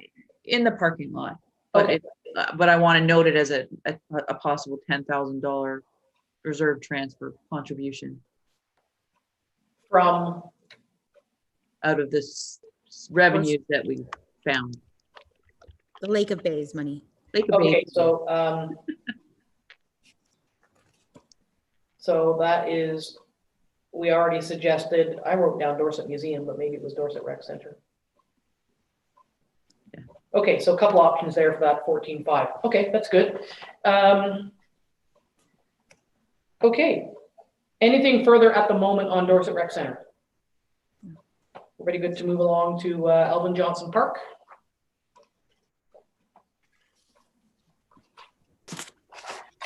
Really, it's just some small monies there for steps and a few things. It kind of is what it is. You'll see here again, the building maintenance activities are allocated there to accommodate those maintenance folks doing that work there. Any questions, comments, concerns on Alvin Johnson Park? Liz? Just really glad to see the interior painting of the vault privy. Needs it. You mean the concrete bunker? Yeah, that's the one. Oh, it's got windows. Concrete bunker with windows. Anything else on Alvin Johnson Park? Lisa Berry. Sorry to bring up reserves again. No, it's fun. Is there any reason why the $2,000 reserve transfer or contribution to reserve doesn't go to the playground equipment reserve if that's what it's intended for? I know it doesn't really matter, but I'm trying to figure that out. You mean are you talking about the Alvin Johnson Park Reserve? Yeah, so that $2,000 is going into the Alvin Johnson Park Yes. versus the playground reserve. I'd like clarification on why that's. I think because because the bathrooms are there. There's buildings and infrastructure there that need attending to. Yeah. There's a pavilion there. There's parking. There's picnic tables. There's all kinds of things that could need money at the Alvin Johnson Park. Okay. In the comment, it says for playground equipment replacement. Chris? Yes, we did. Would have been going back to when I had first taken over this portfolio, identified a need to start building some reserves surrounding all of the equipment. It could be used for playground replacement and any of the things associated with that, or any of the items associated with the rest of the park. Okay. Sometimes in a case like that, there's you could add several sentences in that we could clarify specifically on a line item like that if we wanted to. Your thoughts, Lisa, it's your question. Your thoughts on Chris's answer? No, that's fine. You know, we've done a really good job with identifying, we have very detailed reserves. You can spend a lot of time micromanaging your reserves. It does help us know that we have money that we have consciously set aside for certain purposes going forward because we foresee that there'll be challenges or some needs there. But so we also want to make sure that we don't, have 1,000 reserve lines, because we can still take things from inside if we need to. Okay, so Alvin Johnson Park. Any more questions on Alvin Johnson Park? Okay, next is a log chute. I'm assuming, Chris, that the $100 is from the donation thing that's there? That's correct, yeah. Okay, so a little bit of work to be done there. We have spoken about this before, about having a long-term plan. There's a number of people who have, who are kind of anxious for something to happen there. And the challenge that we face is that the insurance company has said that they will not insure it going forward. So that severely limits what it is we could ever do for it and about the log chute itself, notwithstanding the park. So because it's an insurance issue, I don't know, and today's not the day to have that conversation, but again, one of those floating balls is we need to long-term figure out what, if anything, we're going to do there. As I say, I've had a number of people who have said, can I donate to a fundraiser? But I don't think it would be fair to have people donate to a fundraiser for something that the next time the high water comes in the spring and gets knocked all to hell again. So then I thought about, do we, and I had asked this when the insurance people were on site after the problems after the 2017 flood. Well, what if it had a steel girdle under it? All that does is just increase costs and engineering and issues. So it's not really for today, but it's just another one of those balls that we need to keep floating around. There is people are looking for something to be done with that site, with that chute, and I personally don't have the answer. Liz, what do you have to say about that? To the issue of the insurance company not insuring it, I'm just trying to recall if we double checked with other companies, or that's just our existing company that said they wouldn't insure it. I think Angie, you know the answer to that. Yeah, that's just our existing company that we're with right now. And if I may add, we also need to keep in mind that the federal dam that it attaches to needs repair as well before we attach anything to it. So. Yeah, and I did ask before she moved along in her career, the director of canals, and they were doing some assessments on that structure last year, this year. To be honest, I've a bit lost track of that. But you're right. Until they do make any changes to the dam, we don't want to invest money in infrastructure that attaches to something that would have to be removed or detached in order for them to do their work. So it's a bit of a chicken and egg situation. Meantime, though, the park still gets a lot of visitation. So there's the budget proposes the maintenance activities, some work on the framing of the pavilion, the Todd signs with those ridiculous increases.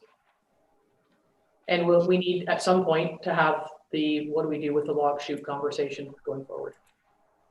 Liz, you've got your hand up again. Yeah, I just was wondering, a couple of times I've mentioned access down into the park area, and us considering, putting in some, like, I don't know, log steps or something to make that slope a little bit more accessible down into the park. I just, it just keeps sort of coming back up. There's a lot of work that could be done on that whole park. Mm-hmm. I would suggest that at the moment, perhaps our only option is to continue with the work that needs doing, because the work that needs doing there now is notwithstanding that issue. There's been some slumping there. The park does not look like what it did when we built it, and gravity's doing its work.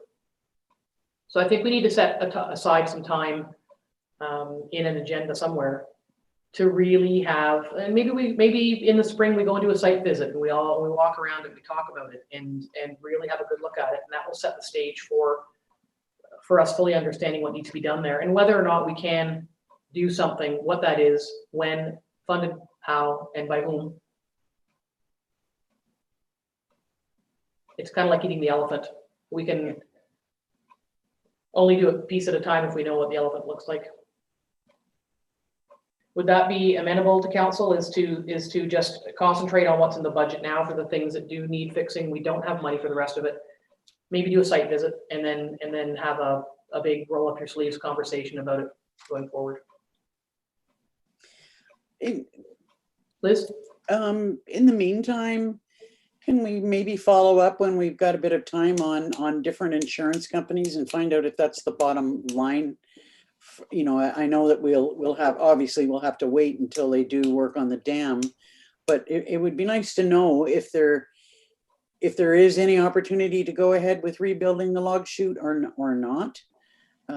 Based on that particular fact, I know I'd sure like us to be able to do something there. I know you would too. Fundraiser on the horizon, I'm sure. Yeah, I mean, Angie, I'm sure you can ask. I don't know how you pose that question. Hi, will you insure the thing that breaks when the water comes? Like, I don't even know what that conversation looks like, but at least it's a question to be asked. Angie.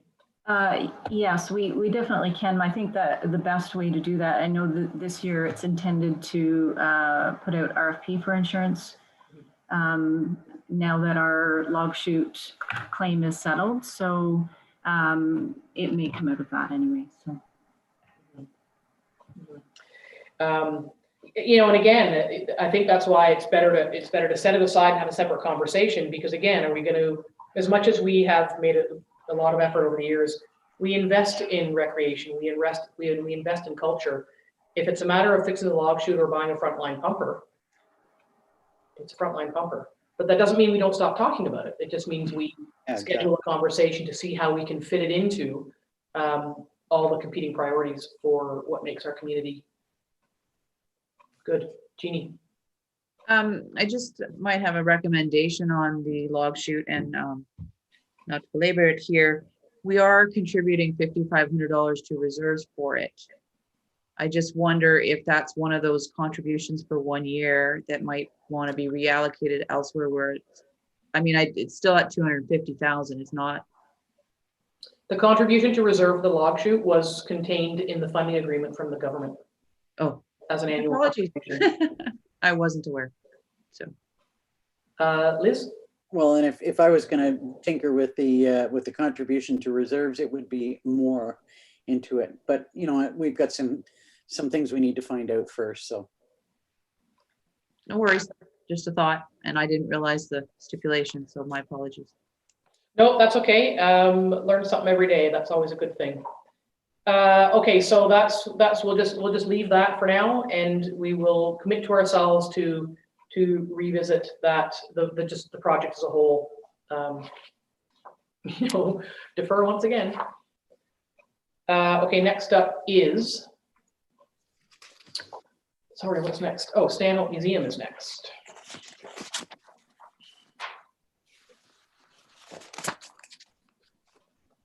Any thoughts here? If the capital, the $7,000 is for the windows. When they did the work on the building, they determined that the windows, their original windows with wobbly glass, and they're in terrible shape. So Adam's recommendation was that you have to replace those windows. So that's what that is. It's a fairly modest budget. Thoughts, comments, concerns? Liz? I hate to ask this question, but at what point do we talk about Heritage Day? I think that falls into the events list that Chris has been keeping at EOC, because it would be Dorset Heritage Day. It's the Dorset, the garage sale, the swim, like the swim program, soccer program, all of those community events are all on a list that Chris is keeping, and that the EOC's decision was to help me out here, Chris, that to revisit that, to visit those events, what, a month ahead or 6 weeks ahead? What's the timeline on that? I've forgotten. That's correct. That's the approach we've been taking, 1 month. Mm-hmm. But that's really not enough time for here. I mean, you know how much planning there is that goes into Heritage Day. So, I mean, And you know, similarly to last year, although different again, is even if it's February, so you're absolutely right. I mean, if Charlene was organizing Stanhope Heritage Day, or if the Dorset Museum folks were organizing the Dorset Heritage Day, they would already be doing it. It's just like Snowball; it's not quite as big, and so it becomes a fish or cut bait argument or determination. And you could say, look, those events aren't going to happen. One of the concerns, people are having lake association meetings, and one lake association meeting that I've been invited to, they plan to have it outside in the pavilion over here, because they don't know if COVID regulations, we don't know where we're going and whether they will be allowed to gather. The additional concern is there's people who might want to attend events, but they don't want to attend events in closed spaces with other people. So let's just say that you cross your fingers and say Heritage Day can happen. The museum committee isn't meeting to make the decision. We don't know what the organizer is doing, or the organizers of any of these events. And you could have an event that people say, ooh, a bunch of people all wandering around a field together on a hot day. I don't want to go there.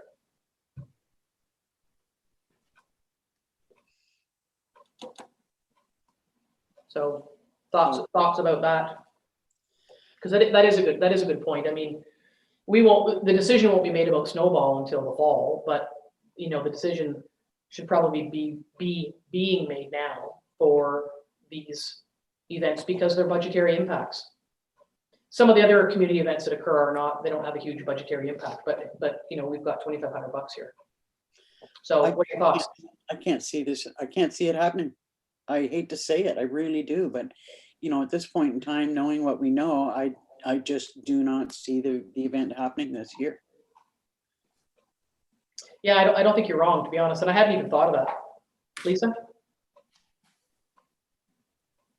You're on mute. If we take the money out of the revenue and out of the expenditures, and next year Heritage Day does run, does that mean we have to re-levy the money? Like that's one of my, someone walk me through that thinking. Like, to me, I think you leave it in so that it isn't such a hit next year. But I don't know if that's a wise decision or not. Well, by all means, I mean, you could take the $2,500 out of here, but you wouldn't take it out of the overall municipal budget. You might just put it somewhere else, or just put it in the museum reserves. Do something with it, but yeah, you wouldn't. It's not a matter of saying, "Ooh, that $2,500 is going to come off the levy," because it would be a minute difference anyway. Jeannie? My recommendation would be to leave it in because it's going to get lost in translation otherwise. Mm-hmm. So at the end of the day, if the program doesn't, we don't hold the event, it would end up being a surplus that would go to the Stanhope Museum at the end of the year, like our other operating surpluses. I think because of the amounts of these, that they would kind of get lost and shuffle if we reallocate them elsewhere or whatever. I think it's best to stay where they are and then see what the end result is at the end of the year. And one thing else I wanted to mention on this one, last year we matched the capital cost of the painting and so forth by a capital contribution from reserve. And that hasn't been done in this case here. So there is that option if council so wishes to take $7,000 from the Stanhope Museum reserve for the window capital project suggested. If it doesn't come from the reserves, where is it coming from? Right now it's coming out of the levy because it's part of the full amount. Well, I mean, the reserve, the Stanhope Museum reserve it was initially started for a second building. And I think just with time, it's to me, it has become fairly evident with volunteerism changing the way it has. You'd need two people to make sure two buildings were open to the public, and there's just ongoing challenges with volunteerism across the world, across the volunteer spectrum. So it could come out of the reserves. They did last year. I mean, I don't see a problem with that. What do other members of council think? Yeah. Who are the reps there? Liz and Me. Julie? Me. So there's another addition found. Who else sits on that committee? Me. Okay. I thought there was council reps as well. I am a council rep. And No. and myself. Okay, that's what I thought. Okay, so take the 7,000 for the windows from the reserve. Hey. That's what I'm hearing. Sure. Now, is there yeah, okay. So I think then, I think Liz has raised a really good point, and about those events, not unlike Snowball, Chris, that require months and months of planning. So I would presume then, based on this conversation, that the long-term planning events like Heritage Day, that decisions need to be made now. So we can say that now, but it technically lives at the EOC. So can we make sure that those get on the next agenda? Because the committees aren't even meeting. So we're better off to just, like we did last year, it's one less thing to worry about is, okay, your event is so far away and so much time is spent doing it. People who are going to be attending the event in terms of being demonstrators and being the people who bring the spirit to the event, you know, their lives may also be upside down, and it's all volunteer, and we don't know. Jen? Well, as you just alluded to, it really is an if-then equation. You know, if the committees aren't meeting, then we have no events, full stop. So it's almost worth just having the one conversation about the committee meetings and then seeing if there's even a conversation to be had about events after, because it might be moot. Yeah, it might be. I think our timing's a bit off. I think in terms of certainly of this event, this is the end of February, and the planning would have started 7-8 weeks ago, 6 weeks ago at the very least. So, And there's Canada Day, if I may. Canada Day is 3 weeks before Heritage Day. mhm, You know, being Canadians. mhm. Well, I think what we'll do is we'll put these on for the EOC. I mean, Chris's direction has been, he's the guy that's keeping the events list and is bringing it forward. But to be honest, I haven't even crossed my mind for some reason that, yeah, Heritage Day or events like that take months of planning. So we can leave it there. And what do we want to do about the committees? Like, it's Just leave it with me and I'll go and look into it. I'll reach out to the other municipalities and I can bring something back to the council. yeah, because if some of them are meeting, then and they're meeting successfully, then we would need to know which groups are meeting and why they can meet and who's running the meetings. I'll look into that and IT as well. Yeah, okay, so we'll see that come back then, Jen. Like we'll have that conversation about committees come back. One of my concerns too is we've got a lot of people who have spent a lot of time over a lot of years helping keep this community vibrant, and the longer we keep them away for legitimate reasons, you know, are they going to come back? Are they fulfilling their volunteer efforts somewhere else or in, you know, taking up some other way to spend their time? So we don't want to lose people. Okay, so Stanhope Museum, $7,000 from the reserve for the windows. That's a bit of a win there. Anything else for Stanhope Museum? And then the idea of those kinds of long planning events will come back for the next EOC. Oxtongue Lake Community Center is next. Stanhope Parks. Stanhope Parks. Stanhope Parks is next. I'm sorry, there's still one more thing about, unless I missed it, about the Stanhope Museum. What's that? Well, if we're not going to have Heritage Day, do we have wages? The wages aren't for Heritage Day. The wages are to mow the lawn. Oh, okay. But you're actually right. No, there are some wages allocated to staff who help set up. So there could be a reduction there. But again, you don't want to take it away because Heritage Day is going to happen next year. So yeah, okay. You want to leave it there. And so we just took that $7,000 from their reserve to do the windows. The money that is unspent on things this year that don't happen would go into the reserve and then help offset or repopulate the reserve against the $7,000 we just took. So again, that's that constant rolling reserves, give and take of money in, money out, and try and keep the glass half full.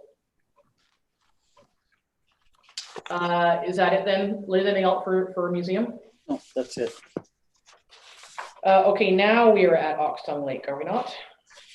No, sorry, we're at Stanhope Parks. My apologies. Chris, anything you want to highlight there?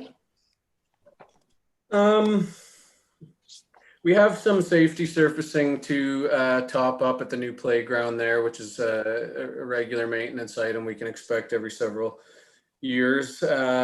Going to be replacing the fencing at each end of the multi-purpose court there as it becomes aged.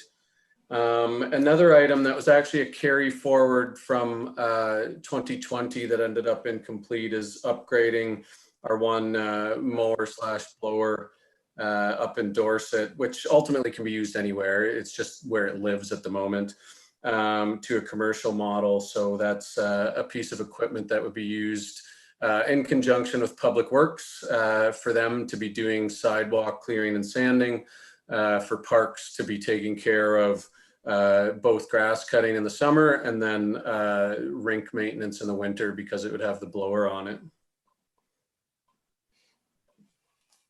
Okay, thoughts from council on anything that's going on in this cost center? Okay. Now we are at Oxton Lake.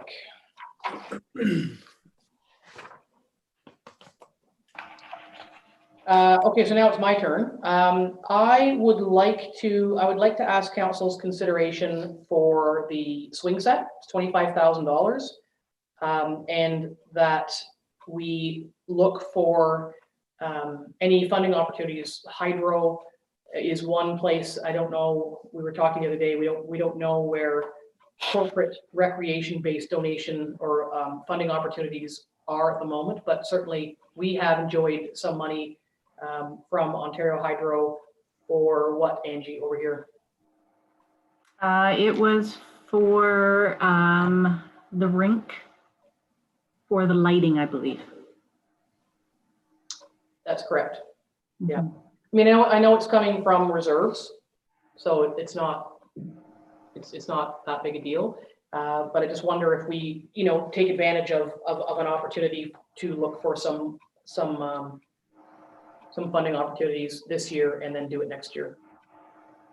Just to try and offset that a little bit. And the other thing that I sort of have to be careful how I say this is, given recent experiences, I'm a little nervous, to be honest, about creating an improved green and play space there. Liz? I've got to say, although I was reluctant to do so, I did circle the swing set as something to think about. We've got a number of other projects that are underway or planned to be underway there. And I was wondering if there wasn't a way to defer that for now. And I really take to heart the comments that you just made. There have been some concerns, and it may just not be the best time to build a play area. No, I won't say anymore. Yeah, I mean, thoughts, just looking for thoughts, and I don't want it to be interpreted as, sort of taking something away. It's a matter of what's the best use of the money, and what's the best way to get the money. There is going to be no end of needs. That $25,000 could be used for other things if we could offset it at least with a funding opportunity that may be available. Jen? Two-part thought, or I guess two thoughts. First, the reserve for special projects playground equipment, is there any reason why Oxtown would be precluded from dipping into that? And then my thought on security and recent events is, if it is considered that it is not a safe space for kids to go, it should not be considered a safe space for anyone to go under any circumstances. And I don't know, do we think it's that serious? And you know what? And I don't know. And I mean, if I'm going to get in trouble for it, I'm going to get in trouble for it. Just for anybody who's thinking, what the hell are they talking about? There was an incident where a staff person was assaulted, and so we're moving the privies way back behind some trees. We want to put a playground, and so your question is valid, Jen. Is if it's not safe for little people, it's not safe for any people, and so what does that do to the overall situation of the plans there? We have great plans to create this space where people can gather and have fun and all that. So what does that do, Liz? Our plans for gathering and enjoyment and recreation and culture, I think they're all long-term plans. I would hate to see us change those plans because of the behavior of one person. I really do. I don't think that we should be intimidated that way. I do think that we need to proceed with caution for a period of time. And I would worry more about children than I would about adults, but you know, obviously the threat has been there for both. I guess. So I guess, so I mean, that makes sense. So if we're still committed to move ahead with the longer, mid and long-term plans we have to enhance that space, we were moving ahead with the, we'll see that in the planning section, although maybe not today, with the lot severance and merger to create that big backyard. I still go back then to the question about, do we want to try and find a funding opportunity to offset the swing set, even though it's coming from reserves, because the reserves could still be used for other plans we have there. Liz? I wasn't disagreeing with your idea about looking for alternate funding for the playset. I think that we may have some bigger fish to fry this year, and we are looking at you know, lighting the pavilion and relocating the privy and looking at the back entrance. So it's not like we're not investing in the Oxton Lake Community Center. Mm-hmm. I mean, it doesn't matter to me personally which way we land. I think it's important to make sure that we are aware of the circumstances and just make sure that we make the right decision for the right reasons. So I would put it back to council to say, what would you like to do? We can proceed as is, or we can you know, defer to see if we can find some funding opportunities to support the swing set, and then that would retain those reserves for some other capital project, of which there is no end, because we've lost plans there. What would you like to do, Jen? What are the chances of finding funding for this? Are there immediate ideas that jump to mind? Well, the one we talked about was hydro. We should have actually, after following our conversation, we should have talked about, somebody should have gone on to hydro and see if they still have their, Ontario Hydro has for years had a granting opportunity around recreation.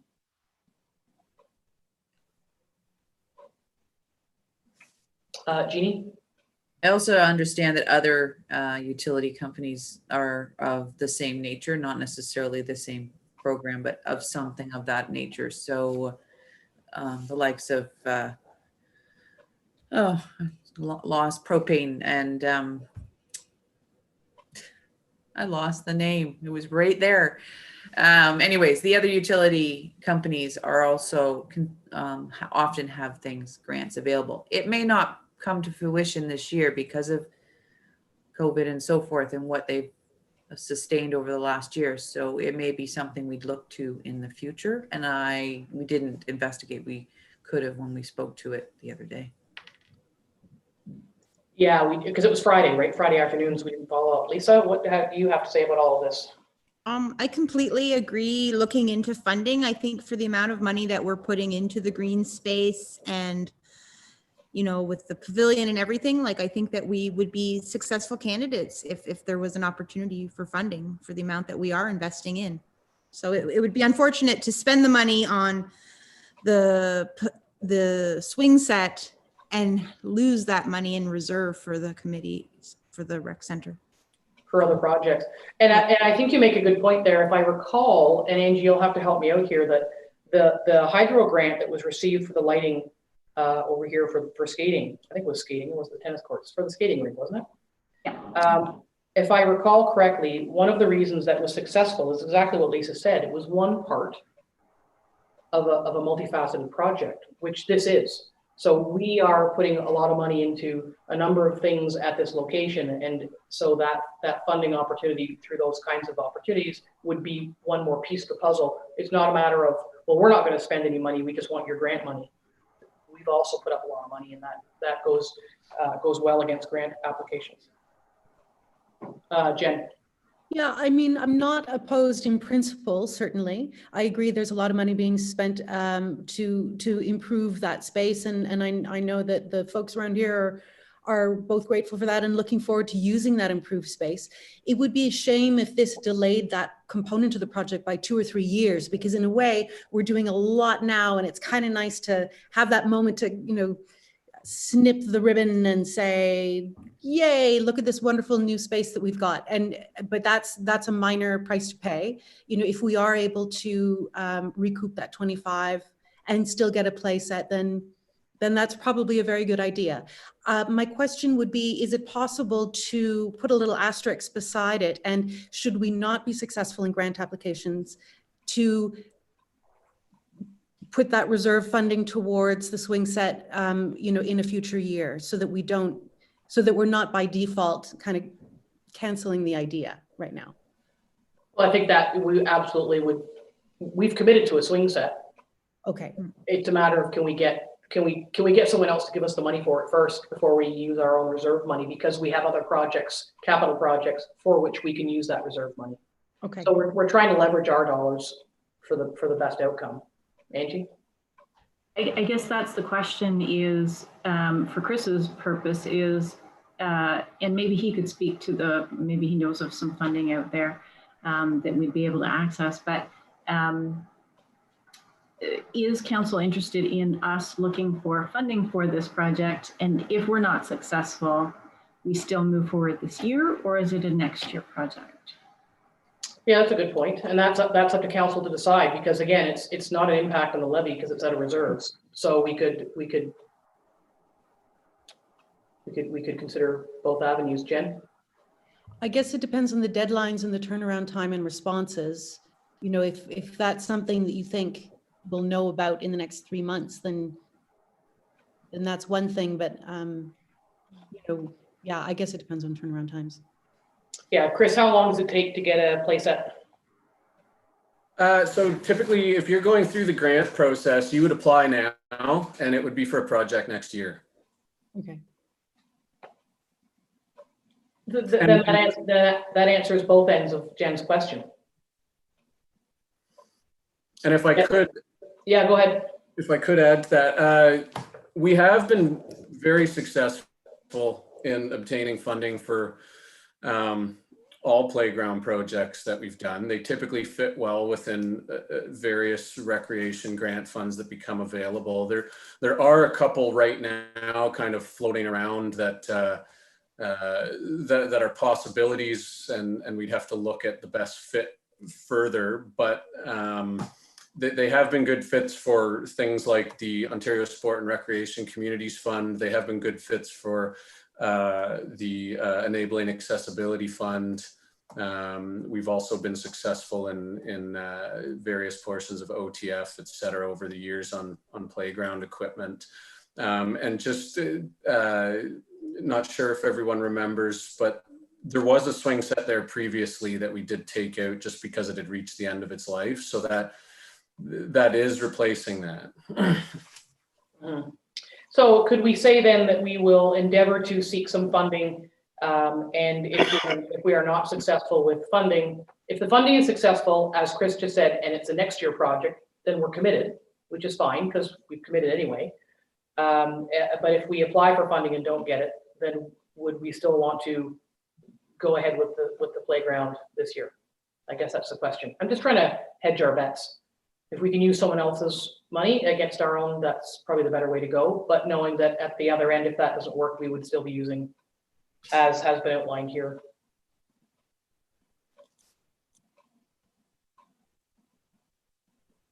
Looking for answers. Jen?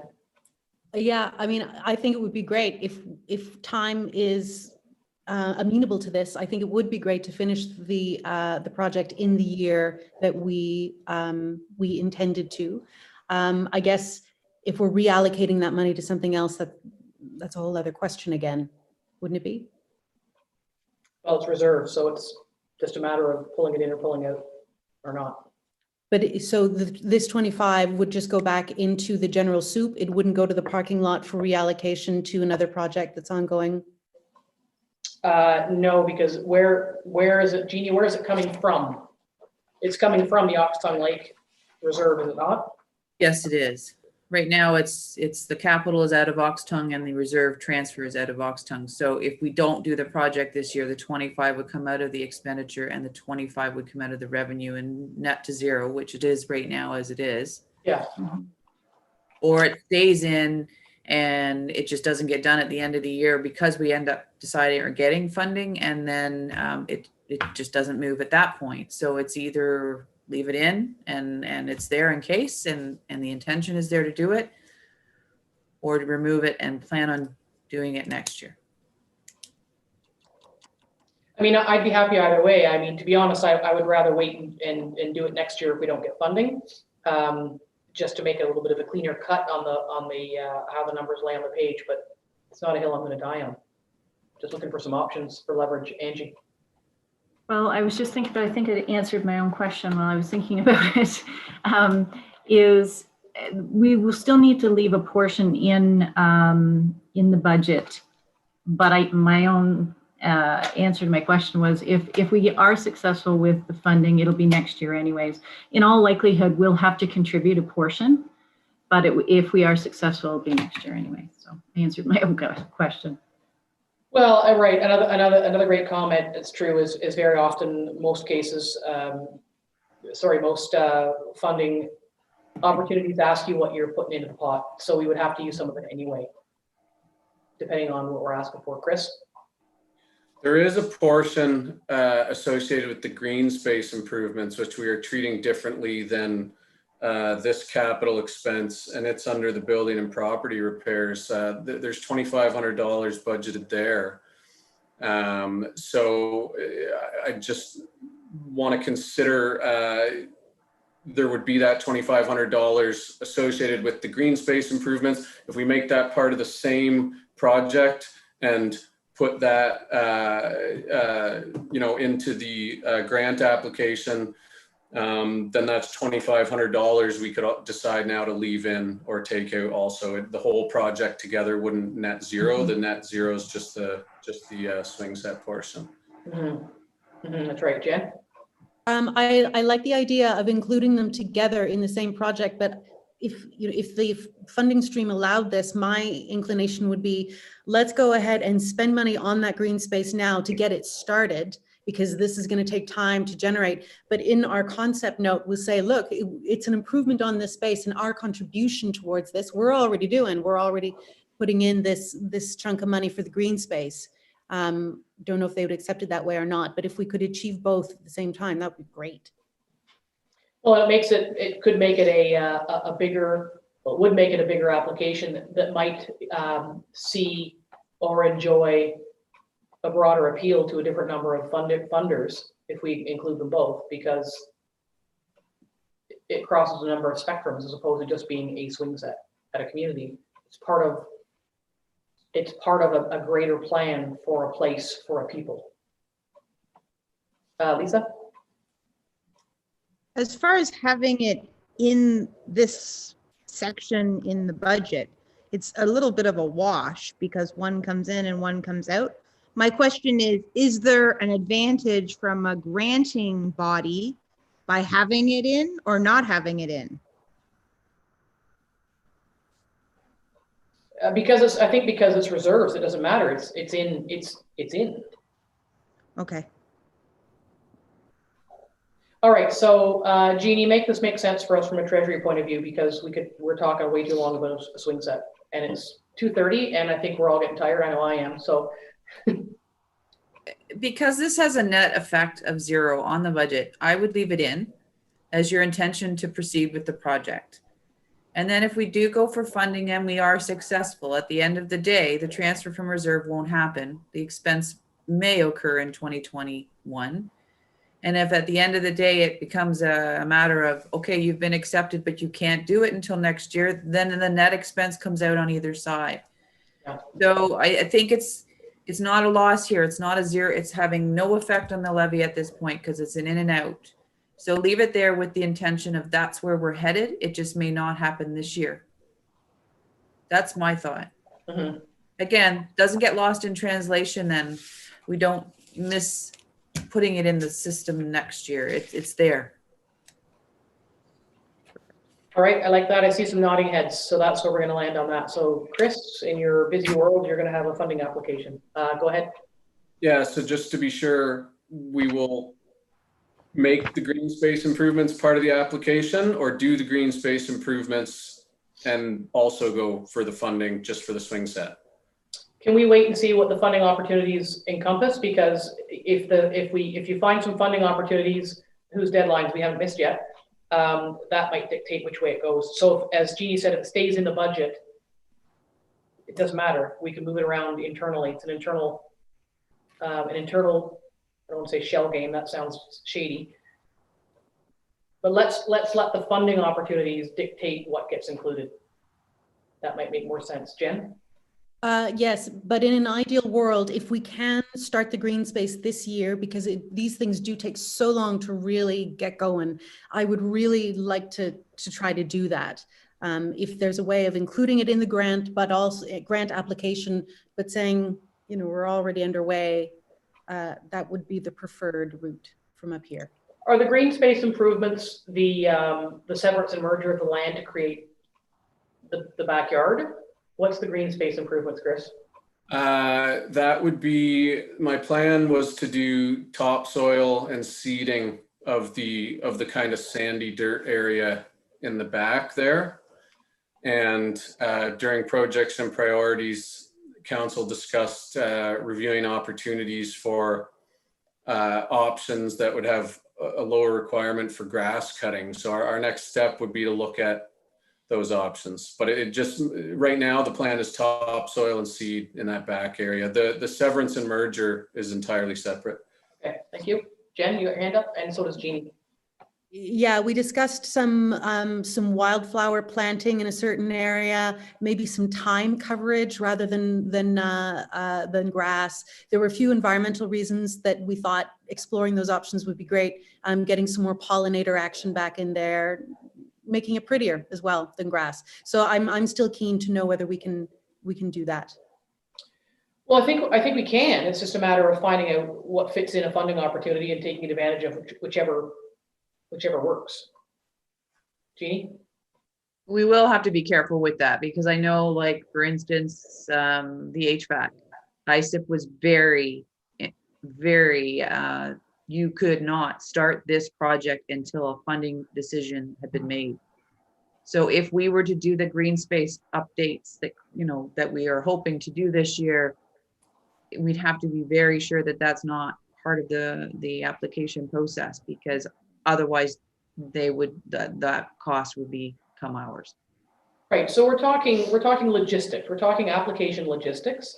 If the budget stays as it is, then those are simply details to work out internally when we learn what opportunities aren't available and what their parameters are. Right.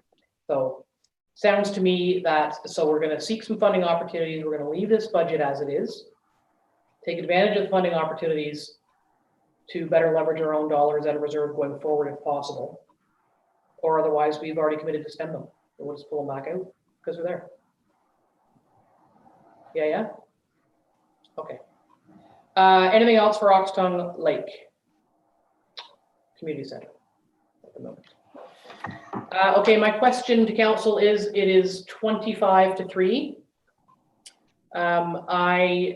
These are very brain heavy days, and I know that we're all getting tired. Do you want to keep going until 3, or do you want to pack it in now? We're still in the middle of Chris's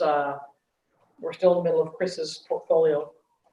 So a couple left, but they're not, I don't think they're too, well, Dorset Tower. What would you like to do? Tomorrow. Either finish or take a break. Well, if we take a break, then we're going to run up against Jen's small person. Oh, right. Oh, well, then we don't have a lot left. Tomorrow won't be long. No, but we've got a number of things in the parking lot to consider. So if we call it a day for today, then we need to think about what's in the parking lot and reconvene tomorrow and carry on. It's better to be fresh. Like, I just find, I know we all do. I mean, I'm watching, I can see everyone starting to droop a little bit. So, you know, we were going to be coming back tomorrow anyway. So whether we come back to talk about 10 things or 15 things, I don't think really matters. And that gives the moms on the screen a few breather moments before the wee people come home. Much obliged. Okay, so then we will, Chris, you're going to have to go back tomorrow morning. You're first up. Right? Yep. Okay, so what would you like us to do, Madam Clerk? I have two motions, one to receive the treasurer's first draft budget report. The second one is to receive the surplus summary report, and then the closing too for the confirmatory and adjournment. May I have a mover and a seconder to receive the treasurer's draft budget report? Councillor Shortreed, Deputy Mayor Danielson.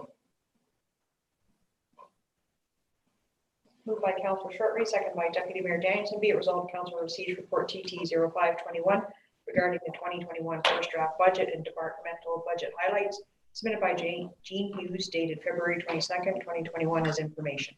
All in favor?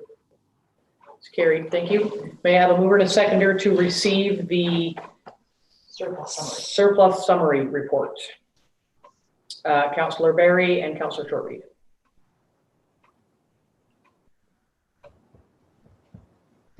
Moved by Councillor Barry, second by Councillor Shortreed. Be it resolved that report TT 0521 regarding the 2020 surplus summary submitted by Jean Hughes, dated February 22nd, 2021 be received for information. All in favor?